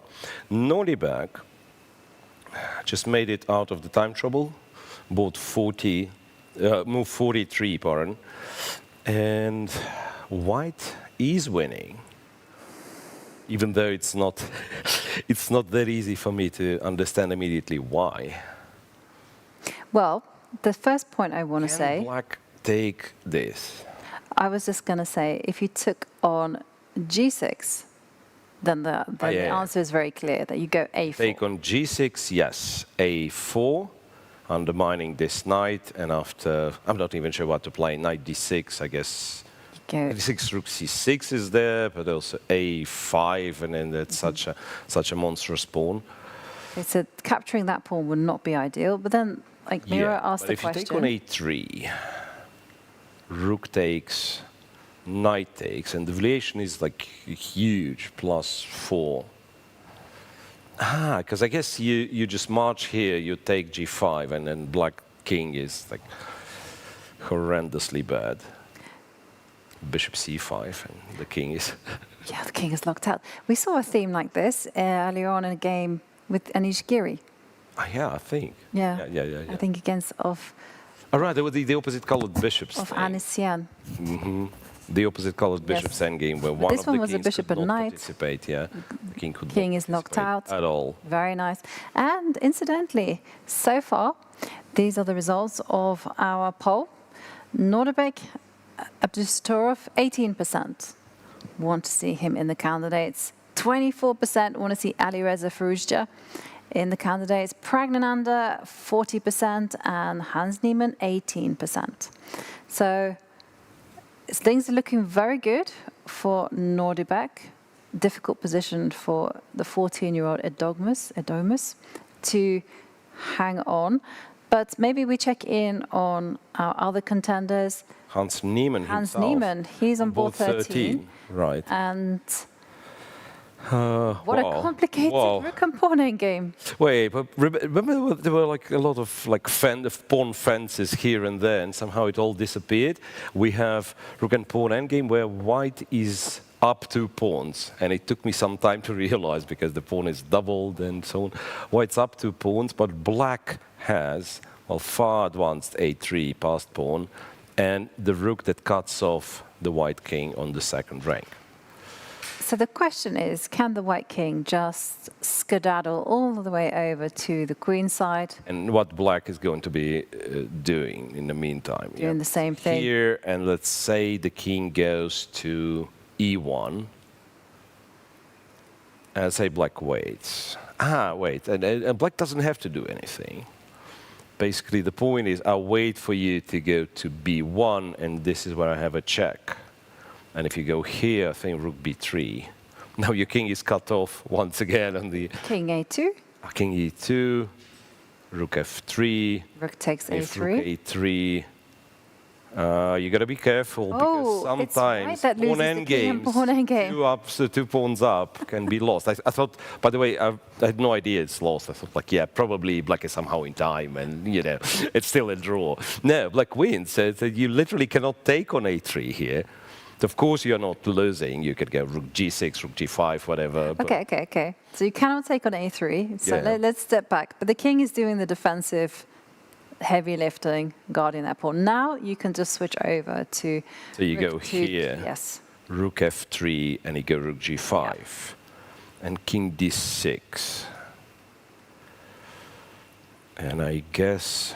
You can... Yeah, you just take g3, I guess, right? Rook f5 and... And then h5, and then the rook is kind of getting stuck a bit, right? Rook f2 even. Yeah. Well, this is annoying, actually. Maybe h5 is actually maybe h5 wrong. is not a great move. Because you go king 8, maybe king maybe you go a2 king a2 first. Maybe you go king a2 first, yeah. But still, like this, and...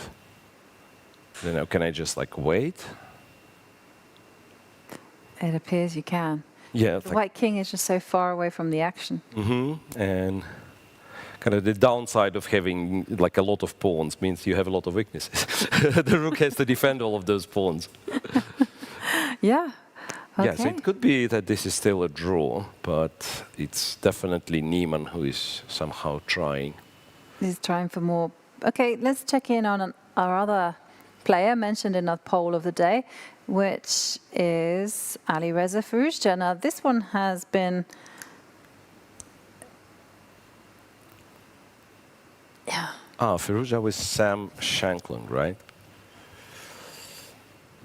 So there was a4, which, remember, was the only move to keep the game balanced. King to c6, the little bits of triangulation, b3, h6, and king here, king here, king here, king here. H5. But so far, it seems not a single of those moves was the only move for white. So now you can go b4, you could go b4, for instance. But you could also just like shuffle with the king. And if I was to try king f4, king d4, king f3, white has, this is critical, but white has a5. And if you were to play b5, then it's king d3, king g2, king e2, king takes, king f2. And now black has a spare tempo and white has the spare tempo. Isn't it crazy? Yeah. So that means the same position with black's pawn on h6 would have been winning. It's very hard. But there was a lot of waiting. Yeah, there was no chance actually for Ali Reza. Yeah, I think Sam was not letting him get the king on e5. All right. Okay, so there is that. So we've covered Ali Reza, Nordiberg, Prague, and Hans Niemann. It seems after today's round, Nordiberg will have the most number of points out of this poll contenders, right? Yeah. And how about we check one more time? Abhimanyu Mishra playing Let's Gukesh. head there. Because I feel somewhat that that the computer evaluation does not necessarily reflect the reality on the ground. Yeah, how confusing it can be. And we remember the Rook Endgame yesterday, where Ivanchuk escaped against Vidit, right? Where computer was at some point saying like plus whatever 5, 6. So here, it's still quite tricky. You cannot really promote this pawn, at least for now. Yeah. So I guess what I would try to do is go rook b4 and try to maybe collect another pawn. So rook. No, you do win the rook, by the way. Rook c3 and then just rook d8. Well, hang on, wait. This one's no good, right? No, yeah. This one's no good. Rook g4, rook d8. No, there's no chance. Okay, so no rook to b. So here, if rook h2 was to happen, so that I can put rook on h8. It's not such an exciting prospect to have both rooks on the 8th rank, right? Well, no, but if the king can do the work of threatening the g-pawn, which is what is going to win the game for white, potentially. Here, and we want to go rook d8, so rook h8, and let's say I was to go king b2. Then yeah, that somehow evaluation drops. Another question is, yeah, you have to leave the queen side untouched. King goes to f4. I didn't know what else to do. You can go. I guess you can go rook to. Now I'm thinking, what would happen if these queenside pawns are not there? Let's say somehow b5, and this pawn disappears. Just king goes forward, right? Yes. Gets there, takes, goes to b7. I was very afraid that if you did try to break out with moves like b5, that white would simply go a5. That's true. And the rook's on the 8th rank. Keep one more pawn on the board and then eventually take the a6 pawn. Yeah, maybe maybe this is just not there. So rook h2. Rook h2. But I thought if you could somehow, so rook c3 is a beautiful move. Rook h8 you have to do, otherwise rook d8 comes. And now here I just thought, just put the king on g5 or f4, just have some king close f4, connection. let's say check. King. Yeah, king g5. 5. Yeah, but then the king starts coming closer and closer and closer, right? And if Yeah. black has to play b6, maybe this rook can get to capture the pawns. Yeah. I think it's just too much. It's just too much for Gukesh to be able to save. Yeah, that's. He managed to turn it around once, right? But Yeah. then given it away. I mean, I always feel like this game needs an action replay, just in case someone just anyone's just joined us. You know, we should kind of give them a quick summary of this game, which saw Gukesh just blundering very early on. You know, he grabbed the wrong piece. Abhimanyu gets a fantastic position, and then it gets complicated. Yeah, and he missed maybe a couple of clear-cut ways, and after that it was very, very confusing. It was very complex. So Gukesh fought his way back, and around move 40, somewhere here, no, a bit early, I think, over here, it was equal.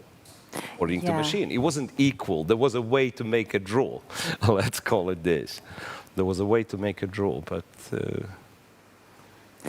this position is still it's crazy. Crazy, and very, very difficult to defend. And it just goes to show that you can only withstand the tension for so long. For so long. And Abhimanyu, credit to him. Yeah. And the best of us make mistakes. Rook h2. So Gukesh finding the toughest defenses, but I love your rook c3. It's so simple, and it fulfills the basic. Yeah. So and then we can defend the g4 pawn if we need it. So I was debating if I want or don't want to go a5, and apparently I don't want to go a5 because you go here. Well, there's one problem with this rook on the 7th. You'll kick it out. Kick it out. The 7th is not long enough, so now if I go to g7, you go king f6, and you go king e6. Okay. Well, actually, that's a serious idea. So hang on a second. Let's take that a pawn back. Is this defensive idea that you've just found, is that relevant? So rook h8. Rook c3, rook h8. And if I let you say, yeah, go king b2, king e6 kicks the rook away.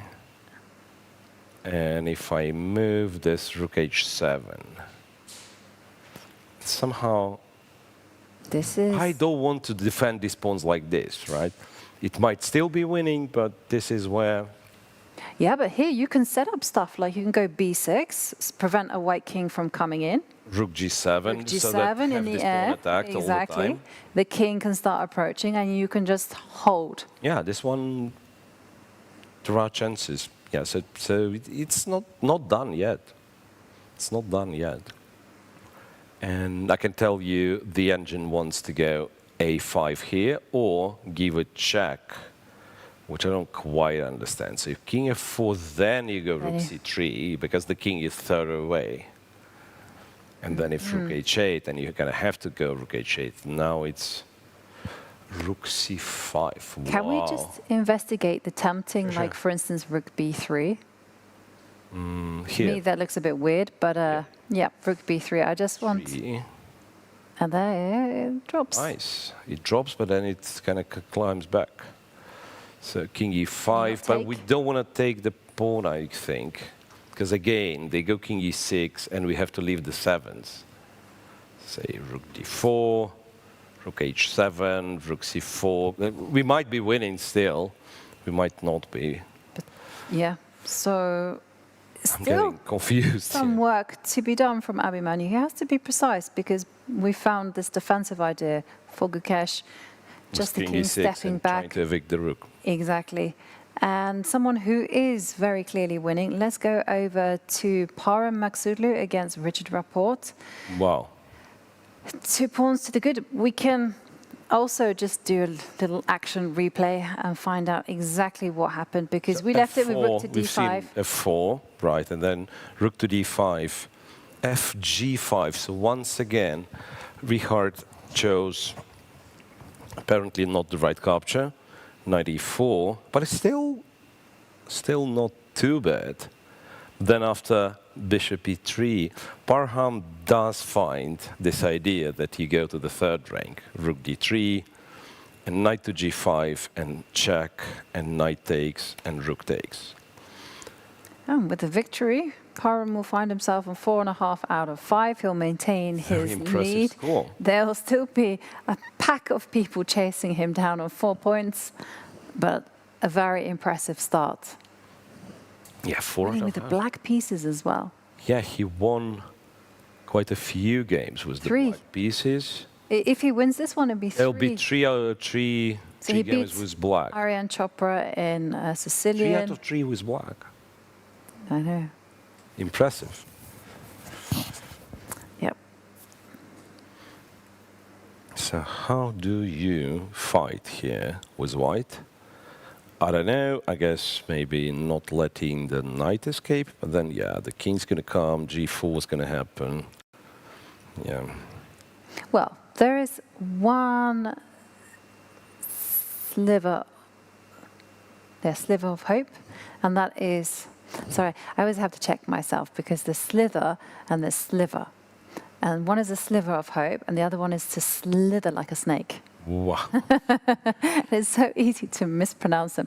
But anyway, I digress. So I was thinking there is a small hope in the sense that if this bishop manages to sacrifice itself for the two pawns, yeah. then it is a draw, technical right? draw. But then, of course, Richard will be looking for, but Parham also knows this, right? So he will make sure that, yeah, he avoids this type of scenario. Because I was just thinking, you know, maybe if there's some kind of, like, if you could somehow with the king get closer to the action. Yeah, but it's strange, like, I'm not even sure what to... Yeah, so you can get it to f3, but then there's a check, right? So king... Oh. Yes. I have big news. Let's head over to the game between Sam Shankland and Ali Reza Firouzja because Sam has made a big mistake and he was holding the balance for such a long time. Wow. Let's quickly just rewind. H5. What happened? d4 was still okay, a5, and now king d3 was still fine, and then b takes a5 was a blunder. So ba5 loses the game. What should he have done?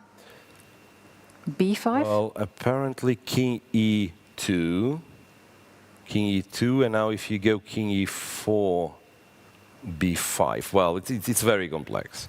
And even this one, I don't quite understand. Like, if d4 happens, cd4, king d4, and now you are in time. Because the pawn went to h5, it's not on h7, you are in time, apparently. So go king f3, king to c4, king goes. Now, what? King e4. You run to the b pawn. This is hard. That's very difficult. This is hard. And that would be just enough to hold the draw. This one's very difficult. Because, look, you let the king pass to the king side. And typically, you've seen what I was doing, taking the h-pawn, because it's such an inbuilt pattern. Your opponent's king goes one way, you go the other way. Incredible. Wow. Let's just put that as a diagram. King takes, king f3, and then let's just put the arrows to the c6 square. Yeah, and white king is going here.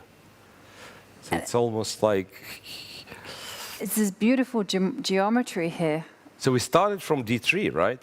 We started from d3. We went e2, f3, and now we're going to be going to b6, because in this position, he had to go here. That's here. Such a study-like save. Yeah. So ba5, and now, wait, but what's the difference? Now there is no b6 pawn. Yeah. Now there is no b6 pawn, and therefore, now if you get the same position, you just lose, because there is nowhere to run to.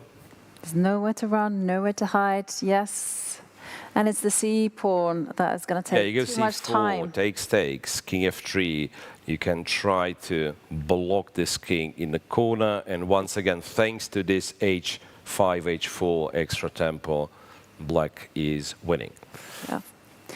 And what happens after, we can just show what happens after king takes pawn, because, no, king takes d5 in the game position. And Sam, King f3, yeah. If he you take played king d5, precisely. king g2, c4 takes, c5, king moves, right? Yep. c6, h2, c7, and the queens would promote at the same time, but it's a check. Yeah. And it's dawned on Sam Shankland that he hasn't managed to save it, that the position is lost. And he's just going... He's made a move. He went king to d3, but then, yeah, then king g2. And the hand is extended. Alireza Firouzja just manages to keep on applying that pressure in the king and pawn endgame to take the win. Unexpectedly, to be honest. But it was a very confusing, it was a very complex endgame. It was incredibly complicated. And it relied on a lot of geometrical motifs and this concept of opposition and keeping that spare move with the h-pawn. And Alireza, I mean, he was the side that was pressing, but he just simply played it to perfection, chose the path that would challenge Sam the most. And Sam, unfortunately, did not find the right solution. So incredible stuff. Alireza wins and moves into the chasing pack. And let's take a look at the game between Matthias Bluebaum and Praggnanandhaa. It's happened exactly as you predicted. Yeah. You predicted this one. You are the man with a crystal ball. Knight d4, king c5. So now, I've predicted all that, and now I'm thinking how easy it is to misplay it. Knight c2 looks like a mysterious move, but apparently the strongest move in the position. How will white king enter? How will white king enter the king's side? If black was to play king c4, you go king f3. You go king f3. Wow. Yeah, king f3, I kind of understand that, and then you go knight e3, and as the scenario that we described, right? So that while black is collecting the a-pawn, white will be in time to take the kingside pawns. Is there ever an option to leave the knight on c2, to sacrifice said knight, and then run with the a-pawn, and somehow just... Right, but I say go h5 is a stupid move because I'll lose this one. What's interesting, after king f3 and king c3, I think I've played, right? So I was thinking a4. Yeah. So I like to play a4, and if they take, to play a5, Yeah. But okay. I guess then the king is in time, right? Okay, to shut it out. So, I mean, yes.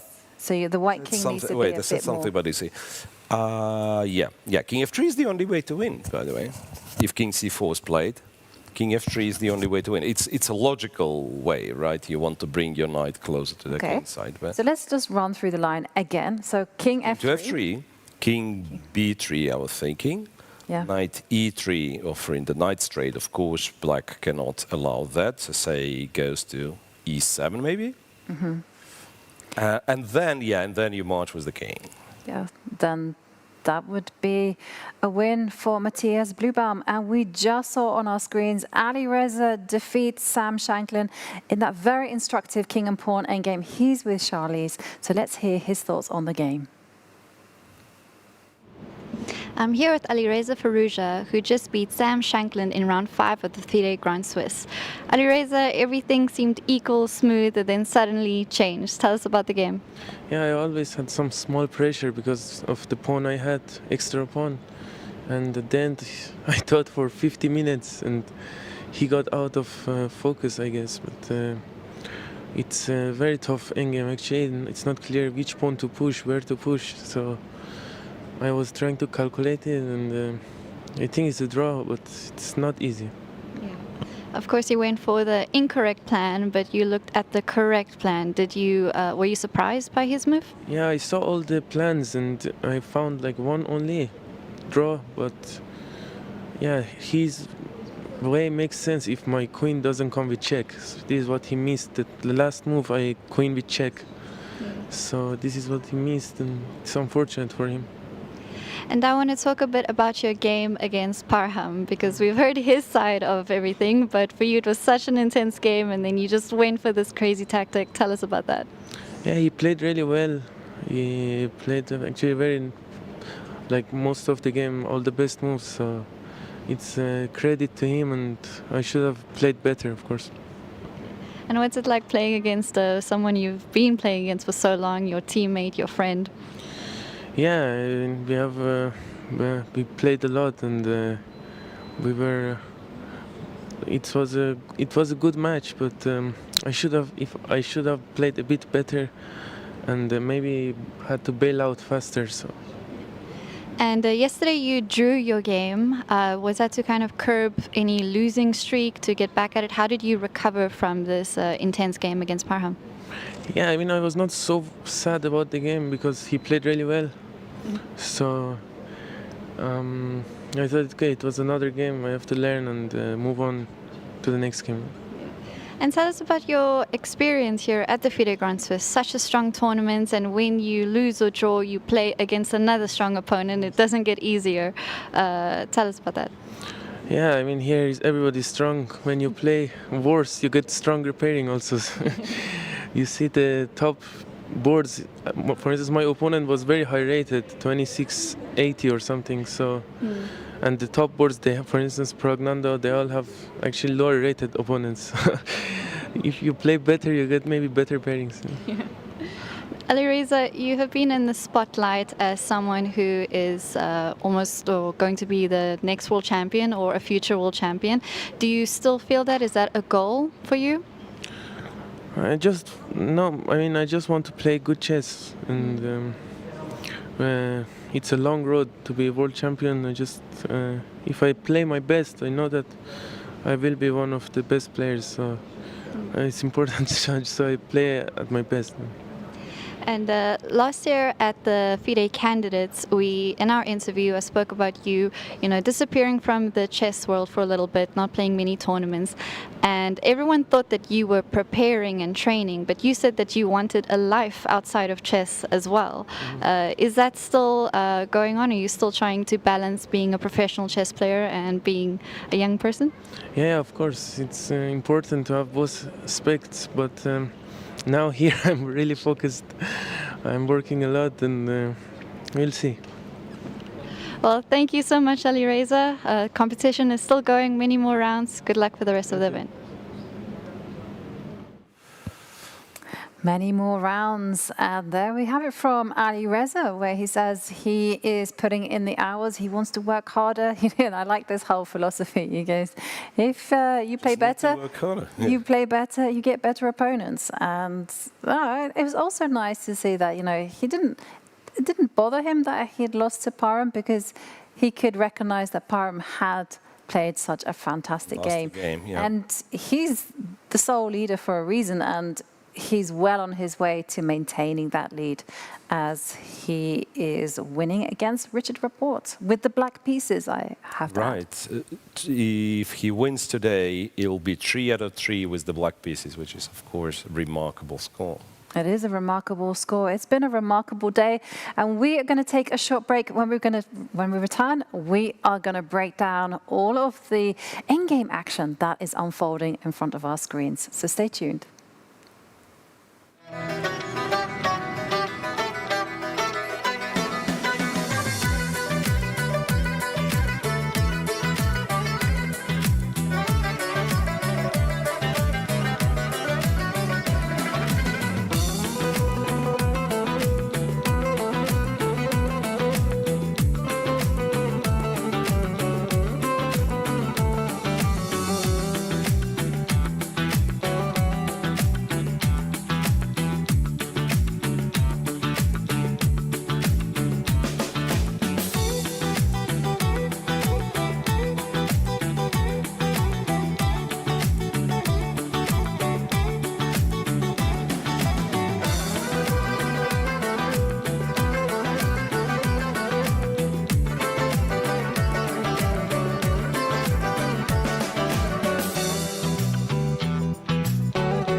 Hello and welcome back to what is probably going to be the final portion of round 5 of the FIDE Grand Swiss. It's been a day filled with surprises, a lot of upsets, but also there are still things in the works because there have been some games still in progress that have surprising results with surprising outcomes. I don't quite know where I'm going with this, so I'm going to hand the word to you, Miro. Yeah, well, before the round, we were talking with one of the friends that there is a feeling that there were too many draws on the top boards. That was about to change. And now I'm checking in the Open, there's a lot of decisive games. So we had Erigaisi and Maurizio Macandria, who already won. And then Gukesh is about to lose. Praggnanandhaa loses. Parham Maghsoodloo on board 1 wins again. So it's a lot. Wait, Abdusatorov might be and probably is winning against Erdomush. Well, in light of all of these potential upsets, let's start off with the top, where we see Richard Rapport's serious trouble against Parham Maghsoodloo. The big question is, how does he stop the H-pawn from advancing? Okay, he went rook a7, so now H2 would have been actually a very silly move. It's a check. No, for checkmate, you need to go knight G6. Exactly, yeah. Right, but you lose the pawn, but rook G2 played at tempo, and then the king hides on G4, and there you have it, yeah. And Bishop E3. King goes to G4. And black is slowly going to be creeping and assisting that H-pawn to its destination. Not much that Richard can do to save this one, so let's go over to the most sensational one, which would be Abhimanyu Mishra, 16 years old, against Gukesh. So the position did not change that much. We've seen rook H2, and then G5 was played. King F5, check over there, and check over there. King E5, interestingly, played by Gukesh, decided not to go back to F5, rook to D2. So now, what's the winning mechanism? Because we keep talking how it's winning, and yeah, I was the one declaring that, yeah, that's an easy win. But still, we did not figure out what the winning mechanism was, right? So if rook goes back, now it's once again a little bit different, because now if rook goes back, a computer wants to put the other pawn on G7, pretty much neutralizing both rooks. So black won't be able to move. And I guess, yeah, you get the pawn on G7, you go rook D8. I think this is how it will, yeah. So you go there, you move the king away so that C7 is not hanging with a check, and then you go rook D8. Looks very straightforward, and it's the proverbial trouser leg in operation. Again, yeah. Again, one of those pawns will promote, but very nicely done by Abhimanyu Mishra. Now, it's also looking good for Matthias Bluebaum against Praggnanandhaa, but let's head over to a board that we haven't checked in on, but it is between Nihal Sarin against Leon Mendonca. And it's already finished. But okay, let's just do the final. Ah, that's the one. Yeah. Found it. And the way that Nihal manages to promote the pawn. So we don't need to take it all the way from here. We can kind of just do a few moves back. All right.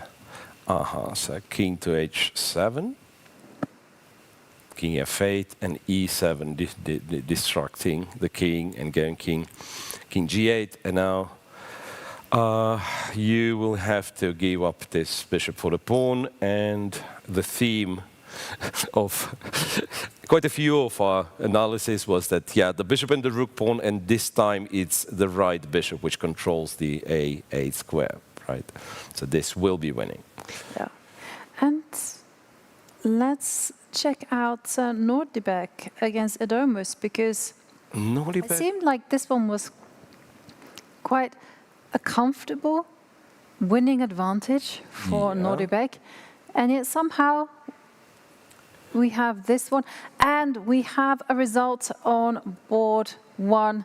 Parham Maghsoodloo He looks up and you can see the relief as he wins against Richard Rapport with the black pieces. He maintains his lead with 4.5 points out of 5. But that lead can be chipped away at because it's just a half-point advantage over what is going to be a pack. A few players for sure, right. Exactly. Lots of people going to be there on 4 points. Right, and then we are switching to Nordibek, Abdusatorov, both 6.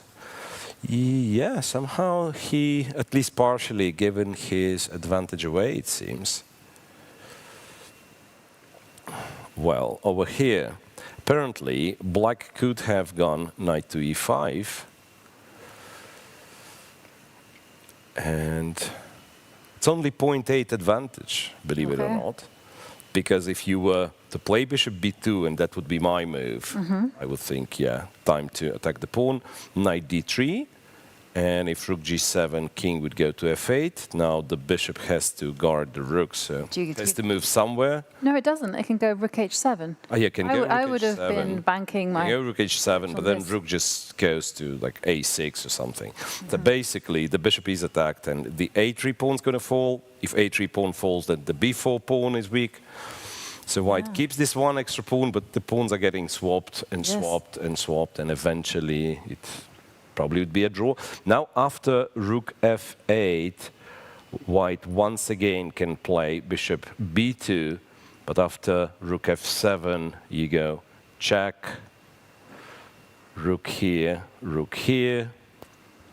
hitting the b5 pawn, and after rook b8, you once again return to c7. So it's a little bit of a pendulum over there, right? Rook f7, and you give a check. So probably rook f8 is. Now wait, but what do you do if you don't play rook f8? If you go here, it's rook b8 and rook b7 again. Yes, this g7 is a vulnerable spot in black. Beautiful geometry there again. This one's nice, yeah? So rook c8 first, force this rook to the 8th rank. Then attack the pawn, force the rook to the b file, and then return to c7. Nice. Very, very nice. I think he will. He still has 20 minutes, and it's move 51. Exactly. And when the players pass move 60, they get a further 15 minutes. And don't forget that the players will, of course, collect that 30-second time bonus per move. So looking good for Nordibek there. As it just goes to show as well, is that there's almost always a chance to save position. Why? And he swaps on f7. He swaps on f7, and this is, it could be winning, but I know it actually is winning, right? Actually is winning. Yeah, I was, but the computer was clearly saying like, check. This one's, it's one pawn only, right? And it's a complicated one because the pawn on a3 G4, isn't exactly mobile, right? For instance, king g4 is, well, drops the evaluation significantly. I think black is in some sort of a zugzwang from what I can tell, because one of the moves computer likes is bishop a1. No way. Like you just play king g4 with saying that. And that is not a good move. Yeah, it looks like it drops the significant part of your advantage. So I imagine the point is you wait, and if the knight goes to e7, you go king f4 and to e5. But what's the difference if I go king g4? I don't quite get it.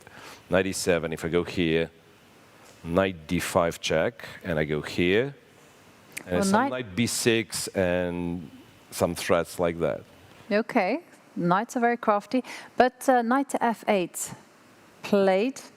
King g4 played and knight to f8 played. Yeah. I guess you put the king on f5. That makes the most sense. And after knight d7... But the problem here for black is that you can't wait with a knight.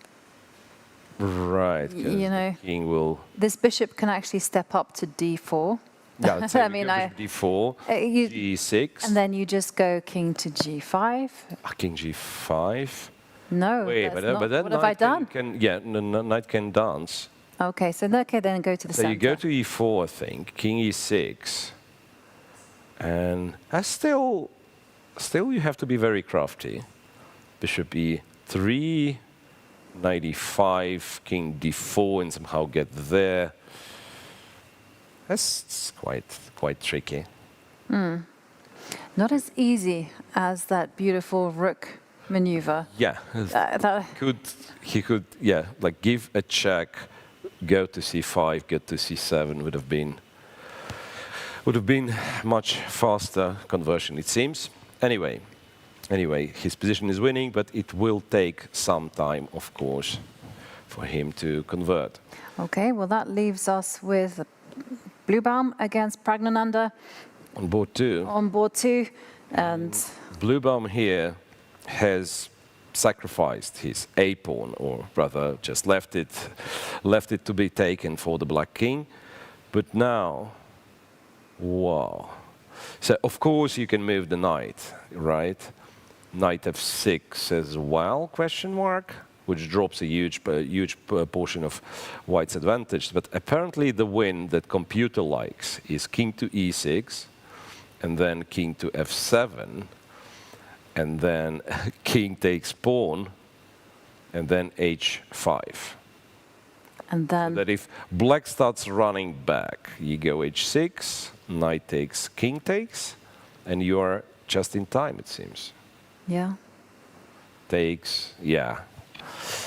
Yeah, we should show why this is a win. Yeah, the very end one. Yeah, of course. Yeah, you just go king h5. Exactly, and you control the key squares. Control the So key you squares. can just even go g4, and the whole You go point. g4, they are not in time to go to h7 Yes, in one go. So king to get the g7, opposition. now it's important not to push the pawn. Yeah, don't push the Go pawn. there. So the king almost like drags the pawn behind it. Yeah, not Exactly. pushes it forward, but drags behind it. It's very important when it comes to those I kind of guess you just endgames go that here. you understand about the important key squares. You just go here and But you win. okay, but no one is going to go king to e6. Yeah, king e6 is a bit too much. You can do more or less everything the same, but with your knight on the board as well. Right. Yeah. There's no reason to be flashy. I guess this is also a possible move. So I go here, But go here, right? what was so bad? Because knight to f6, to my eyes, is Knight f6. very tempting. But then knight e7 and you can't get... And then I can't get to f6. I just wanted to They point want to that out. go here and attack your pawn. So that's Yeah. why I kind of... Knight h2 looks ridiculous, but the point is that I can defend the h4 pawn from f3, right? So, So that was the point of my move. And also knight e3 is important because it covers the f5 square. Yeah, then it covers the f5 square. I said that king e6 was Nobody's going to ridiculous. play king e6. Nobody's going to play. Oh my God, I will eat my words. King e6. Matthias Wow. is finishing this with a flourish. King e6. That's a move. King e6, and then if the pawn takes, you go to f7. Yeah, Prague doesn't have to be, like you don't ask him twice, you do what you got to do. You take the knight, king f7. Is there a single chance somehow? No. If this king is running, it's way too far, right? So the king goes, yeah. And the h-pawn, the h-pawn is running. Okay. Yeah, it is a win. It's just such an amazing... It also requires a lot of confidence. It's not the only... If it would be the only move to win, then we would talk about like brilliancy and study like win and so on. But every sane move seemed to be winning. And then to play this line where you sacrifice the knight. Okay, so does this come down to a question of style and also in what scholastic field you're good at? Because for some reason, I have it in my mind that Bluebaum did a degree in maths. somehow or other. I might be wrong, it might be just an assumption. And someone who has a scientific and mathematical kind of approach to life and the game would be tempted just to crunch the numbers and work it out. To kind of, I can calculate instead of, I don't want to be playing, I don't want the uncertainty, right? Yes, but whereas a creative would be like, let's be practical, let's go knight to e3, think about what my opponent wants to do. I don't know, I feel like whenever somebody comes up with the theory explaining chess styles or chess personalities, it's easier to come up with exceptions than the players who confirm on the rule, because there have been quite a few players, I believe, that were mathematicians or this or other way tied to mathematical studies, and they would all be different players. Yeah. I was once told that, well, this is in relation to English chess players, that there were two types. The academics, largely good at like planning everything, good at maths, and very scientific people, very good at calculation, and then the street thugs. And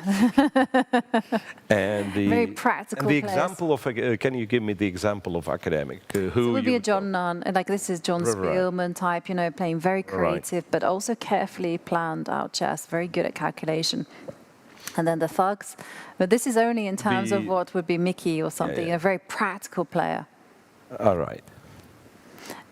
Tony Miles. Tony Miles for sure wasn't an academic. Yeah. Okay, so brilliant, absolutely brilliant find there from Matthias, and there is a handshake. Stunned, resigns, and then Fantastic, actually fantastic finish that I'm sure we'll be seeing that one in the books. But what a day it has been so far. Praggnanandhaa losing to Matthias Bluebaum. Fantastic game by Matthias. But we're going to cast our eyes over to the game between Abhimanyu Mishra against Gukesh. Yeah, because it seems like it finally comes to its logical conclusion. So the rook's doubled on the f-file, and now the plan of carrying g7 and rook b8, I think, and rook f8 pawn is unstoppable. Okay. Looks like it's unstoppable. Let's put that one to the test. Rook takes pawn. Yeah, rook takes a4. g7. Rook g4. Rook g4 and rook f8. The end. Yeah, so computer's not doesn't even consider this one to be the strongest move because it takes, and it kind of tries to say I can still play here, but it's an extra rook. Yeah, extra rook is a big thing. Extra rook is good. Extra rook is good, but computer finds some fancy lines with rook g2. And then g7, and maybe it wins more. But you don't need to win more. There is only 1 point for a win, right? Well, you say that, but we do have a player of the day. We do have the player of the day. The more stylistic the finish, the better. Better the chances. Exactly. Speaking of player of the day for the women's section, because we somehow left the women's round, because all of the games are finished, but did we pick the player of the day? We haven't picked the player of the day, so if you have any opinion in chat, just type it down and we'll be sure to just note it down and bear it in mind. But Abhimanyu Mishra, right? What a sensational upset it would be winning against Gukesh. It's so difficult to believe that Abhimanyu is just 16 years old. Incredible. Should be in school. Incredible. Beating the world champion. Yeah, 16 years old. Wow, what's happening? First of all, we had a world champion who was 18. Now we have somebody who's beating world champion. By the way, winning against the reigning world champion puts you into the chess quiz questions. if you win, okay, if you, Jovi, beat Gukesh in the tournament game, Yeah. you join... Which other players do I join? No, it's called a blah, blah, blah club. So what club do you join when you beat the world champion? This is It a has a trick name. question. Has a name. okay, because it's like, I believe in English as well. So it's called Mikhail Chigorin Club.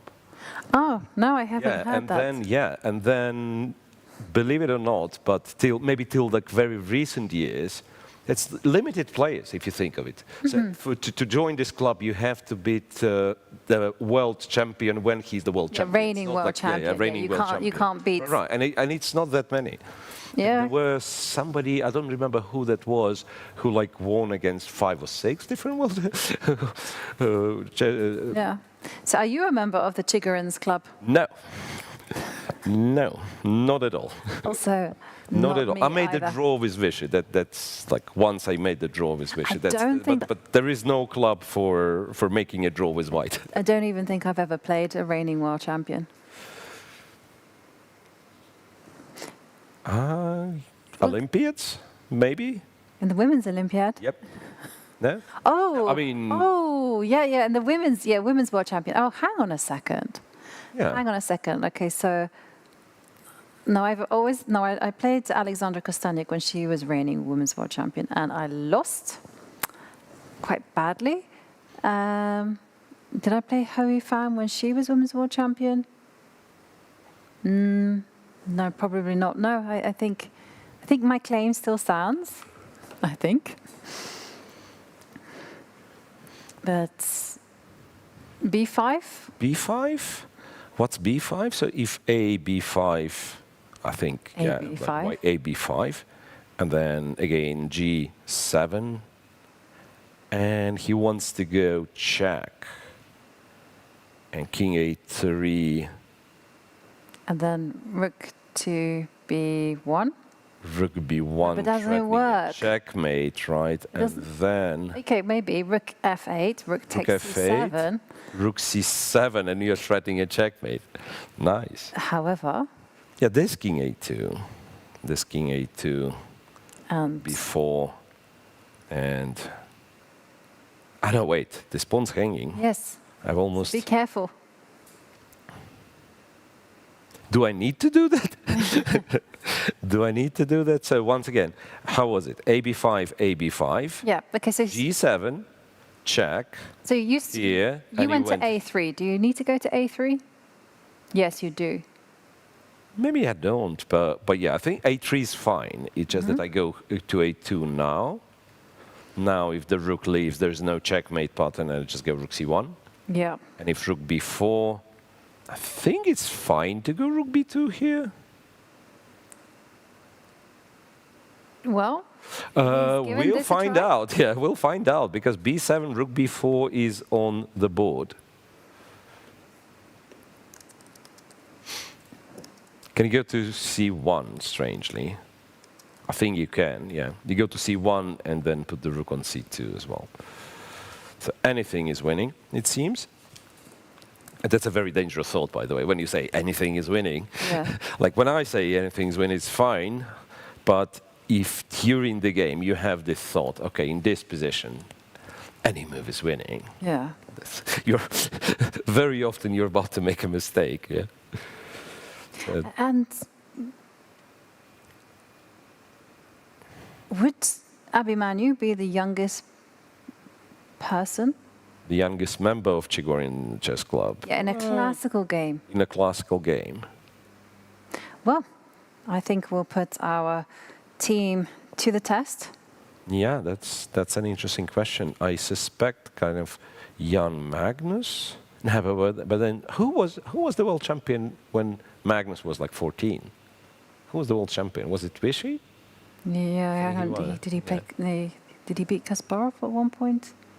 But only in rapid games or something. Well, Abhimanyu might certainly be the youngest player to have beaten Gukesh, the reigning world champion. But incredible King scenes C3, here. answering your question, does he have to go to A3? And the answer is no. Yeah, King C3, of course, And much now- healthier. not even bothering.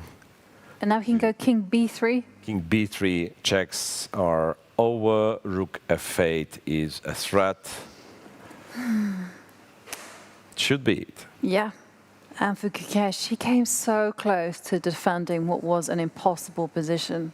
Yeah. But in the end, almost like we lost twice, or rather Mishra won twice this game, right?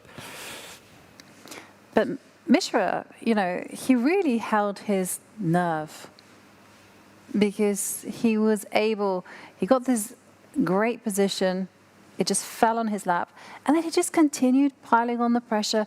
He didn't ever get nervous. Oh, he's just calculating on the cusp of beating reigning world champion Gukesh. King slides over to b3. King to b3. And now Abhimanyu will be threatening rook f8, and either the c pawn or the g pawn will promote. And that will be it. It looks like that will be it. There is no more tricks, it seems. There's no more tricks. Are there tricks? No, there are no tricks. No. Any sort of... No, that's silly. I was thinking stalemate in the middle of a board somehow. No. Not possible. And not also possible. There's a b pawn as well. Physically not possible. Also there is a b pawn, yeah. Gukesh just coming to terms with the fact that he will be losing this.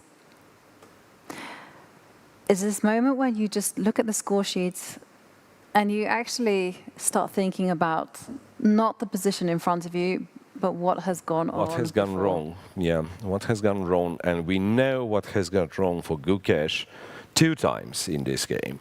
So over here, in the opening, he chose a very, very sharp line, and apparently the theory is h4. Resignation is here. What a result here in Samarkand. Abhimanyu Mishra taking down the reigning world champion Gukesh. This such a huge upset here at the Grand Swiss. Abhimanyu Mishra, just 16 years old. Wow. Sensational stuff. That's amazing. That's absolutely amazing. And, well, Gukesh, of course, is not very happy with this outcome. But Mishra, what a player. What a player. And we can actually backtrack and show those 2 critical moments where things, first of all, collapsed for on Gukesh. Move 12, yeah, on move 12, Gukesh played g4 instead of what appears to be h4. It's the move that actually keeps black on track. Position being unbalanced, but or rather unclear but balanced, I want to say. Yes, then somewhere move 20, somewhere here, that's already, no, maybe here, completely winning for me. Yeah. Completely winning. He makes a couple of mistakes, the queens are traded, and Gukesh is let back in the game. Back in the game, until move. But the thing 40, 30, here. Yeah, bishop c5, and he would still keep the balance, but such a, such a mess. It was such a mess, and also Gukesh always had that uphill mountain to climb because white's pawn on c7. But credit to Abhimanyu, finding the accurate way to play, because as you mentioned, knight to e2 was a decisive mistake, and from then on, Abhimanyu was pitch d4 perfect. only move to win. Yes. King e1 and king d2. King e2 would allow a draw, but king d2. So 40th move, very precise till the very end. Yeah. Right. Well, hopefully we managed to grab him here in the studio, and we can. You've reminded me about the c7 pawn because it survived and it appeared there on move 14. So the pawn on c7, which survived from move 14 to all the way to move 61. That's incredible. It's absolutely. It's like if you have the pawn on the, on the 7th rank, white pawn on the 7th rank, it either gets taken or it promotes, right? And this patient pawn, it waited from move 14 to move 61. And then white eventually would play rook f8 and maybe promote the c pawn or the g pawn. Well, let's face it, it was always lurking ominously in the shadows there. c7, one square away from queening. But what a game. What an absolute game. And it couldn't have happened at a better tournament, the FIDE Grand Swiss. So let's go back to the playing hall and check out the games in progress. It is still Nordibek Abdusatorov against Yazkan Edomush. Now here, Edomush is trying to establish a fortress.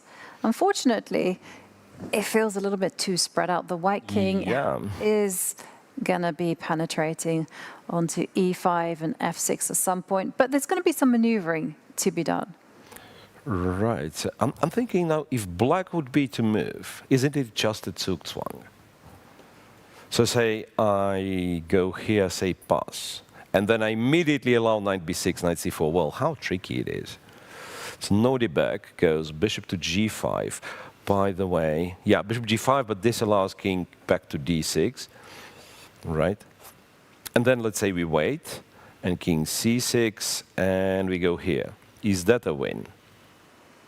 Well, he didn't wait with the bishop to c1, which was quite crafty to kind of cover a3 just in case. Yeah. Instead, he waited with the bishop to g5, but this allows king to d6, right? King d6. And I'm guessing that the bishop will do some maneuvering again. The bishop can go to somewhere. h6 maybe. Yeah, h6. So here, it's tricky, right?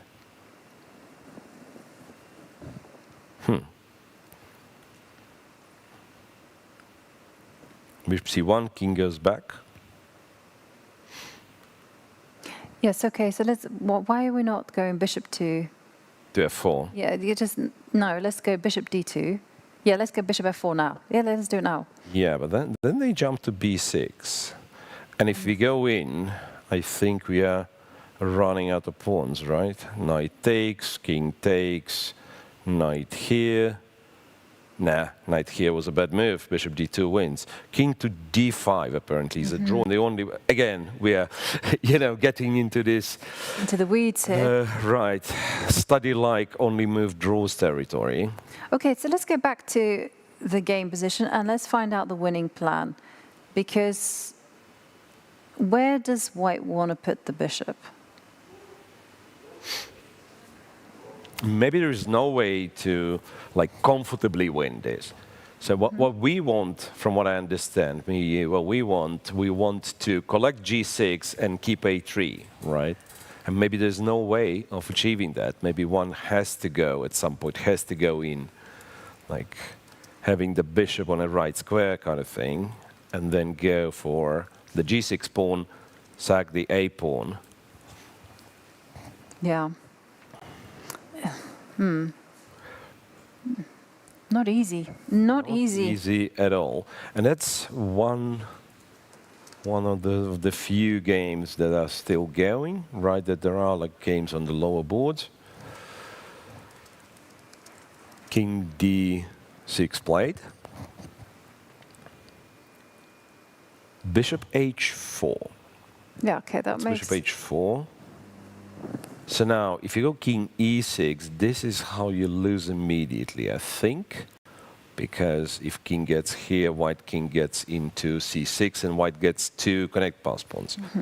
So I guess you go back, and then... Now, can you do bishop g3? But it's the same thing. It's the same thing, knight b6, right? But can you run with your king the other direction? So can you just suddenly do a switch back? No, not with the bishop on g3, but with the bishop on you mean to go here, and to g5? Yes. But knight b6 again. And b6 again. And if you go there, knight to c4, right, or king d6, and again the king cannot go in. Yeah, it's a tricky one. It's funny because computer says that 3.7, And you expect it to be, by the way, knight b6 was just played, right? You expect it to be some sort of a zugzwang, but it's not so easy to figure out what zugzwang is winning here. Yes. No, it's going to be a tough nut to crack, and Nordic will have to try as much as he can to break this one down. Not easy to find the correct piece configuration, where to put the bishop, how to force black to just step away and break this defensive fortress. Yeah, well, and black just played knight to b6, where apparently computer wants to play f4, don't ask me why. F4 is the move that I would probably try I would not play that one. Right, the pawn on a dark square, right? It's also a bad endgame grinder philosophy, because you want to first try everything else and then... Yeah, then move the pawn. Exactly. Apparently f4 is the... Well, we see bishop to g3. Bishop to g3 check, and king goes to c6. Yep, maintaining so once again the pattern. Well, anyway, this will go on for some time. Absolutely. But the big story of the day, it was Abhimanyu Mishra defeating world champion Gukesh. He's now joining Angelica in the studio to take us through the game. So, guys, take it away. What a stunner of a game. We're so happy to have the youngest grandmaster in the history of chess here with us at the Grand Swiss, also winning against the reigning world champion Abhimanyu. Huge congratulations to you. Thank you. Honestly, this game, I'd much rather prefer the games that I've won before. Like my game as Yu Yangi was so much better than this, because for the reason that, I don't know, I mean, even though I won the game, it doesn't feel as pleasing, because I mean I had a winning position and I basically just threw it away, and I mean later he made some mistakes and I got it back, but overall it wasn't a very clean game. So okay. Let's probably start with the piece sacrifice. How did you come up with this? So this thing was in the opening, he played knight h7, which I didn't remember. I mean knight bishop g3, there's like a million lines here, like one is queen e7, b4, and now there's like all this knight d7, knight f8 stuff, or knight h7, etc. Or there's also like some castle stuff, and I mean, I think it was like a4. I mean, I checked all this stuff in the morning, like knight h7 or something here. There's many versions of this, but not knight h7 directly. And I wasn't really, because the thing is, against knight h7, you usually have different reactions. Because if, for example, if black's king isn't castled, like for example, this is a very legitimate idea. In this line that you play king h1, h5, and okay, oh sorry, let's say h5, and you can go like I guess h3, h4. But now like let's say in some structure like this, black is obviously never going to castle short. He'll go queen e7 long castle, and you're in big danger. And if you try the same b4 idea from let's say queen e7, b4, a4 stuff, like knight h7, let's say if you try b4, oh sorry, sorry, this is just a bit. There's all like knight f8. Let's say if you just go down the main line, black is never going to play queen e7, and all these lines with h5, g4, he'll be up by a tempo, which is very critical considering how sharp these lines get. And he went d4. Yeah, so I decided to go d4 and sack this pawn. It's a very typical idea. He went with h5, and when I played d4, I saw this idea of going d takes e5. I mean, but the thing is, okay, he was still in preparation. I wasn't sure whether I should do it, but I mean, I decided that, okay, I mean, whether it's Gukesh, the world champion, or anybody else, if I think a move is best, I'm just going to play it. Of course. So I played this d takes e5 piece sacrifice. I think, okay, I mean, g4 is definitely wrong. The main line I was calculating was h4. And of course, it's the most critical. My idea was knight takes h4, g takes h4, queen h5. Now, if black plays, let's say, I mean, this castle is a mistake because if bishop takes h4, let's say he goes queen e8, I go queen g6 check. King h8, bishop f6 check, takes, and okay, I'll have, let's say, some checks, knight f3, knight f3, knight g5, and this is this is probably like lost for black. But instead of this, after queen h5, I think he should go queen e7. And this is what originally I thought this was quite nice for, like bishop takes h4, queen f8. And now I was wondering about if I go e6. But I think actually after knight e5, e takes f7, knight takes f7, this is not so clear. Maybe he's defending. My first idea was to go e5 to like blow things up, but I think black has like knight g5. Wow. And this is, you lose a piece immediately. But he played this g4 move. Yeah, I mean, after queen f8, I mean, I thought I could play other moves like e d6, c d6, and play something here. I have 3 pawns already, but maybe objectively, I mean, the piece with this bishop on a7, maybe it's not as great as I thought it was. But yeah, he played g4. And again, this was another very critical moment because Also, instead of giving up the piece, I was considering ideas like bishop h4. Let's say black goes queen d7, and now I've played like knight d4. Now, like, compared to the game, I thought this also kind of retains an advantage. And this is what I was debating, like whether I should go for e takes d6, which is basically like all or nothing, or I go for something like this, which will be like pleasant. But in the end, I decided that this e takes d6 because all or nothing. Yeah, let's just all or nothing. Let's have some fun today. All in. All in. And I mean, this has to be, like, you have 4 pawns, you have a pawn on c7. I mean, this has to be completely winning. Yes. He went queen e7. I was debating about some like queen f6 stuff, like knight takes f3, bishop g4. But there's some nice ideas here, like where you can go like e5 and like I could say queen g6 and even e6. Wow. You just throw another pawn, and now if f takes e6, I mean, okay, like let's just say rook e1. Now this e6 pawn is always an issue. Like white can go h3, queen b3, and if black doesn't get an attack started soon, he's going to lose. I mean, also instead of rook e1, queen d6, or there's many. Your pawn on c7 is just basically paralyzing black pieces. Okay, so he went. So he went queen e7, knight takes f3, bishop g4, h3. Felt logical, just get rid of this, bishop d6.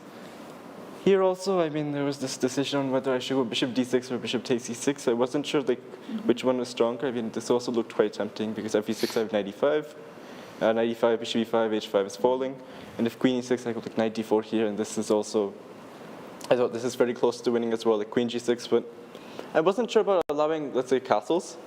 But of course, I mean, white's position is so great that even if I go like queen b3 or something here, I should still win with this pawn on c7. But yeah, I mean, I went bishop d6, queen d7, bishop e6, queen e6, e5. And yeah, he found this idea with king d7, which I think practically is nice because, I mean, I sort of panicked here because I thought if he gets rook a g8, king c8, his king is safe, and then he'll play like rook g6, rook g8, start attacking me. But I think maybe it's just, this knight d4 is a bit too much. Later I considered b4, and I think this is quite good because, okay, let's say like black goes like rook a g8, and you go play always king h1. King h1 and like rook. I mean, because the thing is, if you go king c8, you go a4, b5. But like maybe I was worried about rook g6 and something like this, but it's probably nothing. I just go knight h4.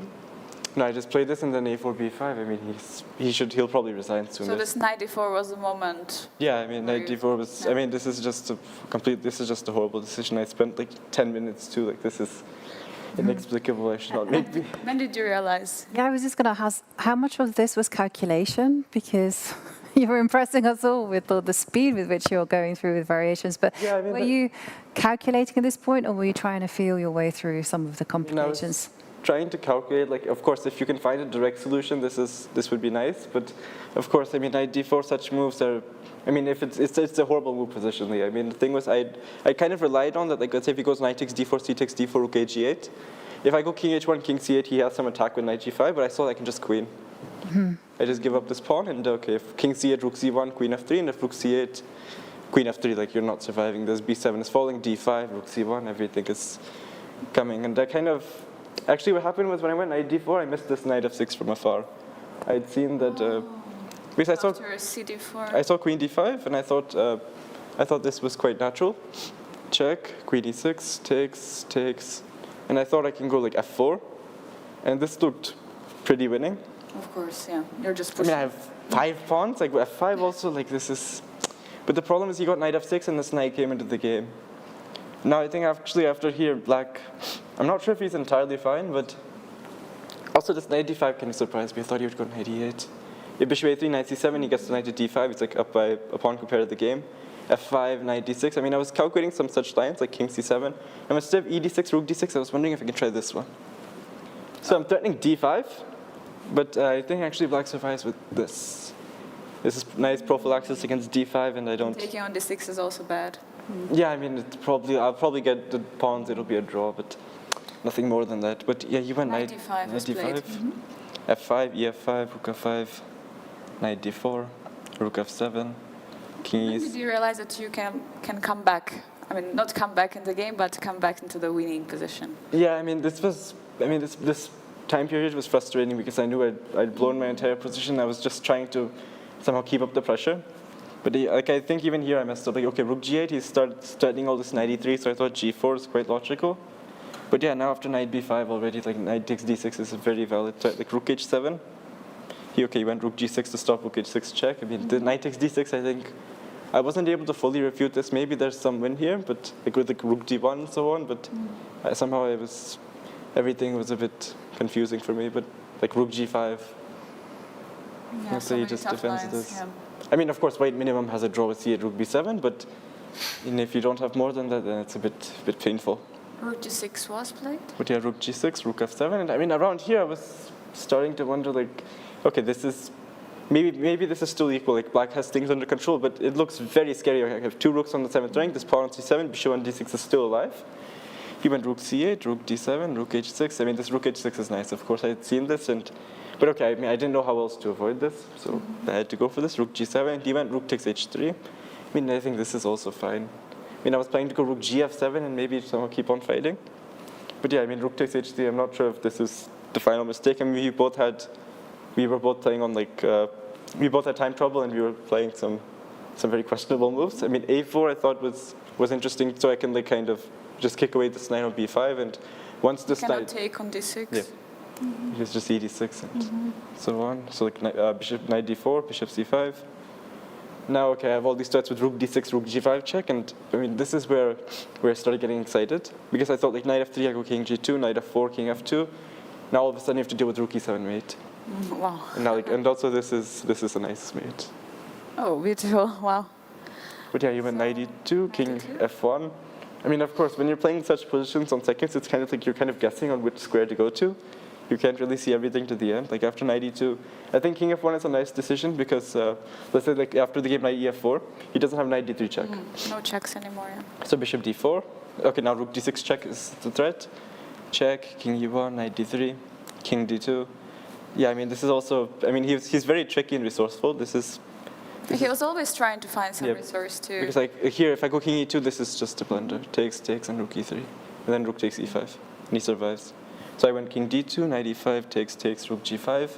I mean, the thing is, I spent like 5 minutes on bishop takes e5, because, I mean, after like time control, I was just trying to adjust. I mean, during the time control, I was in some very, it was very, very intense moment. So, okay, I just decided to go to the bathroom, wash my face, come back to the board, and then, I mean, of course, start over. Yeah, I mean, there's no other move other than bishop takes e5, but still, I felt I was just needed to mentally reset.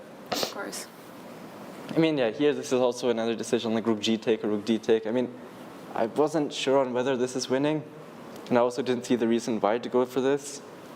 Like, I mean, okay, maybe there's some situation where this could be winning, but I mean, I think what I did was a lot simpler. So rook g. Of course, pawn on c7 is so much stronger. He could have actually taken this, but I think I have check. Here takes, and this is. I mean, I included this check, so the king's on d6 instead of d5, and now. Okay, I'm threatening rook b6 check, and I thought with 2 pawns up, this should be winning. I mean, you still have to be a bit careful not to allow rook f4 and some forks, but overall, it should be nice. Okay, you went rook b3, check. I mean, I just repeated once, get a bit more time. Then I went with this rook d6 check, and I thought this was a nice solution. Because here, I just give up the b2 pawn, but I keep this pawn on c7 and this other pawn on g4, and he's tied down. Now, the other thing is, if this pawn ever reaches g7, like black can just resign. Like, that's what happened.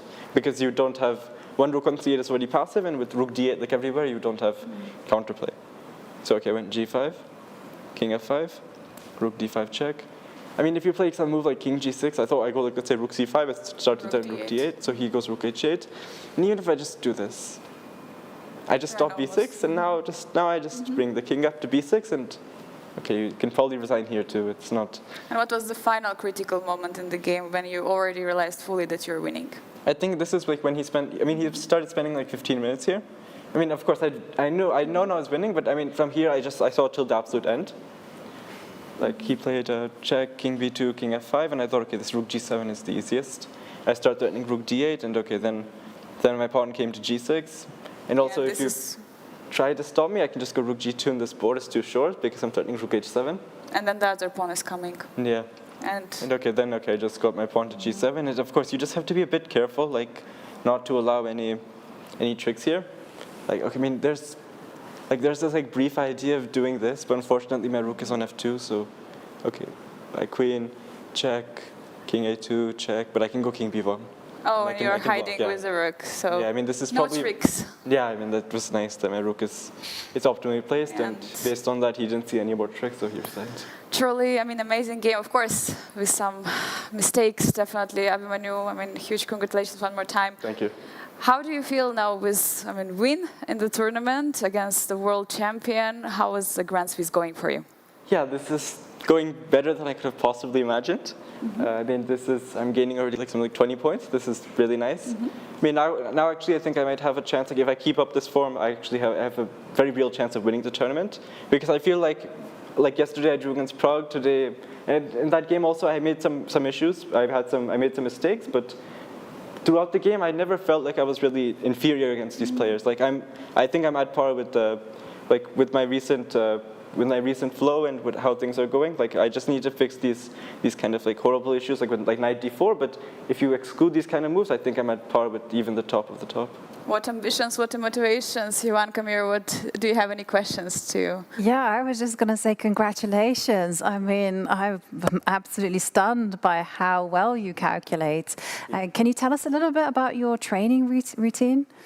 Yeah, I mean, I usually do a lot of, like for example, like this game, like once I go back to the hotel, that's the whole reason I turned off the engine. So I'm going to train all this again. Like I'm pretty sure while such game is going on, like my dad, he analyzes it with our engine. Like that's the same thing that happened yesterday. Like once the game is over, we'll have all the mistakes in the game, like he'll have, and we brought a board, so we'll set up the same position on the board, and I'll reattempt like let's say the moves that I messed up, and this helps me like reinforce everything that I've missed, and it helps me become a better player overall. Wow! And will you be celebrating at all this big win? There's one more game left, maybe on the rest day, but as of now, I need to keep. I mean, tomorrow's game might be against Arjun, so that could be very fun. Oh, good luck for that one. Mira, do you have a question? Well, no, I'm just impressed with the amount of stuff you, young generation, are calculating. That's absolutely the work amazing. ethic, ethic that you're having to chess. Well, congratulations, and we hope that you have more success and that you visit us again in the studio. Thank you. I'll be back. Thank you. We look forward to it.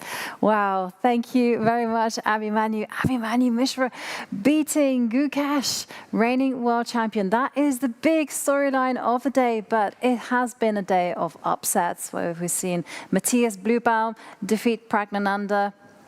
We have also seen Marc-André Murici beat Vincent Keymer. I mean, there's been so many dramatic theoretically, storylines. Parham is lower rated than Rapport, right? So yes. Once again, it's a very small margin, but yeah, Rapport was higher rated with the white pieces, and yet Parham Maghsoodloo won his game. Yeah, Parham, of course, just impressing us all. 4.5 points out of 5. There's one more game left. It's going to be round 6, and then it's going to be the free day where the players can take a much-deserved rest, but there are some games still outstanding here in Game 5. We still have Abdusatrov, as he's fighting hard to break down Edomus. Well, so I have the wrong game open then. Yeah, here we are, and he's somewhat indecisive, it seems. He's looking for the perfect situation to go in with the king, and so far he didn't find it. No, he hasn't found it just yet. At the minute, we're going around in circles, but this is what one should do when you're playing such an endgame, because it's often a trick to confuse your opponent. You keep playing these small little, maneuvers here, there, everywhere. Your opponent has to be on guard, and the whole point is that you tire them out. Yeah. And then when you sense weakness, that's when you pounce. Don't you tire yourself down? No. No. No.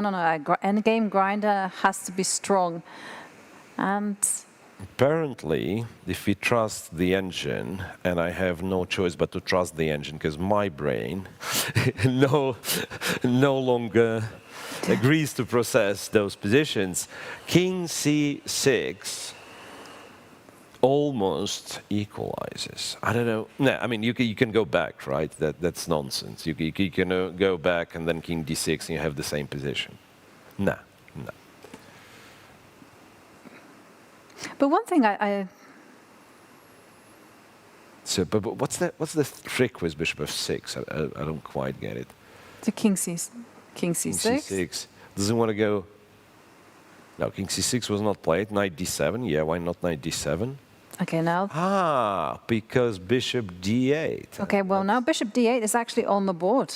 Right, and then the knight can't go. No, but the king can move. King can move, but if the king goes here, now we put the bishop on c7, right? And we've discussed this situation already. So now the king enters the side that you wanted to. So that means king e6 is bad, and you have to do that. But then, can you crawl all the way here, maybe? Yes. Okay, let's ignore the evaluation bar and let's just freestyle. Yeah. So king e4, king. I feel like I'm just waiting too much. But yeah, there's still, yeah. And now I just made a terrible mistake apparently. But why was this so bad? Is it? I mean, it's king d5. King d5, and the king comes up. No, I go here, knight e5 here. And then the knight gets. No. Okay. I finally blundered the bishop, and black wins. Oh, yes. Black wins. Yeah. So once again, so king goes here, king goes here, king goes here. Wow. And computer wants f4. It wants f4. What? Okay. And then I guess swings the king over there. Okay, right? let's try it. So king. If we go e6, then bishop I guess it's c7. still bishop c7, right? And then No. Well, you know, we are making mistakes, and we have an evaluation bar, and we also have access to an engine. So it just for the players, it is very hard. But one thing the engine is good at, it's at asking unpleasant, kind of awkward questions. And this question here could be, what if I go knight f8? Because apparently you'll have to move the bishop again, because knight e6. So you can go knight f8 and back. So still no progress yet. And it's move what? Move 68. And the game is still going. By the way, yep. We are probably going to be seeing a result soon in the game between Anish Giri and Gregory Aparin, because Anish has made significant progress. He's a pawn up, and the a pawn is about to start motoring. So whilst this one is what we established a very difficult fortress for Nordebek to break, the one that Anish Giri is challenged with dismantling. Yeah. Yes, on board 9. Looks like it's going to fall apart any moment now. Wow. So this is the position, and here a simple queen a6. And if the knight goes to... So what we had was this, queen d3, bishop c8, and you want to go queen a6? Yeah, queen a6, and then the whole point is that you have to jump forward with your knight because queen b7 is otherwise deadly. So you have to go here. Yep. Now queen b7 would be... No, that was not advisable. That's you not don't want good. So you go a3, right? Yeah, I don't know why you go a3. Oh, yeah, because you want to go queen b7. You don't go a4, right? No. a4, knight a4. To go a3, and then black is in a big trouble. Yes. So you want to go queen b7 now, for sure. And does black have any way of... No, I don't think so. I guess you could go knight b5.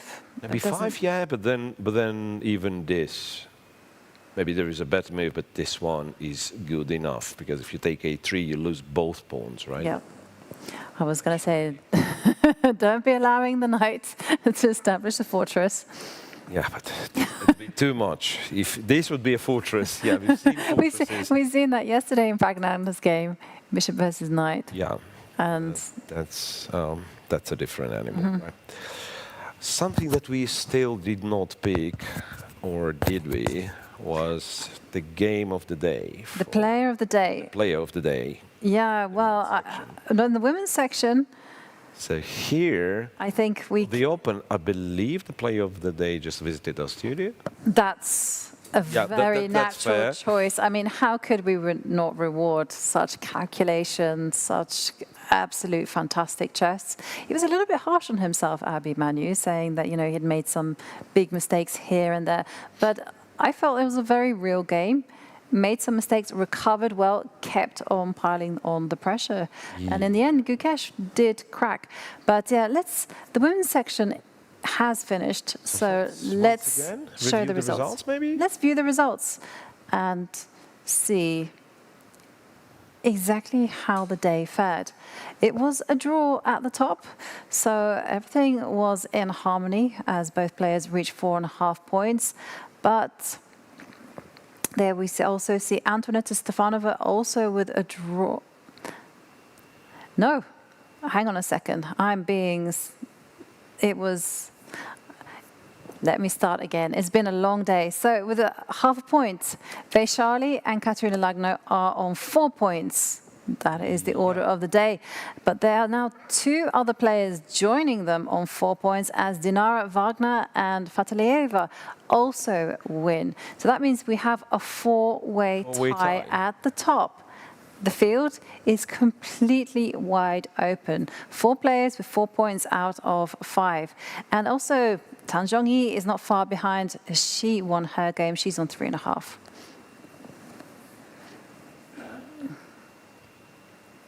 Yeah. And yeah, it goes to show.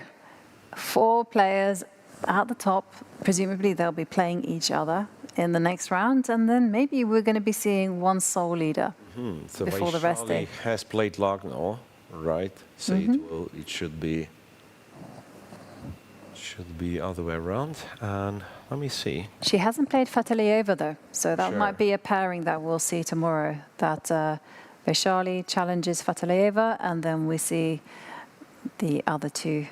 Katerina Lagno and Dinara Wagner face off against each other. But either way, I mean, look, with so many players also chasing them with 3.5 points, it's still anyone's game. Jovi, I just checked the games of, not the games, but who Ulia Fatalieva played, and she won against Shuvalova, Maria Muzichuk, and Kostyniuk to get on +3. Isn't it impressive? So 2 draws with Bibisara, Asabaeva, and Kamalidenova. So that's a fantastic tournament. Maybe one of the strongest 5 rounds she had till now. And well, she's been European Women's Champion. I can remember in 2024 when she just came. She played her very natural brand of chess, and she became champion. So I expect big things from her in this tournament, and it would be absolutely sensational if she did finish in the top 2 and qualified for the candidates. And talking about, we do remind everyone that we do have a little poll of the day where we're asking everyone, which player would you most like to see in the candidates? Nordibek Abdusatorov, he's still playing right now as he tries to win against Yaz Khan Adomush. Ali Reza Firouzja, he won his game earlier on, and Praggnanandhaa losing to Matthias Bluebaum, whilst Hans Niemann, I can reveal that he drew that endgame against Anton Demchenko. Quite a fascinating endgame in the end. It was quite a fascinating endgame, but ended up being like, all the pawns eventually got traded. Remember, it was a very peculiar pawn structure, both sides, like black had 2 double F pawns, white had 2 double F pawns, and somehow everything got traded. That's your final position of Niemann versus Demchenko. Any other outliers in terms of results? Maybe something that on lower boards that we didn't pay attention to, but we can find out how Divya. Divya, we didn't check how Divya played. Divya and Goryachkina did lose today to Shamsuddin Vahidov. And what about Alexandra Goryachkina? I'm trying to find her. She lost as well to Yavokir Sindarov. Right, so that they both were playing with local players, which is from a place from Uzbekistan? Yeah. Right. That was the Olympic team.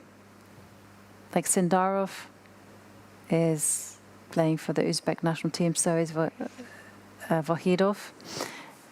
So, I mean, Uzbekistan, I mean, we hear it as well. You know, the government is doing their best to support the chess players. They have big ambitions for the Olympiad that will be hosted right here in Samarkand next year. They want to win, both in the open and in the women. Oh, quite impressive. Very impressive. I say quite impressive, because my first time I visited Uzbekistan, I was playing the Open in Tashkent, and it would be 2013, I'm thinking, something like that. And back then, I've noticed how underrated, criminally underrated the local players are. Mm-hmm. So they were like maybe lucky in, you know, like kind of international tournaments, but whenever you'd play with somebody 2200 rated, it'd be such a fight. Yeah. Yeah. And of course, this is like the current team of Uzbekistan, this young generation that basically... They won the Olympiad in 2022. They also had their first world champion in the shape of Rustam Kazimdzhanov. And talking about this position, though, it looks like the win is slipping away for Nordibek Abdustorov, as he's unable to break down Black's defenses. So the problem here for White is that you're not really getting much further. Right, even if you get to h6, right? So now this knight will... Well, however, this is... So Black now has the only moves, knight to d7. Knight to d7 kind of loses, but why does it lose? Because the knight needs to go to c4. Yeah. This is the key defense. Knight d5, knight yeah, d5. knight d5 jump. And this is the key point. We saw this time and time again, that the knight is needed to get to c4 in order to target a3. So this or this. Mm-hmm. No, but what happens if bishop With goes bishop to d4? d4. And that's what he's doing. That's exactly what... Bishop d4. And now you go knight e7. And you're not going to get out of that one. And you can't step up the board with king h6, knight to f5. Yeah, it'll be knight f5. Whoops. If you try to go back, I guess Black You go back. and Wait, haven't we seen... Can we get to the same kind of standoff where remember the king was on...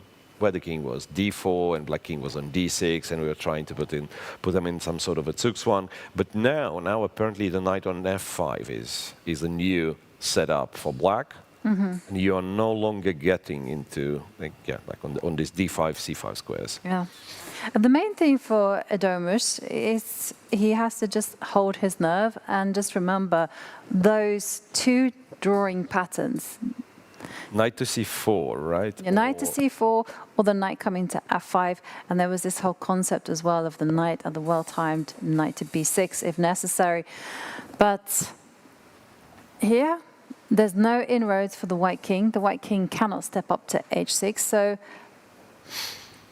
White king has to take a step backwards. And that's been the lesson for me these last 2 days about how difficult it is for the one bishop to break down the knight. That's why, by the way, I was so surprised when Nordibek over here on move 51, he wasn't in a time trouble. He had 22 minutes, and he quite quickly decided to take on f7. Remember this moment? Yeah, I remember. Even though, yes, the position is winning, but look for an alternative, because with the rooks there is still kind of a wiggle room and so on. But with pure bishop versus knight, if you allow a fortress, which he seemingly has done, if you allow a fortress, there will be no way back. No. And it also flouts my rules. If you go back to that critical position when the rook's on the board. Was the rook on f7? Because, I have lived by this rule that a rook and bishop work way better than a rook and a knight, because they're two long-range pieces. So they're able to just traverse the board. Yeah, and somehow restrict the knight that they cannot reach from one Exactly, one side and the knight just has that dominance on one side of the board. So in principle, I would have been very hesitant to. Yeah. play So there rook takes was rook. this pendulum thing with Yeah, that was check, beautiful. rook c5, and yeah. Can we show it one Yeah, more time? So check here, rook f8, and then you go to c5. Yeah. And we assume, yeah, if white wins the second pawn on the queen side, it should be trivial. And then after rook b8, once again, rook to c7, and white wins this pawn as well.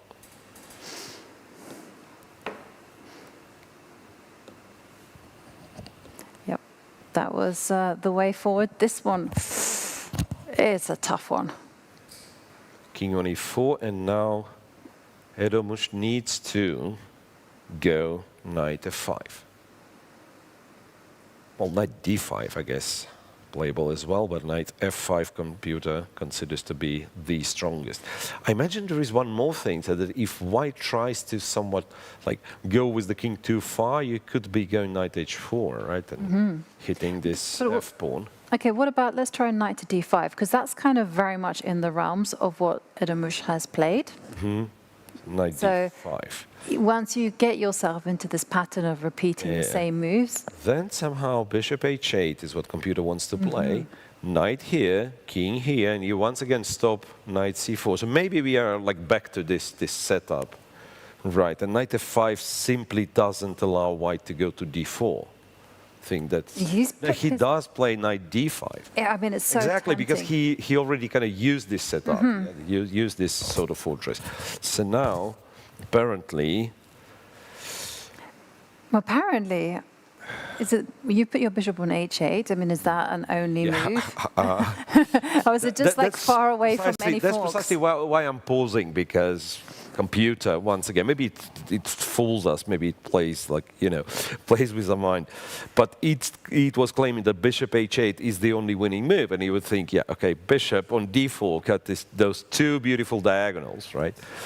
And I guess I get it. So bishop g7 would not be the same as bishop h8, simply because black can go knight e7, and once again you cannot go king d4, and then knight f5 will be played on the next move. And I imagine bishop e3 is no good for the same reason, because you go knight e7, and if king d4, you cannot leave the bishop, right? But Miro, they've passed move 60. They've had that 15-minute time bonus. And Erdoğan is down to 37 seconds. 97. 97, so he's just keeping that defensive mechanism going. But remember, the key square is to get to c4. But he absolutely, no, on the next move, I believe Nordibek once again will move the bishop somewhere, and on the next move, it's absolutely vital to go to f5.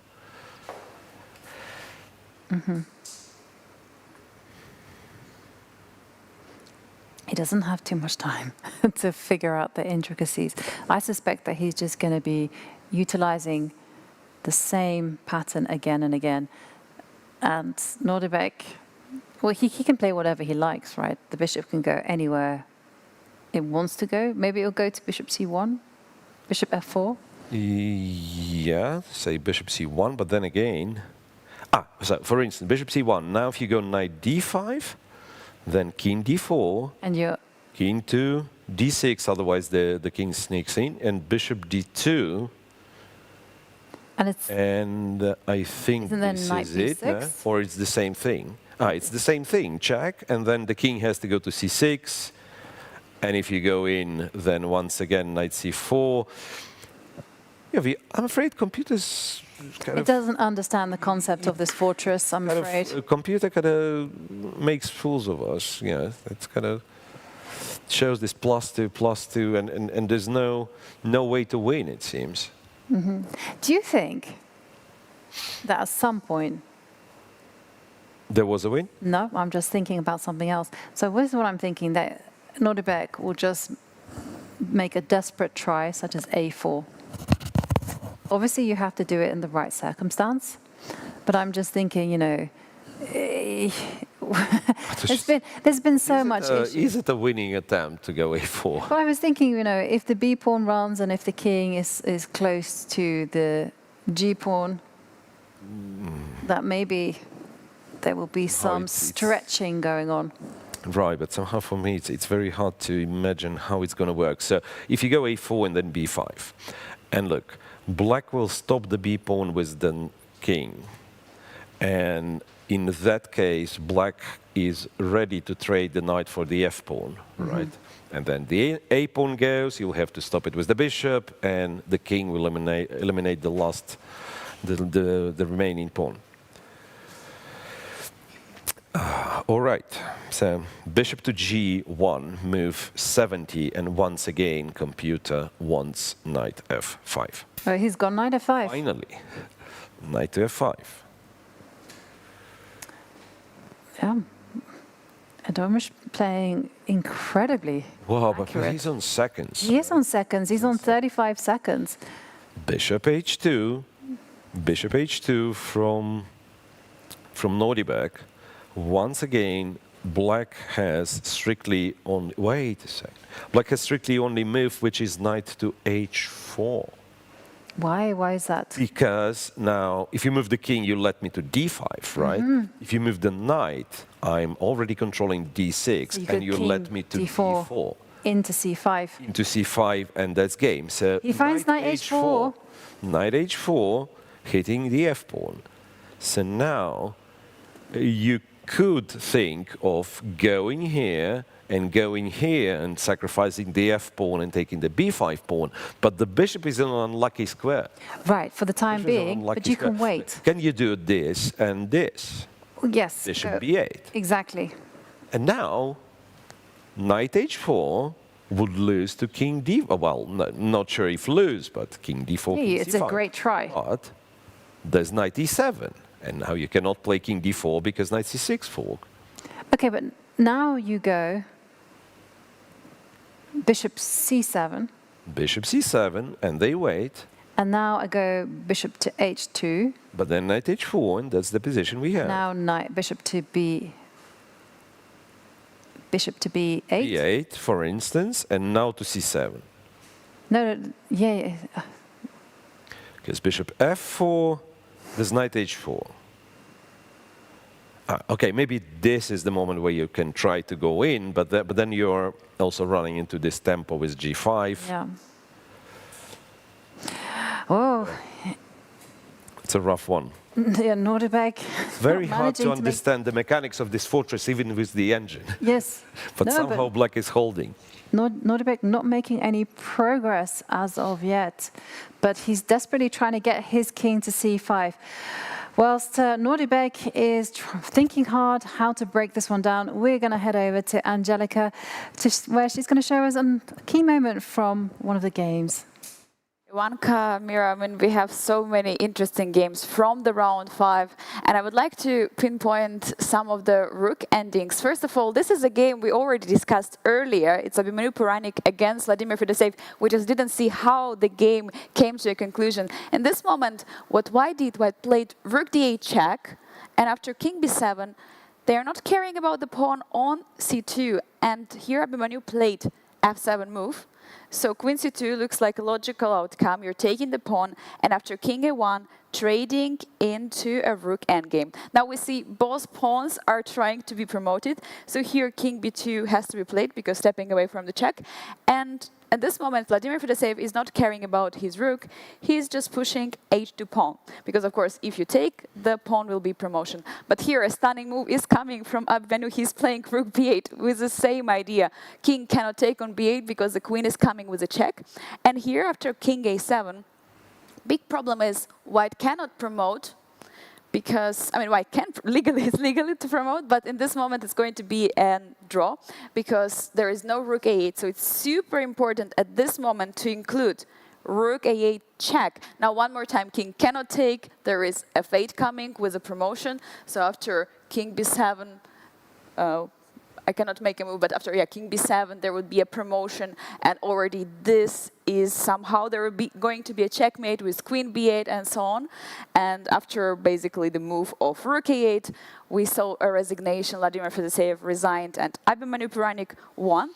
And another interesting moment from the rook endgame I would like to show from Nihal Sarin. I mean, what a beautiful position, what a beautiful game he played. We have here 2 rooks per each side with a bishop. And at this moment, it was still around equal. But next move, King f7, stepping into the spin, allowed a beautiful rook f5. Now, the pawn cannot take on f5, and if rook takes on f5, there will be pawn hanging later, and that would be a lost endgame. So in this position, what Mendonca tried, he played rook c to c5, because in case he would just wait here, h5 would be played, and for example, just making some waiting moves, there would be just rook g6, and at some moment there would be this beautiful e5 coming in, and the whole position is going to be destroyed. So rook c to c5 was played instead, but here another stunning move is coming, rook g to g5. Another rook cannot be taken, and after a couple of trades, we can see that there is still a pin happening on the king from diagonal and the rook, and they just transpose to the absolutely winning opposite card bishop endgame. And we can see there are these 2 pawns which are super powerful, and at the end of the game, basically, we see the result. Nihal Sarin won. What a stunning result in boss with the rook, sacrificing the rooks. I love the first one. They always say the person who checks first when it comes to promotion will win. So I really like that. And yeah, that was an incredible game that Nihal Sarin played, just to kind of tangle up his pieces like that. But it was very effective. It has been a dramatic day, Angelica. It truly has been. It has been so many decisive results on the top boards. Almost all of them finished decisively. Yeah. But Notterbeck, what will he do? Well, I think we're going to be in for the long haul. So, because Notterbeck, he's a very ambitious player, and I don't think that he will give up until his opponent has proved that it is a draw. But yeah, it's going to be super exciting. And what has been the results like in the bottom half of the tournament? Has it also been as bloodthirsty as it is in the top lots? Has there been any surprises? And there has been some ups and downs, as we can see. There are many draws. There are also many surprising results. Some players are playing with some unbalanced material. I saw some of the endgame was rook and knight against rook, if I'm not mistaken. There was also rook against bishop and some pawns. Many interesting endgames happening right now here in Samarkand. Oh, wow. Thank you very much, Angelica, for sharing with us that amazing position. But it is an amazing defense that Edomus is managing to construct, as Notterbeck is still unable to make progress. He was thinking for a long time, and yes, it's just under a minute, Miro. I don't know what to do.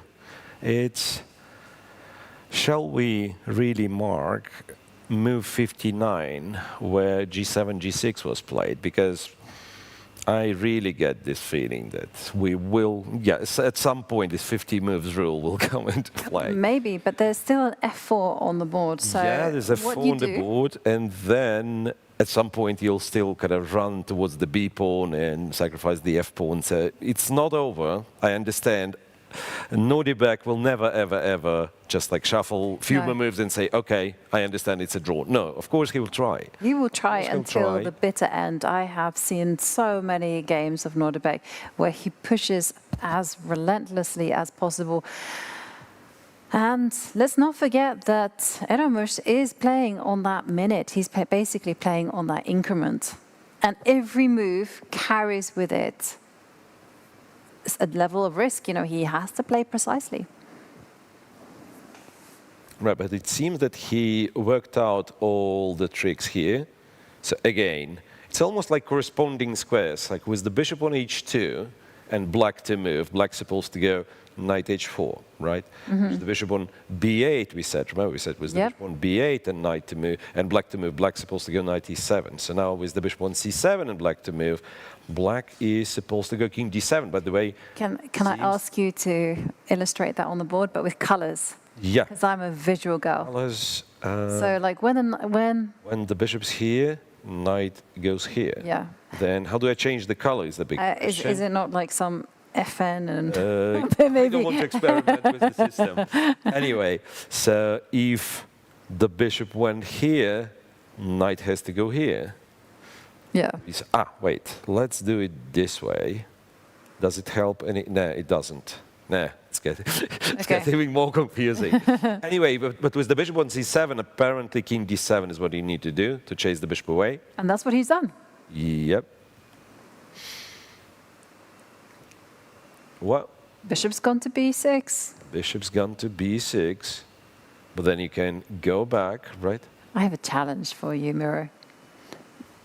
Do you think the bishop will cover all the squares, will go to every single square on the board? No. No. Because it's a dark square bishop. It cannot go on light No, I know that, but I mean the ones that are possible. It is late in the day. It's been, this card's been, yeah, I mean, we could investigate it a little bit. So the bishop started on c1, that's for sure. Yeah. Has it been to b2? The answer is yes. Has it been to... Oh! Well, there's a check. There's a check on the board. And look at this. What happened? A knight g3 check. King e4, knight g3 check, because now you cannot go in because your bishop's on c5, and it stops you from going in there. So king to f4. Now back to f5 you go. Yep. And the question, though, is Nordebek has to be so careful not to have repeated the position 3 times. I mean, again, the bishop is on c5, so he's not in any danger of that. So maybe that's why he hovers that's with why the I'm bishop thinking, a lot, right? exactly. So he attempts, but with the bishop being on a different square, yeah. So, no, seconds for Erdo moves. Okay, no seconds anymore. Like if you play a couple of moves quicker, then of course with such increment, it's knight back to f5, which is the right move, I believe. And incidentally, it has been a decisive round. 15 out of 28 boards have ended decisively. That makes it 54%. And in the 30 open. out of 54 so far have also ended decisively in the open. So that's 56% so far. Okay, here once again, Erdomush has the only move to save the game, and this move would be to defend the pawn, so it cannot be taken. King f7 is of course easy to find. Yep, and that's gonna. Maybe this is where we uncork your a4 idea. Yeah, this is what I'm thinking. I just d5, and but just like I said, yeah, I step into a square of this pawn, right? I don't know if you go b6 or not. Maybe you. No, yeah, the problem is you can't take because knight h4. Well, okay, hang on a second. We can prepare this. We can go f4. So instead of going a4, yeah. Instead of going a4, f4 first. Let's go f4 first. f4 first. And okay, the knight jumps somewhere. I guess g7 is fine, g3 is fine, g3 maybe an e4 later. So now if you go e4, a4, bishop, now you can't go b5 with no, the I knight can't on because g3. the knight is on. Because, yeah. No, but this knight, look, I mean, it reaches any corner of the board very quickly. Okay, well, in g4, a bit of triangulation going on. Yeah. It's like tempting to put the bishop on a7 so that there are no forks possible. And then, for sure, you probably can't. Yeah, but you need the bishop to cover at least some squares, right? So like e7 square, d6 square. Yeah. So when you're trying to sneak in with the king. Well, I was trying to contain the king on f7 and trying to get this. But yeah, but how do you... Yeah, like the knight has 8 squares, right? With the king on g5. How many are taken? 1, 2, 3, 4, 5, 6. So we need to cover 2 more, g7 and since the black, g3, and it's impossible. Since the white king has stepped backwards, it's time for the black king to step up the board. That's the pattern. I think there is. It is, yeah. King f6 is what he does. And this knight on f5, I've just got to commend it one more time because it covers all the critical squares. Yeah, it covers all the critical squares. It doesn't let you reach d4. And not only that, it's also somehow reaches to come up with the fork, right, whenever white somehow tries to improve the situation. So Mira, remind us again, when was the last pawn move? What move was that? 59. 59. Now So we it's are currently 87. on h7. Approaching 30 moves without a pawn move. We'll never make it to 50. Something's going to move, like f4 is going to move, or a4 is going to move. But still, it's jolly to know. It's very useful to know. It might happen, you know, because it's actually late in the day. This is going to be our longest game of the tournament so far. Very likely. So king to e4. Yeah, but king to e4, you can just like give a check, right? Because with the bishop on c5, the king is not getting anywhere. Just give a check. King e3. All right, and then you go forward. Who's making progress? You go king e5. Is black trying to win? Like if I check on d4, will you go to king to d5? Yeah, black's not trying to win, but you know, like if we are talking about fortress, why don't I set up a fortress with the knight on f5 and king on d5, which is like a fortress? Yeah, all the fortress squares squared, are covered. which is fortress 3D. He's going to go for, well, the king stepped up. Right, king e3, given a check, knight here. That's a bit trickier there. Oh, no, there's nothing tricky. Nothing tricky. You can go to f6. You can.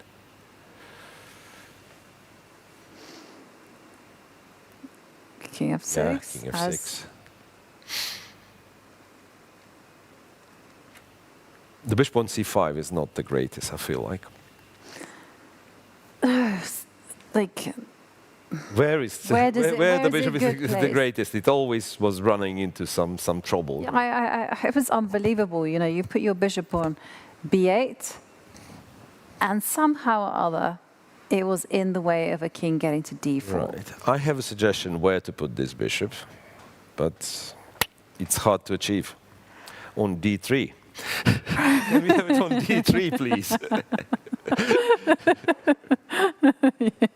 Can we have it on d3, please? I believe white would be winning with the bishop on d3 in this position. That would be a turn up for the books. Yeah. It has to be accompanied by a cough, though.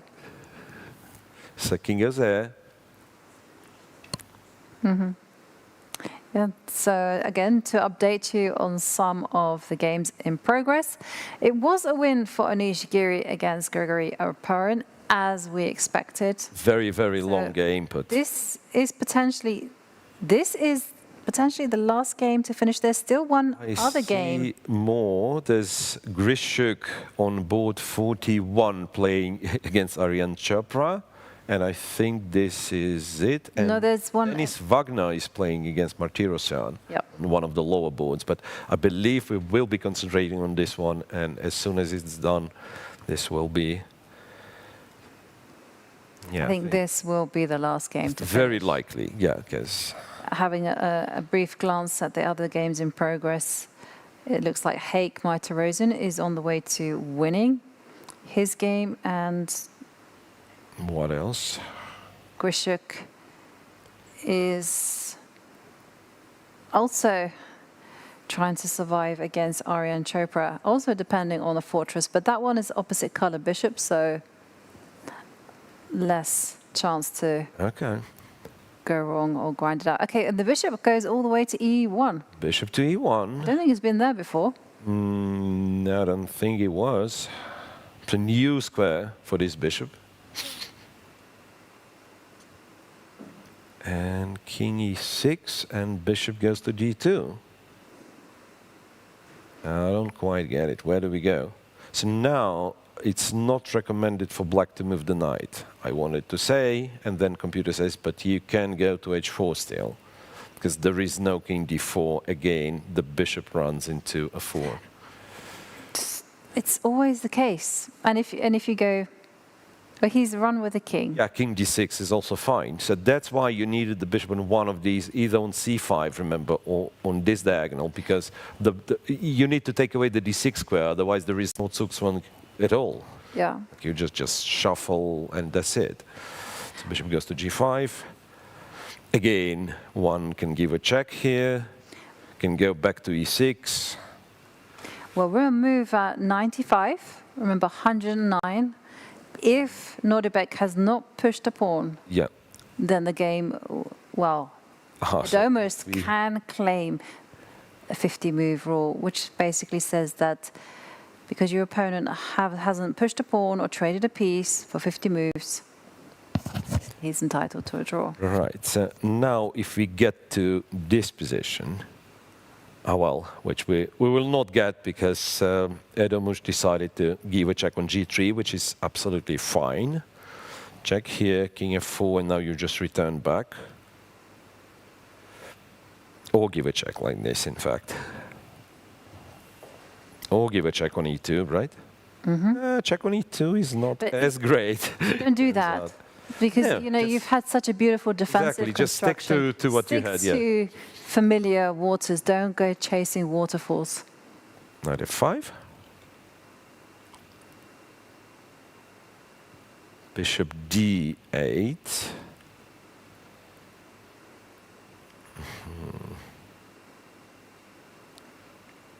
It's very confusing where he wants this bishop to be, but I imagine it's very hard for black to, well, not hard because it's the same setup, king e6, right? So now, if I go here, it's king d6, right? Yeah. Well, one thing though is that black mustn't be tempted, even if the computer says it's okay, to kind of step up with the king to d5. King d5 thing. I would caution against that, even if it works out okay, because g5, knight d4. So that's the double attack thing. There's no point, I guess. It's just that involves some thought. Yeah, I'd agree with you. So when it's like such a long game, it's approaching 7 hours, right? And you figured out this fortress and you're fatigued and tired, it's not recommended to look for another fortress, another setup, if this one works. Exactly, and also the knight has been on such a fantastic circuit, it's knight f5 in order to jump to knight h4 at the right time. It's also managed to get to b6, to get to c4. I mean... Yeah, the bishop been to many squares, but so was this knight, right?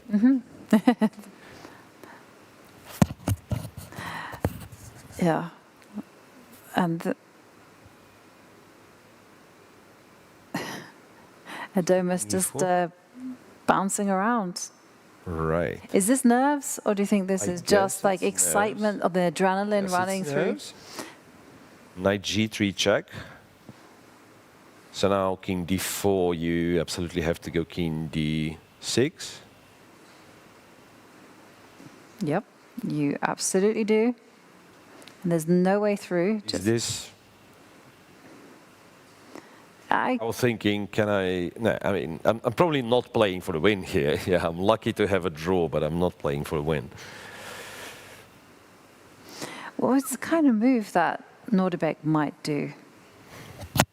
Yeah, it's very hard to tell. And it's what? It's move 98. So 10, 11 moves. If no pawn move, no exchange. But Nordebek knows this. 100%. I guess he monitors this and he will either play f4 or go for a4 breakthrough. Exactly. 108. He will finally push his f-pawn. Bishop b6. Have we been there? I think we have been there, right? Yeah, we have. King Bishop f6 has been there. We're now on a move 100. And if Nordebek wants to continue the game, he has to get his king away from f4 and make sure... Be ready to push the pawn, right? Exactly. Yeah, imagine like move number 108 and you realize, wait, I have to move the pawn now, but my king's on f4. Yeah. Yeah. Bishop g1. I wasn't sure if the bishop was on g1 in this game, but now I can tell you for sure. So all those squares are covered. I think a1 also. Yeah, this bishop traveled quite a bit. It's been on the journey of his lifetime. Bishop But h2. unfortunately, it's not arrived at any destination. So now, by the way, if you wanted to, you could go... Oh, the arbiter has been called. So I'm suspecting Edomush. Now, this might be a little bit of an error here because he's going to claim the 50 move rule. Maybe he claims the threefold repetition, which we are not aware of, and could be. I do not want to check it now because it's only going to get more confusing. Maybe this position has repeated 3 times. I don't know. But also, you know, this type of a tactical claim, because the punishment for a wrong claim, what's that? There will be a couple of minutes added to your opponent, Satorov's clock. And he will know how many moves is needed to make the 50 move claim. And we'll find out whether he's claiming the threefold repetition or 50 moves. Or 50 move. Yeah, like 50 moves though, if you're writing the moves down, it's very easy to see, right? It looks like it was an incorrect claim. Maybe he claimed the 50 moves. I think that's more likely. But still some way to go. And this could be a little bit of a mistake because Nordebek now is aware. Gets reminded. And is going to go f4. Yeah. Okay, so we have that one. We have... No, we don't have any other games in progress, it seems. Okay, so what was the result? No, that there's still... Grishuk is still playing, right? And there's also Yesipenko against Pranav. But we're going to be focusing on this one.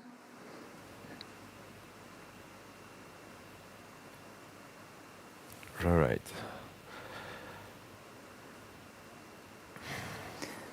Knight h4. And now Nordebek, have you seen him checking the score sheet? Yeah. So let me double check it myself again, because maybe I'm just like spreading the wrong information. So move 59, other pawns are on their places and black played g7, g6, move 59. Yeah, that was the position. Yeah. So now we have, that was move 59, and now we are at move 104, and no pawn moves. No pawn moves. Yeah. I don't think this is the longest game in the record of the Grand Swiss. I can recall a game played by two good friends, Artis Nyksands against David Howell, and that went on for a long, long time. Wow. How many moves? How many moves?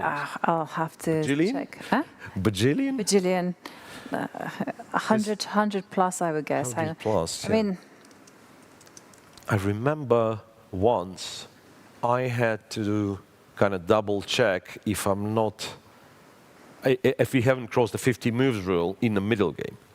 Okay. Imagine we had like queens, rooks, bishops, and there was only one pawn break available, and we were maneuvering.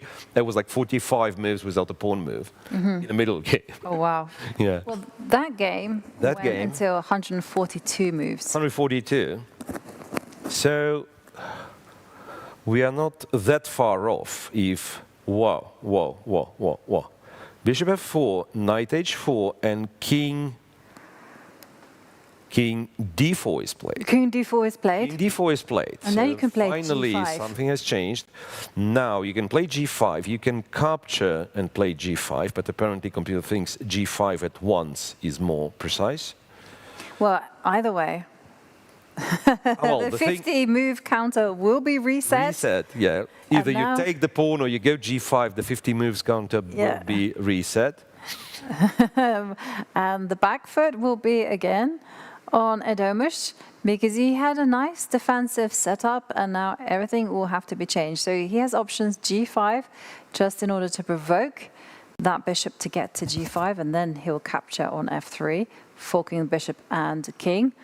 Or he just simply can take, he goes for g5, the most accurate move according to the engine. Bishop has less squares. You cannot go to g3 because knight f5. You cannot go to h2 because knight f3, right? Mm-hmm. So where does the bishop go? If it goes to c7, then say check, king c5, there will be like king d7 tempo in the right moment. Could you do weird things? Like Weird if the bishop goes to c7, just because you can you go king to d7 instead of taking? Instead of capturing? Yep. Yes, you can. Yes, you can. And if you go bishop b6, you've made my life super easy. King c6. No, I guess, wait. Actually, yeah, you'll go king c6. You're absolutely right. So bishop c7 doesn't make any sense. You go king, yeah. So where do I go then? Can I go to b8 immediately? And then you take, right? Yeah. Here. And then how about we go g? Yeah, I know what you want to do. You want to lock out. I was thinking some knight e5. And so. Yeah, that's what I was thinking as well. Knight e5, lock out the bishop. I have a theory why this position is a draw, though. Because I can go here, hide in the corner, sack the knight for the b-pawn. That's my plan. Again, it's a wrong bishop type thing. Oh. Again, I'm not guaranteed to achieve it here, I understand.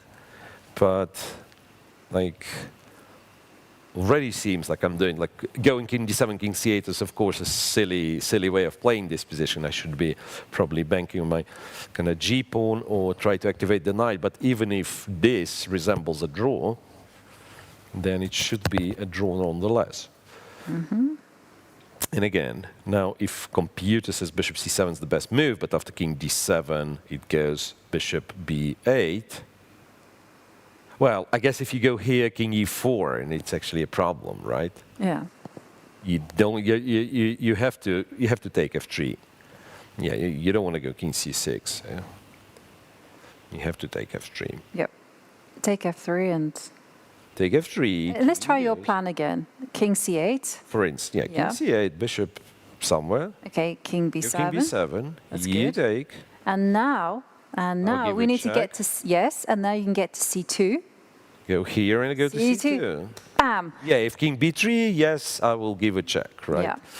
And if you go a4, we go a4, knight takes pawn. Then yeah, knight takes pawn, king e8. You know what? Now, when the f3 pawn is going to be taken, when b5 pawn is going to be taken, I believe we will reach the table-based territory. Yeah. I will bring it up for you, Miro. Where does he put the bishop?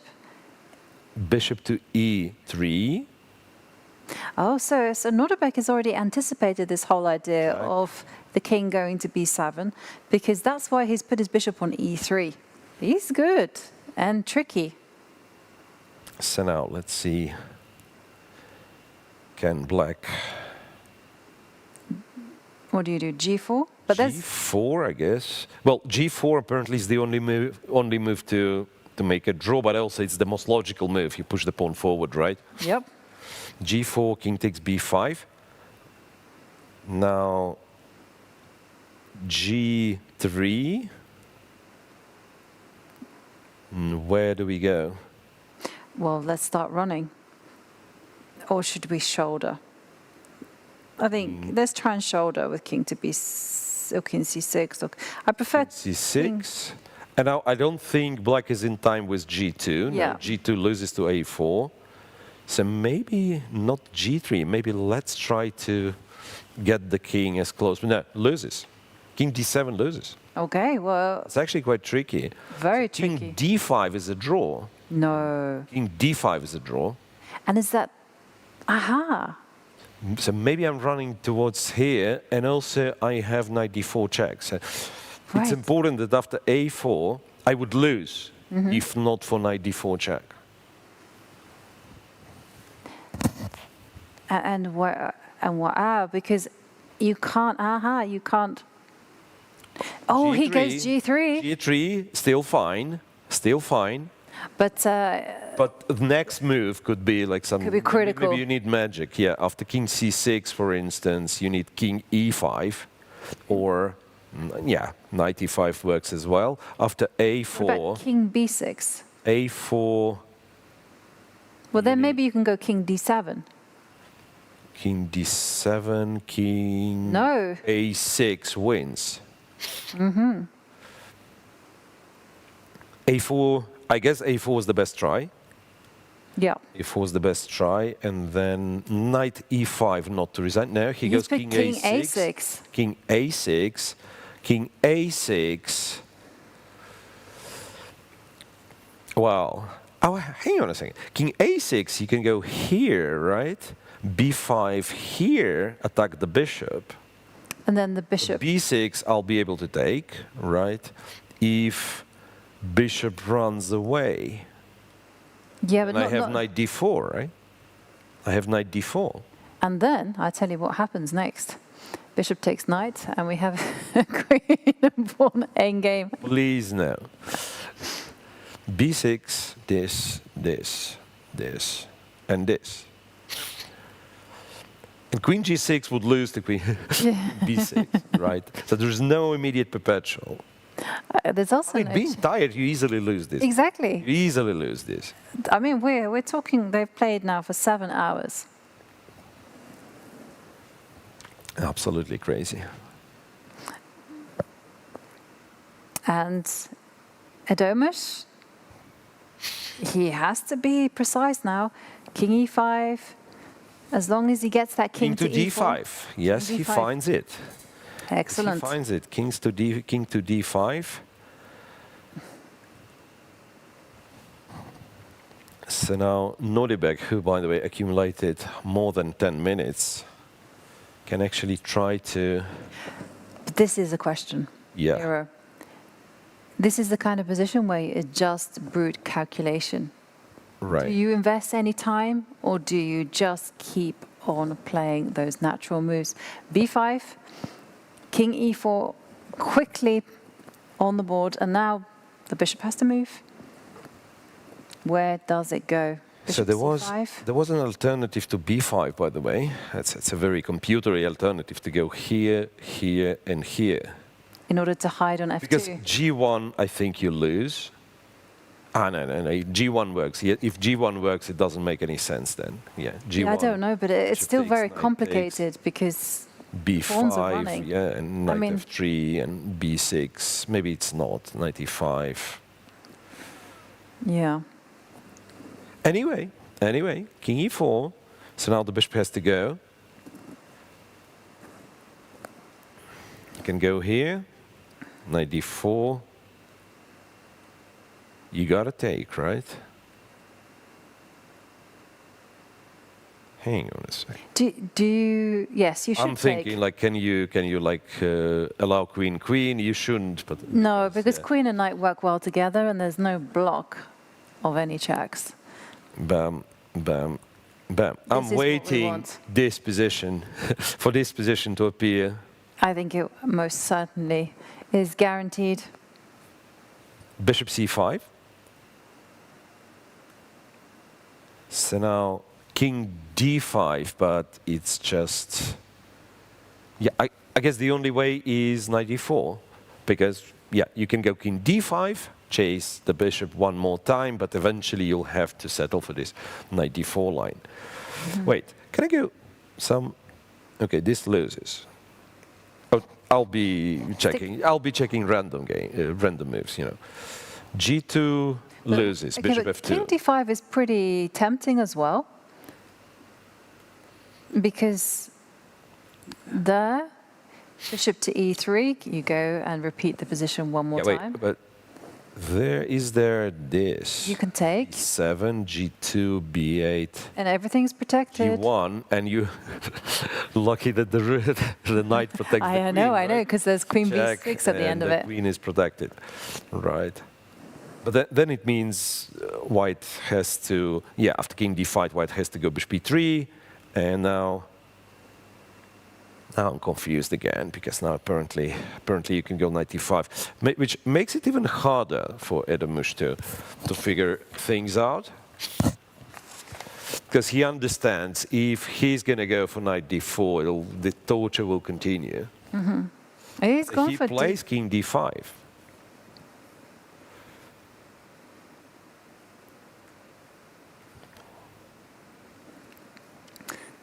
Plays king d5. Yeah, okay, suddenly it appeared. And questions, bishop a7, knight d4. That is going to be appearing. Yeah, knight d4. Oh, wait. So apparently here, g2 also works. I'm getting... No, he's going to touch his bishop. Yeah, bishop e3. Does g2 work? No. But you can go king e4. Just repeat the pattern, get that extra king 30-second time bonus. See where the king is, yeah. See where the king is, where the bishop's going.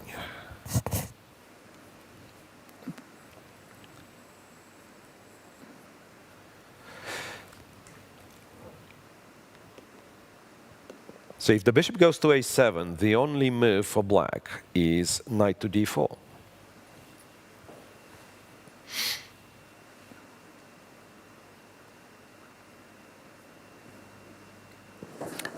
We actually do have the table base. Yep, it turns out for this position, yeah. Knight d4 is a draw. Anything else loses. But knight d4 is the most obvious move in the position because you want to promote that pawn and you need to block that bishop on a7. So knight to d4, nothing else is sufficient. And once we get knight to d4, yes. Yes, it's played. Of course, it had to be. Knight d4, bishop takes, king takes, b6, g2, b7, g1, queen. Yep. b8, queen, and queen. And now Adamush is the first one to get in the check. He has to be careful. It's not easy to give a check, right? Because queen g6. Oh no, don't do that one. g6, queen b6. Mm-hmm. But okay, you can go queen to f1. That you can check on the diagonal, but then it will be blocked. b5, right? Yep. So you could just decide instead of giving checks. Yeah, I'm thinking the king is really badly placed on d4. So Yeah, where should it go though? can we do this? Queen b4 check? Or this, yeah. Just because that's a rook pawn. It doesn't provide enough kind of cover for the king. Right? I just need to be for my king to be somewhere like far away, and there should be kind of checks. But now the problem is that there is no mechanism of kind of making a draw, sort of. So we will have this game going and going and going. I think it's going to break the 142 Easy. mark. Yeah. Queen check, queen b5, and then the bot was giving a funny move to draw, which is queen c4. If you want to trade, let's trade on my terms. Actually, that could be a simplest way. So let's just show that one. Queen takes queen. Queen takes queen. Okay, white probably shouldn't take the queen, but yeah. Let's just show this one. a4, and we go king c5. Yep. And we're going to want to go here, or after king b7, we want to go here. Yep. Yeah, but the thing is, after queen c4, white goes a4, and off we go, right? And maybe you have these checks now. Oh, hang on a second. What the arbiter's intervening? I don't know. Stop the clocks, please. I think I'm not sure. No, I'm not really sure what's happening here.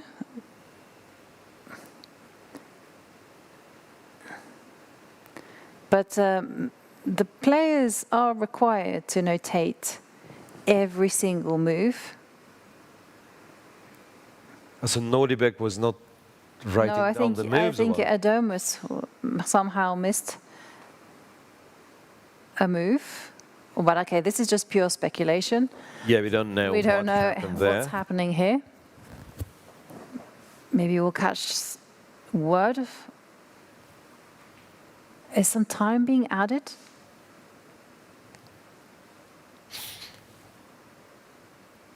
Somebody, yeah, like they clearly complain about each other, but Very strange. I think the time being added to Black's clock? No. Seconds.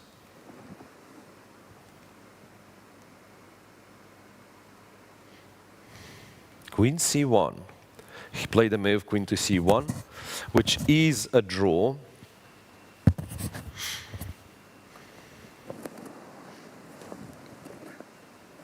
One of those moves that holds a draw, but Yeah. So, can you see the clock? I mean, what happened there? I don't know. I don't see any difference. Don't see any difference. I think, yes, same thing. Nordibek has 13 minutes and Edomush has seconds. Yeah. But now they don't have score sheets.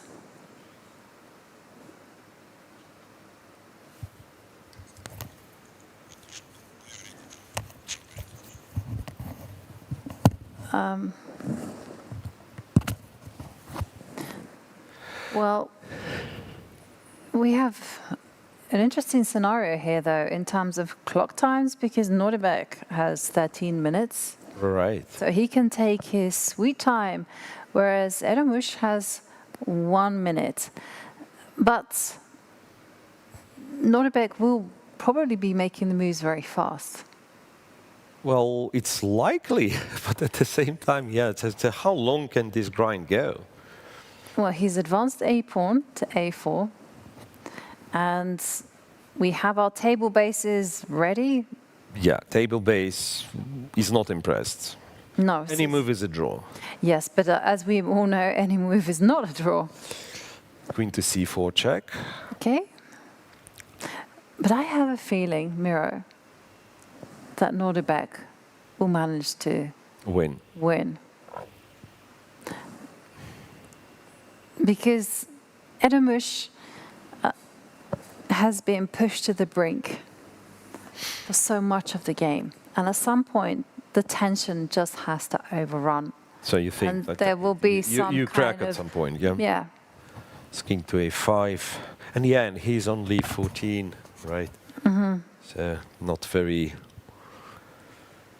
It's very hard there. It's close to 10:30 p.m.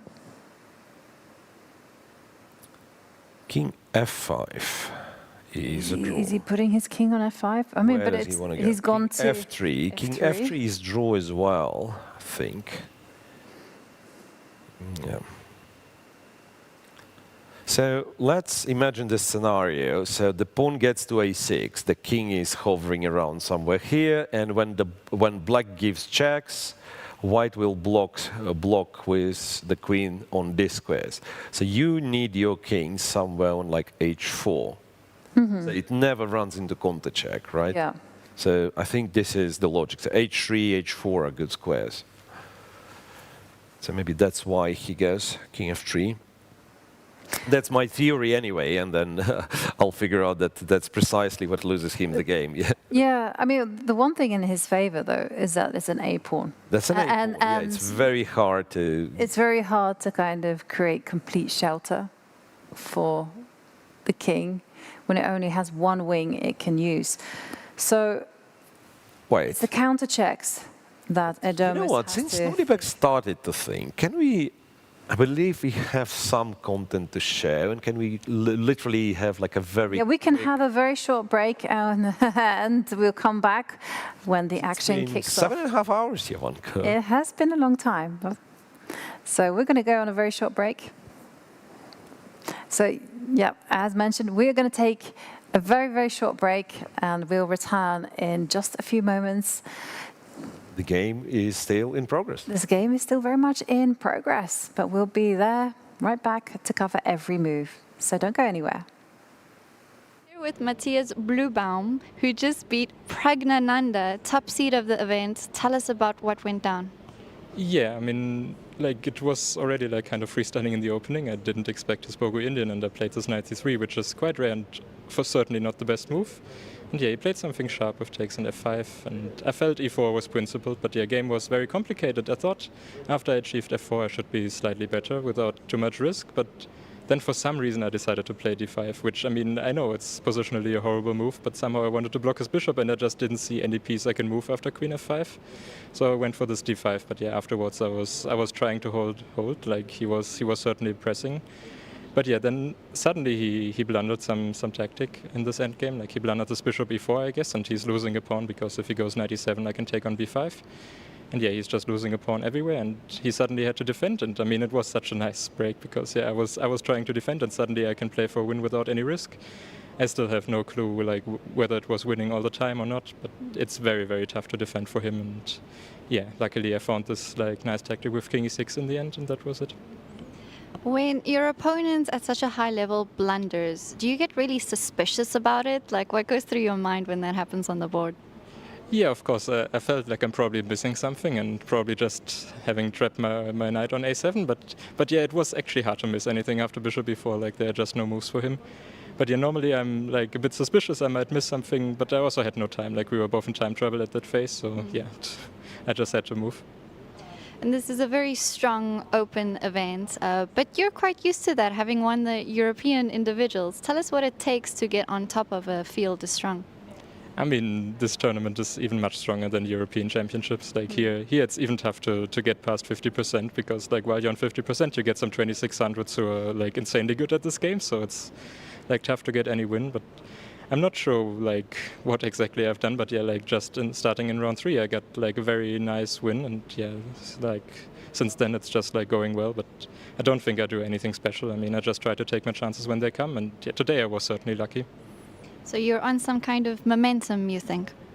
I mean, with 3 wins in a row, I guess it's safe to say, yeah. And will you do anything special to maintain that momentum?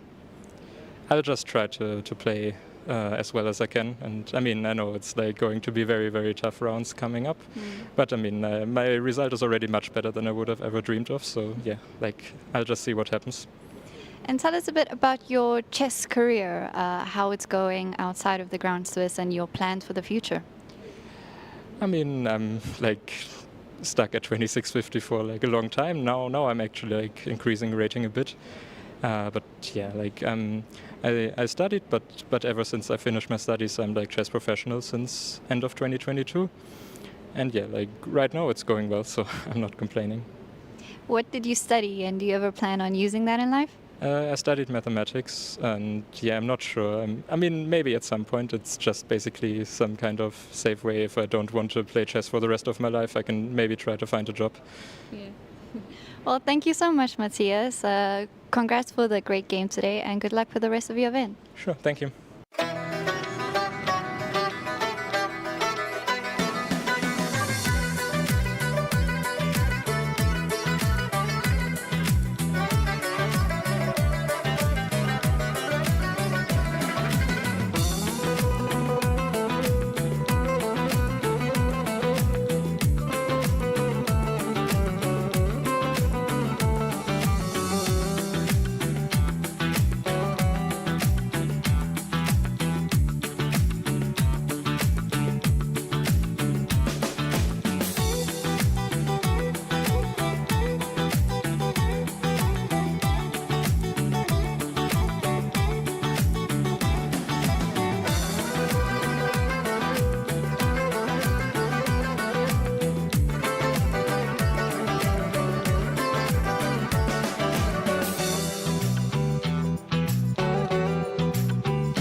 I'm here with Parham Maghsoodloo, who just beat Richard Rapport to extend his incredible lead here at the FIDE Grand Swiss.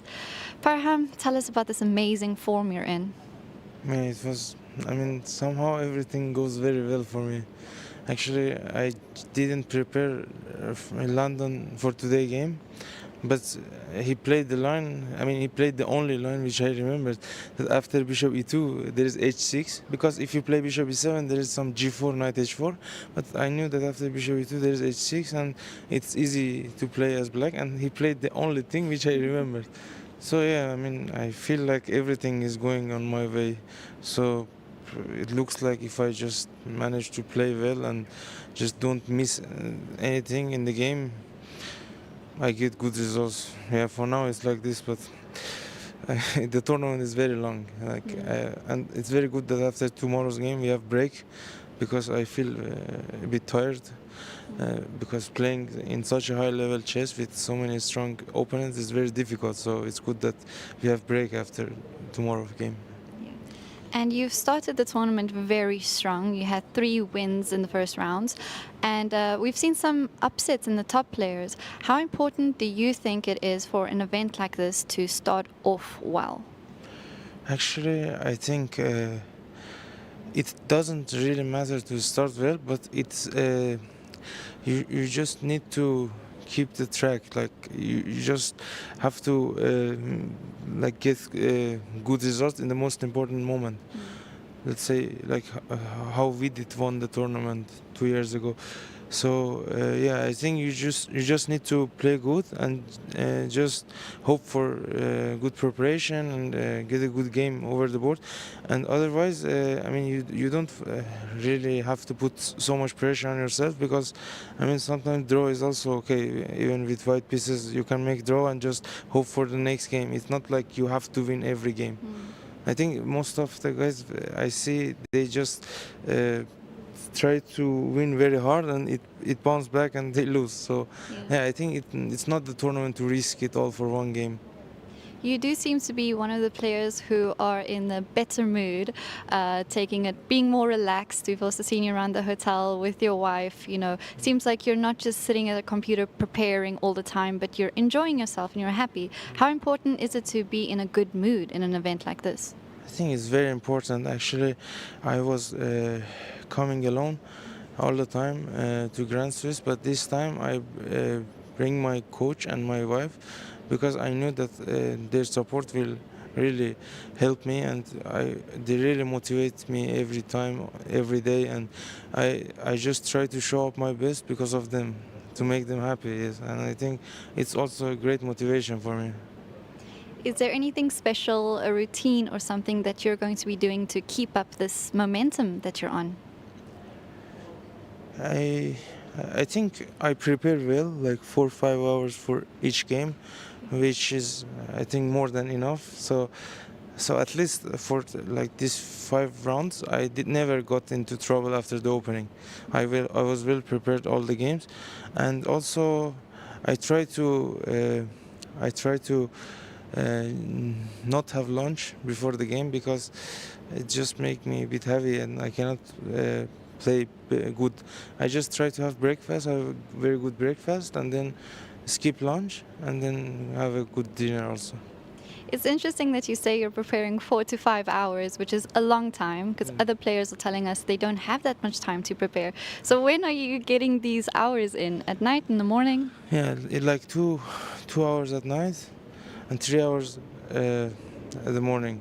But okay, thanks to my second, I don't have to prepare everything myself. I just have to check the lines, like and remember the lines, because he does the preparation himself.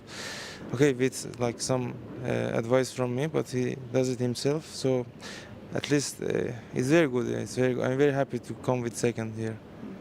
And final question, is there anything you're doing outside of chess that is helping with this great performance? Going for walks, seeing some of Samarkand? Also, I think listening to like hype music, it just motivates me a lot, because some music are just super motivated, and like I just enjoy listening to music and try to beat my opponents. Yeah. So 2 questions on that. Do you get these songs stuck in your head during the game? Yeah. Yes. And no, but everybody can see me during the games. I am just singing them. Yeah, I mean, not loudly, of course, but yeah, I like to sing because it motivates me all the time. Any specific song that is your go-to music to hype yourself up? There are lots, but okay, probably Kendrick Lamar, TV Off is very nice. Yeah. Well, thank you so much, Parham. We got to know you a little bit more today. And hope your momentum keeps going, keep going at it, and good luck. Okay, good luck. Thank you.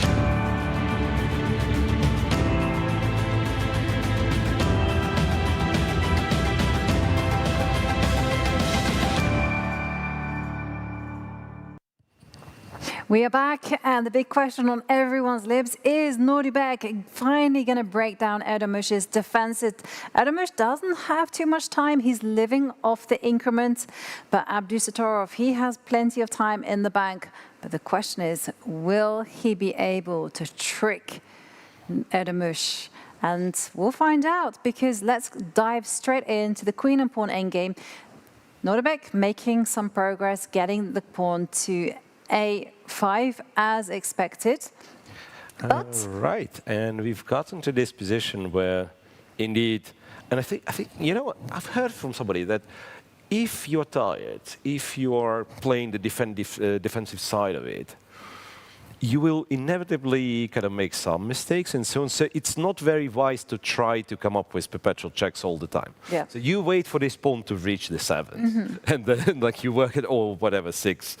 Yes. So you just watch for, because we all know it's a draw, right? Yeah. It has to be a draw. It is a draw. But if, let's say, if you're on this second and each move you're trying to figure out how does the draw look like and so on. You just let the pawn advance. Yeah, let the pawn advance. Think of where the king is, and then just come up with a check. So how about we try to do that? We go king e3, for instance. I was going to say, yeah, you know, first up, have a safe hiding place for the king. But I don't think we need to analyze that deeply, because Erdomush is actually following your advice. Have you taught him? No. He's giving some checks. Well, actually, yeah, exactly. Why prolong the game? Let the pawn advance, I agree. And then that way, it's 50 moves. Yeah. Here, you could see 100 moves quite easily if you throw in a whole load of checks. But earlier on, we did see the arbiter get involved, and it looked like there was some kind of discussion, some consultation about notating the score sheets. And it was about notation, and there was some dispute about that. But it's really unclear as to which player was correct. So king goes to h3 as That's what I want to do. I don't know why, but... Because that's what we're taught, right? The king has to be far away from the pawn in order to avoid far away from these diagonals, I believe, right? So that when say king gets to b7 and they block with queen. Queen f1 check. And that's king b6. No, but that is what makes it problematic. That and also the king sometimes gets in the way of the queen. So now I'm thinking, check here, queen blocks. Check here, king goes, I guess, here, right? Yeah. Oh well, and you have one more check. And you can hide your king. I was hoping to hide my king. Now I'm no longer sure if I can hide my king. You could hide it on a8. But then you go for the other technique, which is just to prevent the pawn from advancing. Check. Then you go, where do you go? King b5, yeah, king b5 played. And now there's no check. There's no check here, because queen here or queen here. So it's now the time to go king now, h3. Yeah, probably you move the king to h3. Yep. And then that way you can continue with your checks. Yep, king h3, nice. I feel like as part of your arsenal, you should have knowledge of certain endgame positions. Like, for instance, what can white aim for? Where the A pawn will promote and the queen is covering all of the checks. Are there any positions like that? And then the second one is like where the counter checks are. So, okay, he's given a check in the center. Now, one thing that you do know is that queen endgames, the queen needs to be in the middle of the board. She's way more powerful there. But I believe like it's still very, very hard for us, for human brain, to process all those like queen endgames. You only memorize these kind of patterns. Yeah, you hide the king there or the opposite area, and what type of checks you're giving, and so on. Because memorizing move by move, like the Caro-Kann games, for instance, there's a lot of exact, precise positions, right? Here, it's much harder to navigate. A6. So now, apparently, black has 1, 2, 3, 7 moves the draw. And any move, for instance, a move like king g2 loses. Move like king g2 loses. Why is that? Because white goes a7, and apparently you run into a counter check at some point. Okay. See, one does have to be careful. Queen f1, yeah, logical. Yeah, if you have a check, give a check. Queen f1 check. And it's casually move number 137. It's queen g1, queen f1 check. Now white has 2 moves that lose. And these would be queen e2 and queen b3. b6. Check on f6.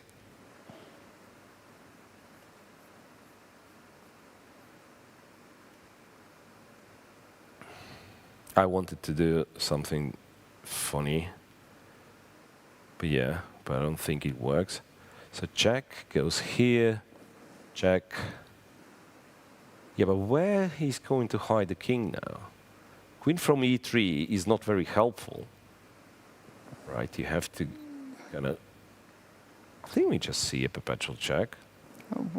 Queen e7 loses. To b8, okay, but same check from the just checks on the f file. Yes. Just checks on the f. Well, you can block. I tell you how. You go king. Get a closer and then block. Yeah. Exactly. Also, you can get the king to b5 and then block. Yeah, maybe. I don't know. With the king on b5, he was giving queen f1 check. Very clever. Ah, yes. The diagonal checks. Those are the best ones. Because they're less likely to be blocked. Double checks are the best ones. They're counter checks. These are illegal to block. Double check. It's hard to achieve double check when you only have one piece there. Domush, again, ticking under the minute.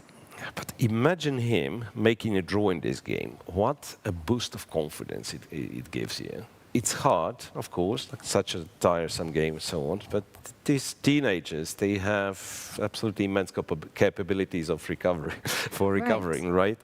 And what about the situation for Nordebek? Because Nordebek had such a good position, winning at times. He made life difficult for himself by trading off rooks. We have seen, for instance, Praggnanandhaa yesterday. Yeah, he didn't win. He didn't win, fortress, and now he lost. Yep. We also saw it Vantika in her game against Bibisara. She didn't win a winning position. And she lost. Then she lost afterwards and hasn't recovered her stride. Anna Mizicuk hasn't been able to bounce back after her loss on time in a winning position. Okay, I want to go king h1, which is probably a bet. Now, it's still a draw. King h1 is still a draw. But why not throw in some checks? Why go king? No, it's a silly move because I want to be funny. Queen g3 check.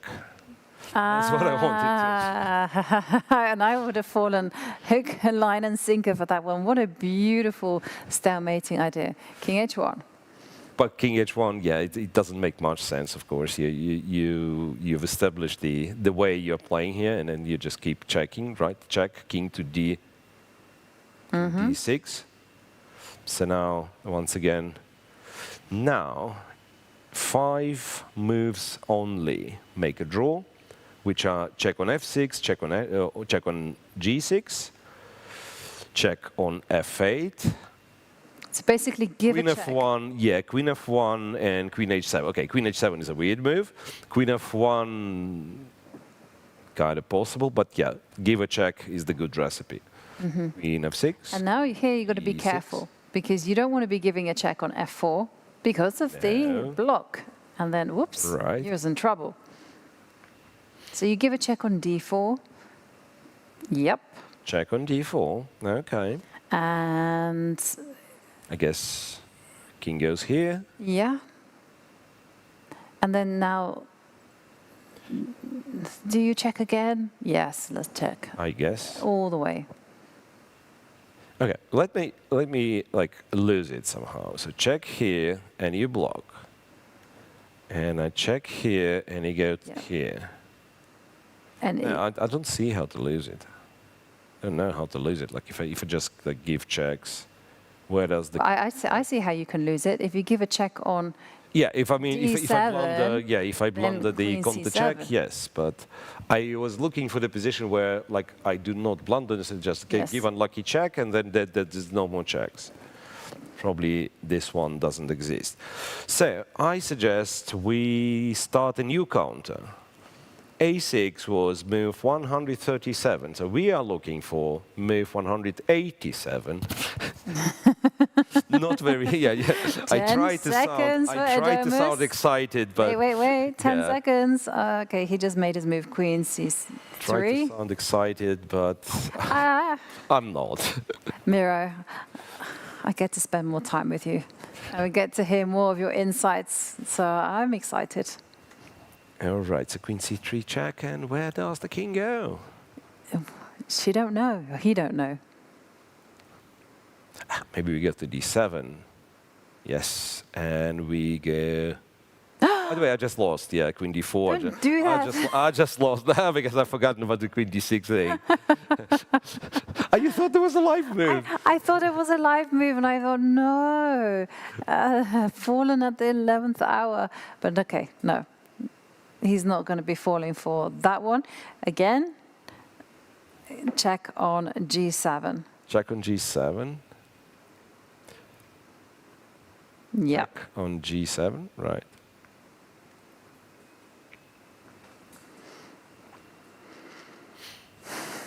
And what to do? Block with the queen. Maybe block with the queen.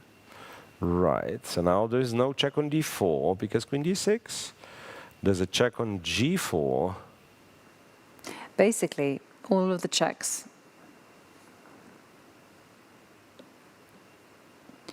All of the checks. Yeah. Barring Queen to D4, don't fall for that one. The Queen G4 check on the diagonal is good enough. Does block on E7. Mm-hmm. 146 moves. Yes. So 41 move to go. Yeah. If we continue with the checks. If we continue with the checks, it's 41 move to go. And now he's gonna... If he somehow escapes from checks, then I'm afraid we'll have to start over.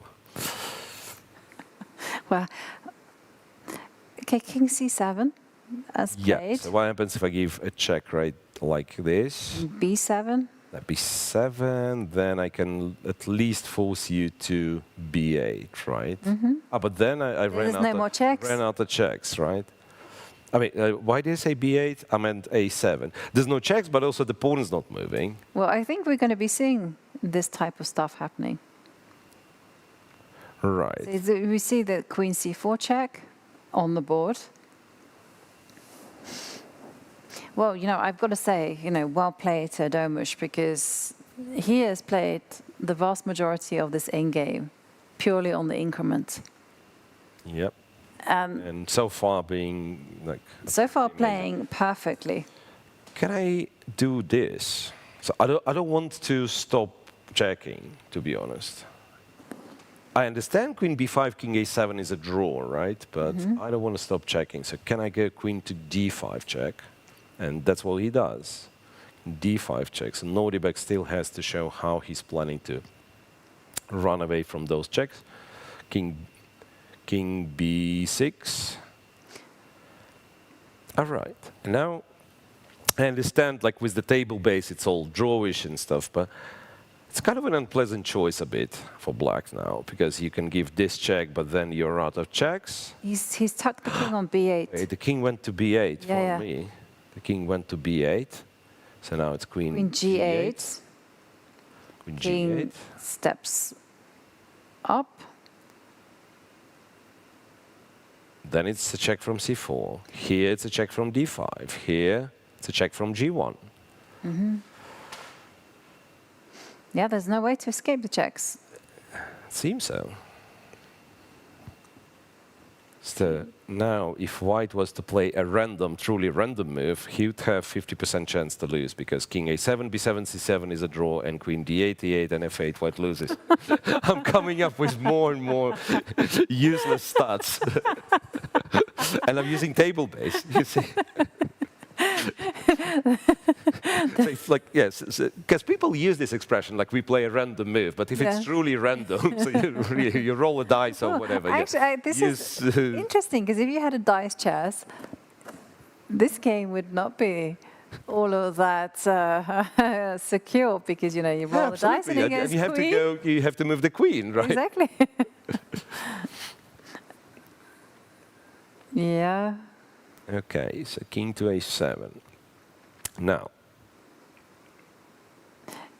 Okay, well now he's moved it to d5. Exactly, and he just, no checks. I was expecting queen to g1 check and everything to continue. The queen.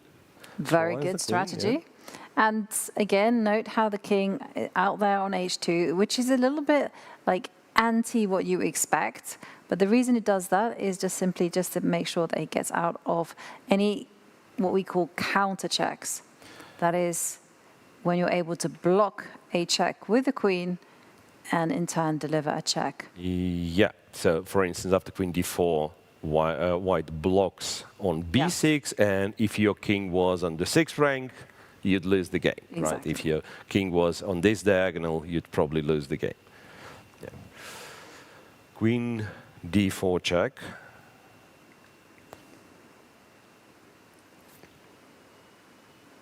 King a8 guarantees white the ability to play a7, right? Okay, so we've got to reset the counter. But if you do that, you can simply, what's the word? Just like you go king h3, and then if white goes a7, it's an immediate perpetual check. It's like you can immediate perpetual check. Yeah, that's it, and then check. Yep. And there's no escaping from that one. Right. Wait a second. I'm looking for the position.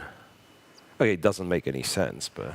I think I had a queen and pawn endgame, which I won also in the 11th hour. Wow. But I think it was with a b pawn. Yeah, b-pawn, you actually have a real chance. And the position I've created is to show the beautiful perpetual check with 2 queens, which we will not see. Yeah, but basically checks from d5, a5, and d5. It's a very well-known theme in puzzles. Yep. You just keep on checking.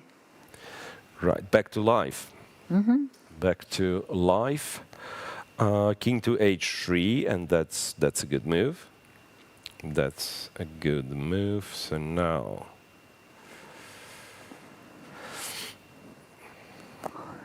queen check on c8. Careful where you put the king. No. Yeah, any move makes a draw though. I know. If you don't block with the queen, yeah. If you don't block with the queen voluntarily, then you make a draw. Yeah, King it's h4, true. King h4. h4 is also a nice square because, yes, white will block with the queen on this kind of complex of squares, and none of them sees h4. From none of them, queen would see h4. Right. I mean, I would be like hesitant to put the king on g2. I think that's a little bit of a misstep because there could be a block with queen to b7. Yeah. So king h4, it's very logical. again, now you can go a7, right? Okay, but still, let's start checking till kingdom come. It's incredible. But after a7, black has, I think, more moves that lead to a draw than moves that lose. Hang on, do they involve king moves? Let me see. Yes. King h5, king g5, king g3, all draws. Yeah, and actually the moves that lose are some silly moves. Yeah, they kind of give away the queen. One that I don't understand how it loses is queen to f4. Well, it's not like I would play this move, but and then you go this check, and king g4 you give well some queen c3, and it's the only move to win. No, we don't want to be seeing this. No. But basically, that's how table bases work. Yep. So that you think, okay, I get the clue, what's happening, because I'm following the table base. Did I tell you my story of studying the six-man table base when they got released? Because I thought, well, now I can learn get a lot of answers. Like, for instance, we all know rook is a draw against the bishop, right? The next exchange. But how about we add a bishop to each side, and then, or rook bishop against rook knight, or rook bishop against two knights. Yeah. And okay, I've gotten some answers. Say rook bishop against bishop knight wins if the bishops are of the opposite color. Then okay, probably makes sense. But the most kind of humiliating experience I've gotten, sort of analyzing, following rook and a bishop against two knights. Because apparently it's a winning position, and you throw pieces randomly at the board, and it says, I don't know, checkmate in 100, blah, blah, blah, 157. And I thought, okay, I'm a chess player, I'm a curious person, I will follow this 157, the main line. Yeah. And you go and follow the main line. At some point, it makes sense, yes, like rook and bishop pushing the knight to, to one of the edges of the board, but then they let them back. And then they push them to the corner, and then they let them back. So I couldn't figure out what's happening. So apparently there is some pattern, but if you just click through the first line, it's not easy to understand what's going on. I know what I would be doing in a practical game, right? Having this, just like trying to win the knight, basically, like somehow with the bishop. But that's quite tricky. So king h4 and queen to c7 was played. Again, computer wants to say. Let's use table base in a different way. So now I'm looking at losing moves. And I've been doing that, Miro. And I'm looking, is there any tempting losing move, right? Is there a tempting losing move? So, for instance, queen a7 and queen d8 lose, but I'm not very tempted to go there. There's queen g1 that loses, but you would never do that because of queen h7, so that's like, So we think there is not a lot of tempting there's a lot of suggestions to put the queen on pries. And check. Well, if you're playing dice chess and you roll the queen, you only have one move to survive. Wait, and if you roll two, you play with one die, right? Or, because we used to play with like some very strange. It's more of a backgammon chess kind of mixture, and you have three.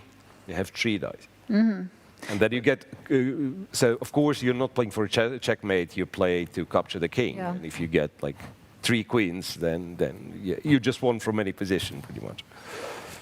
I've been doing an interesting exercise, or rather, it's been my nephew who's been challenging me. So we've been playing online, and he has a rating of 300, which is okay, but I have a significantly higher rating than him.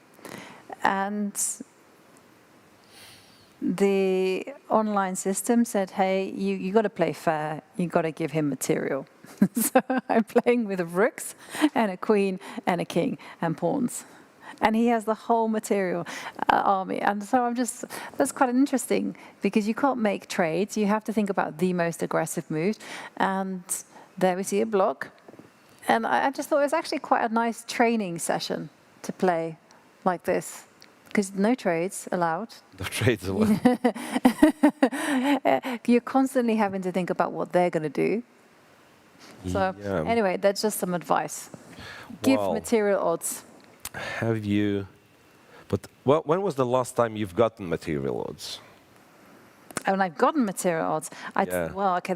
I was playing also in the Norwegian team chess thing, and it's a kind of casual fun thing, but they like to play with time odds, and so they were playing 10 minutes. And then, according to the average team rating, you all play with this. You all play. And yeah, I had to play with 30 seconds. 30 seconds on the clock against 10 minutes.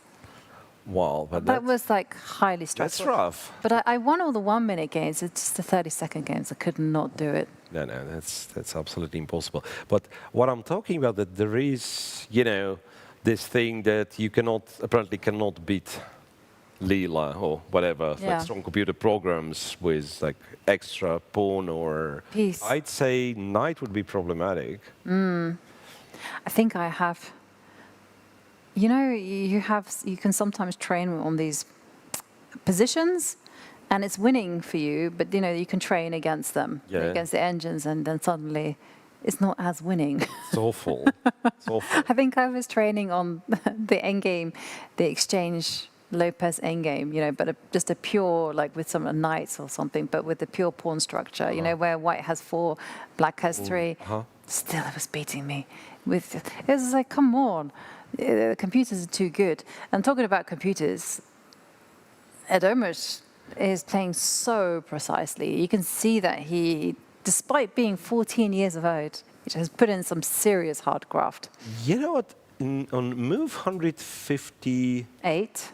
156, a couple of moves ago, after king c8. Apparently there were only 2 moves that would make a draw.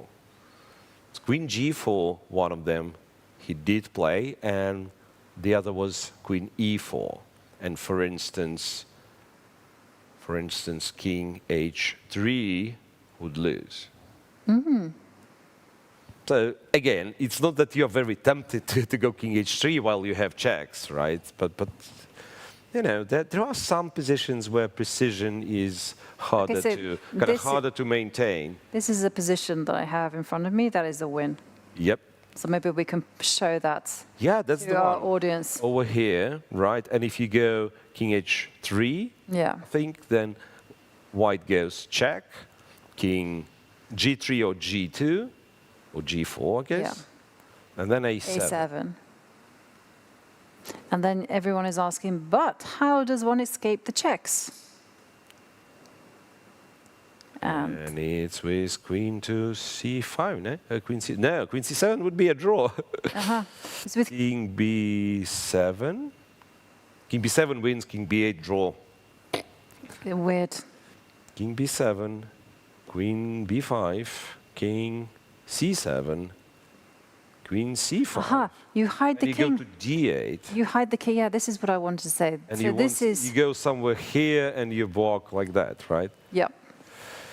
Anyway, we digress. We return but back it's actually quite important. I'm going to make a note of that one, just so that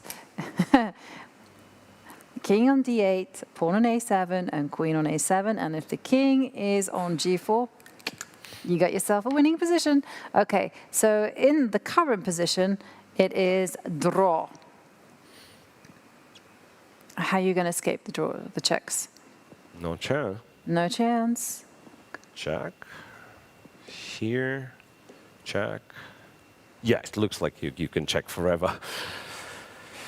You're going to check forever. And can you tell me what the move counter was? It was 100 and... We are waiting for 187. 187. Move number 187, waiting room. Okay. Do you think we're going to make it to midnight? It would be cool if we did. So that would be finally, right?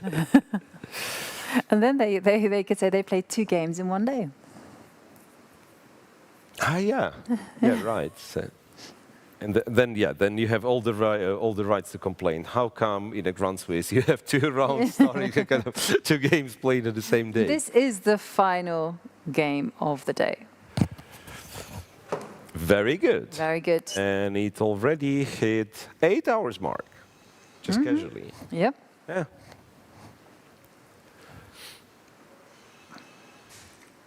It'll be interesting tomorrow to see how this long, grueling game will impact the players. I mean, they're both very young, so I'm expecting them to be as fresh as it gets, right?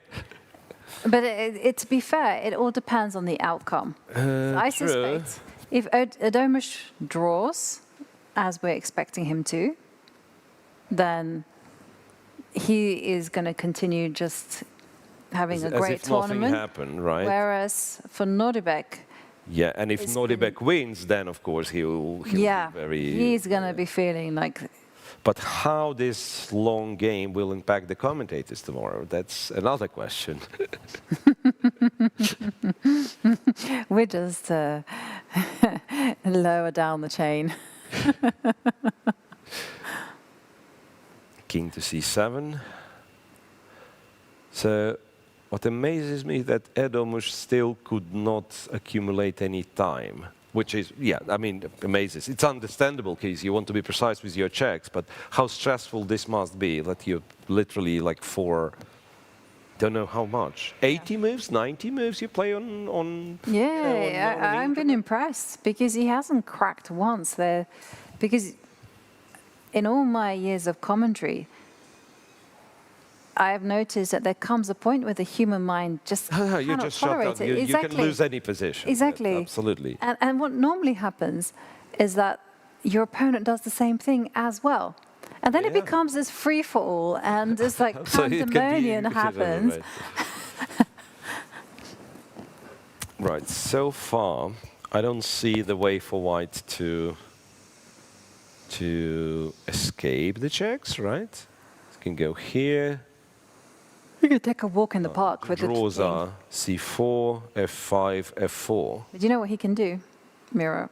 He can have some fun for another 20 moves.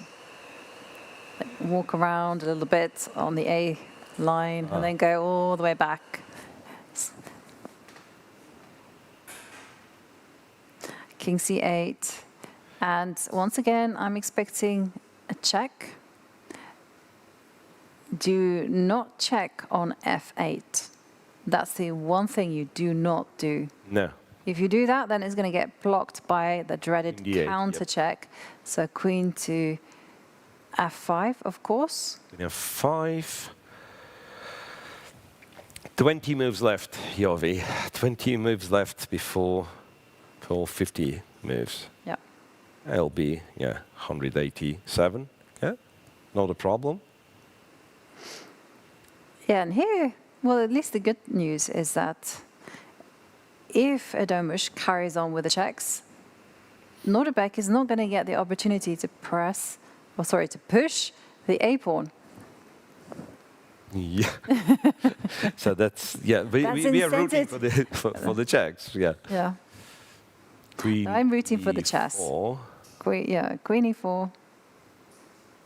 Now queen c6 though. Yeah. And you still go check. The queen with the checks go round and round, right? Yeah, they round and round. And did you know that the arbiter is obliged to step in and declare the game drawn if... 75 moves, yes. not 50. Yeah, up to 75 moves. So if none of them claims. Yeah, and... I believe I've seen this situation with some weird material where both players were kind of playing for a win and didn't want to claim a draw, even though there were 50 moves.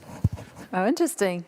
Because, normally, of course, like if you deal with professionals, the people are aware and clear. But by move 50, without a pawn move, you realize, okay, I'm probably trying to make a draw here, right? And I can also tell you, Miro, I learned this rule back in 2019, I want to say. But if there is an illegal move earlier on in the game... Illegal? Yeah, illegal move, and you notice it, like, say now 168, you can go back in time to that exact... and replay the game. And replay the game. Very good. So there's always a worst case scenario. It's good to know. I never knew that. I was like, no, because I always thought that like illegal moves were one-time offers. Like, you know. Yeah. Oh, I don't know. I think the introduction of kind of official competitions in Blitz and Rapid made this whole kind of rules around the legal moves a big thing. Because before that, well, let's be real, how often people would make an illegal move in a tournament, like when you play classical chess.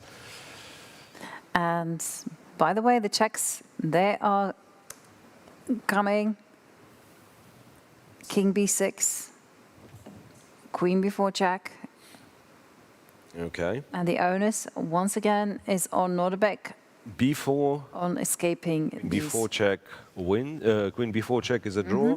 Queen d8 check is a draw. Interestingly, queen e3 check would have lost. Interesting. Yeah, because after queen c5, apparently it's a lost position. Maybe because they can get that construction that we saw earlier on with the king going on d8 and the queen. I'm curious to know now. So queen e6 and you hide on a5 and you go to b5 and then there is no checks and then you go a7. Wow. Anyway, back to reality. Queen b5. Now it's moved 171 and queen d6 is okay. King goes to a5.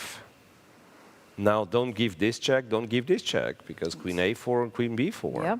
So give a check on the diagonal, and that's exactly what he's done. D8's fine. And it's really instructive how he chooses queen to d8 as opposed to queen to c7. Because queen c7, you know, you don't have so many checks after it gets blocked. Yeah. It's kind of longer checks, right?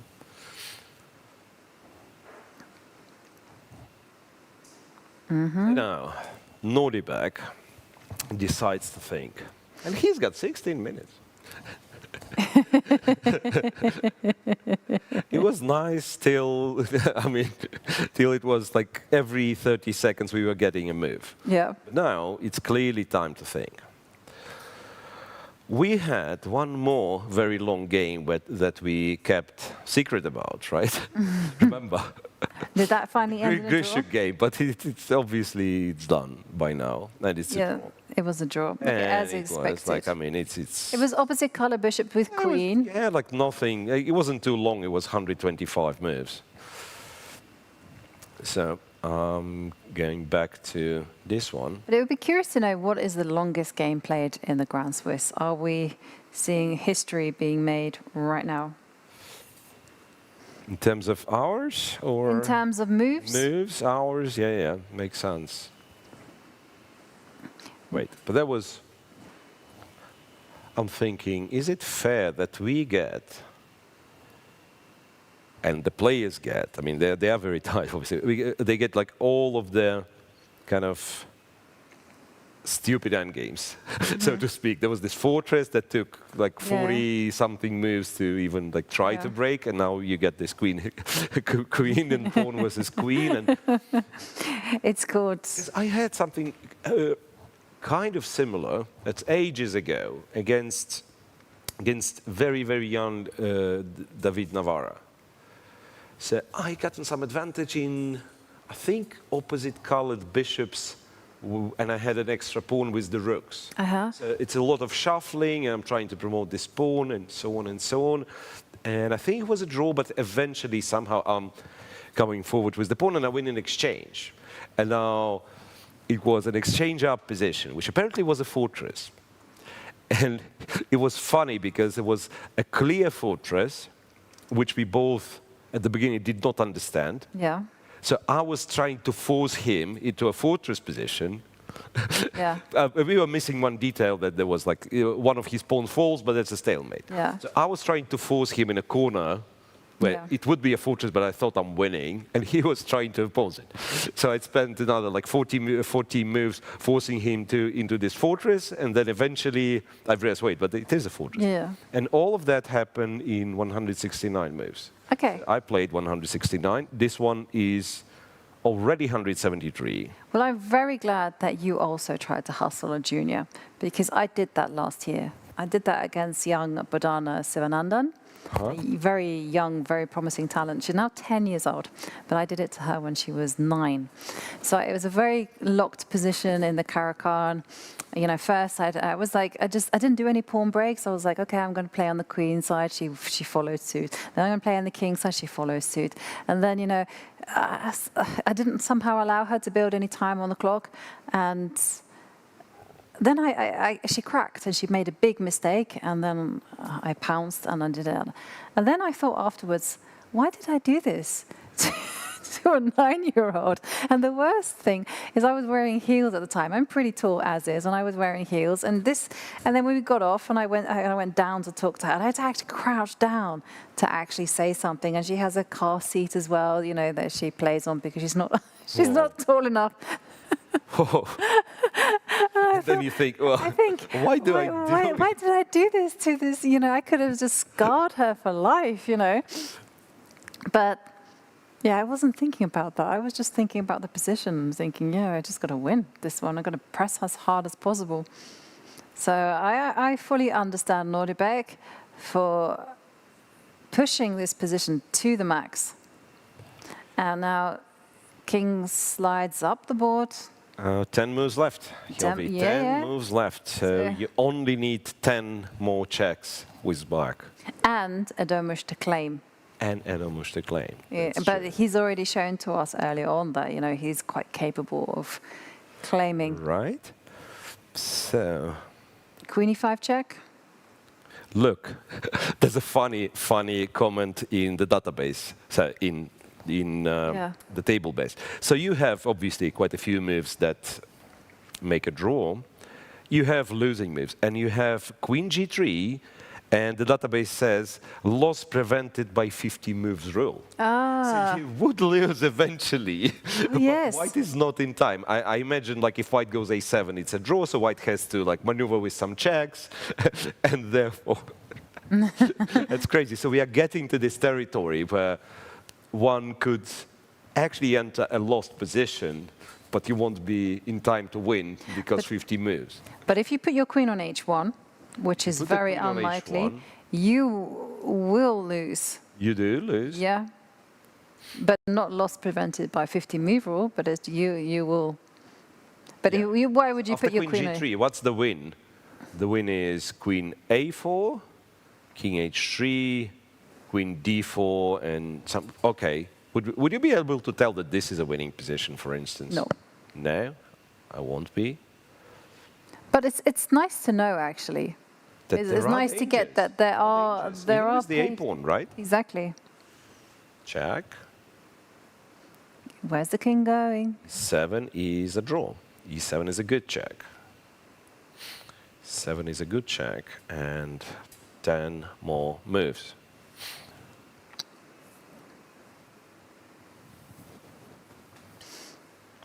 But where did he go with the king? He went forward.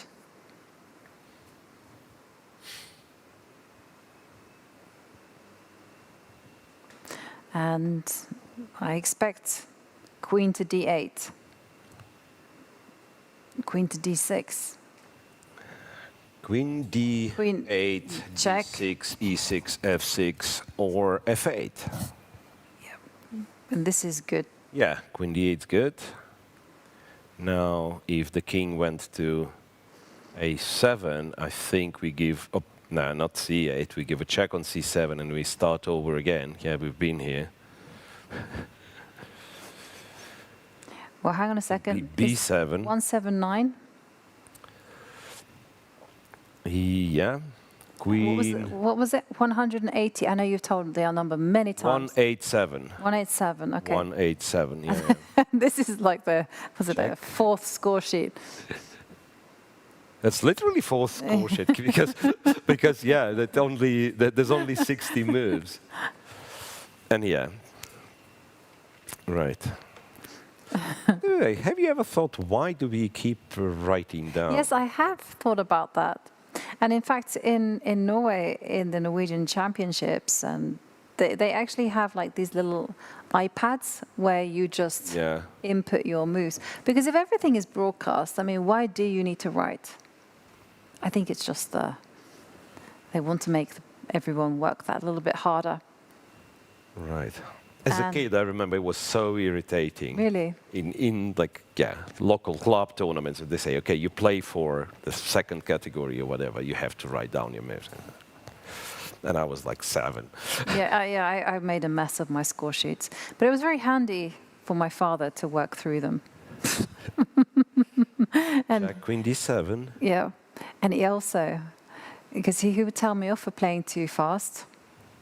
So what I tried to do is I tried to trick him, because you used to write in pencil because you're a kid. So I erased, I rubbed out half of the moves. I got found out, let's put it that way. So Queen E7. Yeah. Give a check, you can go Queen D4, and we're on 183. Yeah, so again, more and more kind of quote-unquote losing moves where table base says loss prevented by 50 moves rule. Yeah, and actually, did you catch that moment? Nordebek looking at his opponent, understanding that he's not going to be able to escape these checks. And he's not going to be able to advance the A-pawn and initiate another set of 50 moves. Wow. 183. B6. Okay, let's see if he will or will not claim. King B6. I'm expecting Queen B4. Yeah. So Queen D8 is good, Queen B4 is good, and Queen E5, strangely, is a draw. Queen B4. Have we been here? I think we've been here already. Actually, our team have gotten to work and said that the longest game played in the Grand Swiss was in Riga, and that was between Kuzhubov and Grandelius. No, this would have been actually not in Riga, this would have been in the Isle of Man if it had been played in 2023. King A5 and Queen to D8, and it's still a draw, and it's 186. Okay, so we're smashing the records today. We have the youngest player to have beaten Gukesh as a reigning world champion. We've also have the longest game that's been played. One more move. Yes, and we are so close to Adam Mus claiming the 50-move rule. No, he's not. He's enjoying the game. It's his first Grand Swiss, so he's enjoying playing here. But here he can give a check just for fun on E5, on You know what D4. happened? I'm not allowed to analyze anymore because the software says 50 moves, get out. Yeah, exactly. But this is what you do, is you check, if you're super sure of this, you check on D4. They will block with Queen to B4. Yeah. And then you go, Arbiter, please. Please come and check the 50-move rule. Yeah, so I wish I could input those moves, but the software would not let me do it. Well, is the game As still being simple as broadcast? that. Yes, even though the result has been preordained. Oh, no. What happens? Yeah, the game's going, yeah. Okay, no, but he's off to check with the Arbiter. But what happens if... If now he claimed, no, he should stop the clock. No, he's just going to check with the Arbiter. He has 3 minutes and 33 seconds. Plenty But he has of to time. stop the clock and claim. How can he? No, you can check with the Arbiter. You can say, how many moves is it to move 50? Or you can see. But I don't see the problem. Why don't you claim? Maybe he is Why don't claiming. you claim?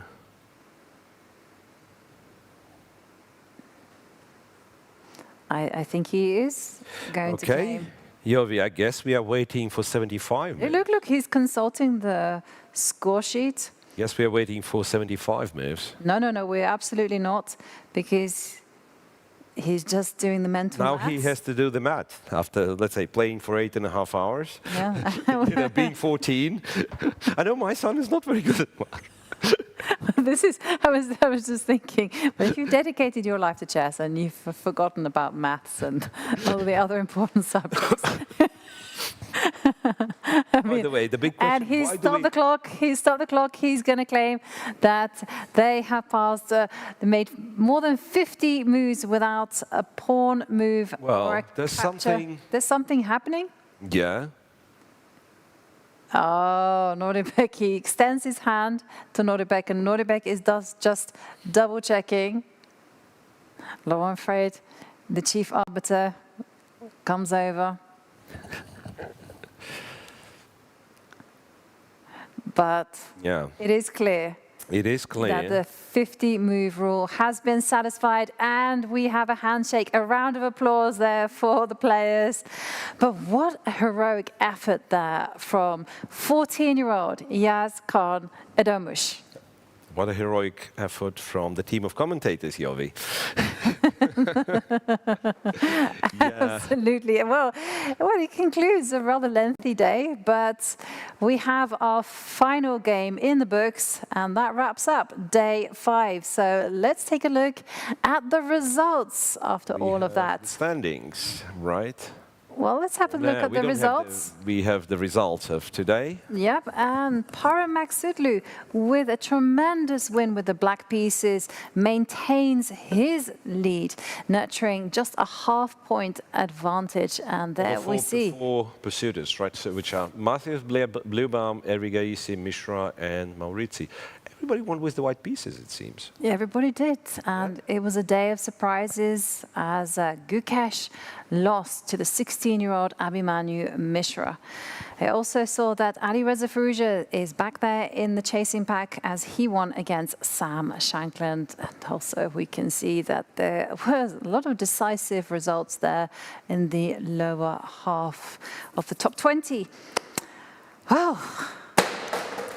Oh dear, that was me. That was quite loud. That was. I apologise that I've been knocking things all over all day, and I seem to have done the whole hat trick.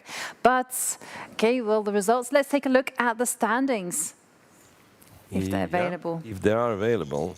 Okay, we don't have quite. We don't look at the standings. We declare the players of the day. Which definitely is Edomush and no, I'm just kidding. So the players of the day. They are Bibisara Aseobieva for her victory. And of course, it had to be Abhimanyu Mishra for his incredible win against Gukesh earlier on. Felt like it was yesterday. It was an exciting day. But of course, you know, this whole broadcast and this event would not be possible without the efforts and all of the input that our co-organizers, sponsors and partners who support have made the FIDE Grand Swiss 2025 in Samarkand possible. So we thank the Uzbekistan Chess Federation, the Youth Affairs Agency of Republic of Uzbekistan and the Ministry of Sports of Republic of Uzbekistan for their dedication and leadership, as well as our partners, the Al Malik Mining and Metallurgical Complex, Uzbekistan Airways, China Datang and AMEA Power for their commitment to promoting chess in the region and worldwide. And that wraps up another dramatic day here at the FIDE Grand Swiss in Samarkand. Upsets on every side, and the standings, well, they have taken a little bit of a shake. A big thank you to everyone who tuned in and joined us. And before we sign off, we are going to share with you and look back at some of the highlights of today's. See you tomorrow. Goodbye.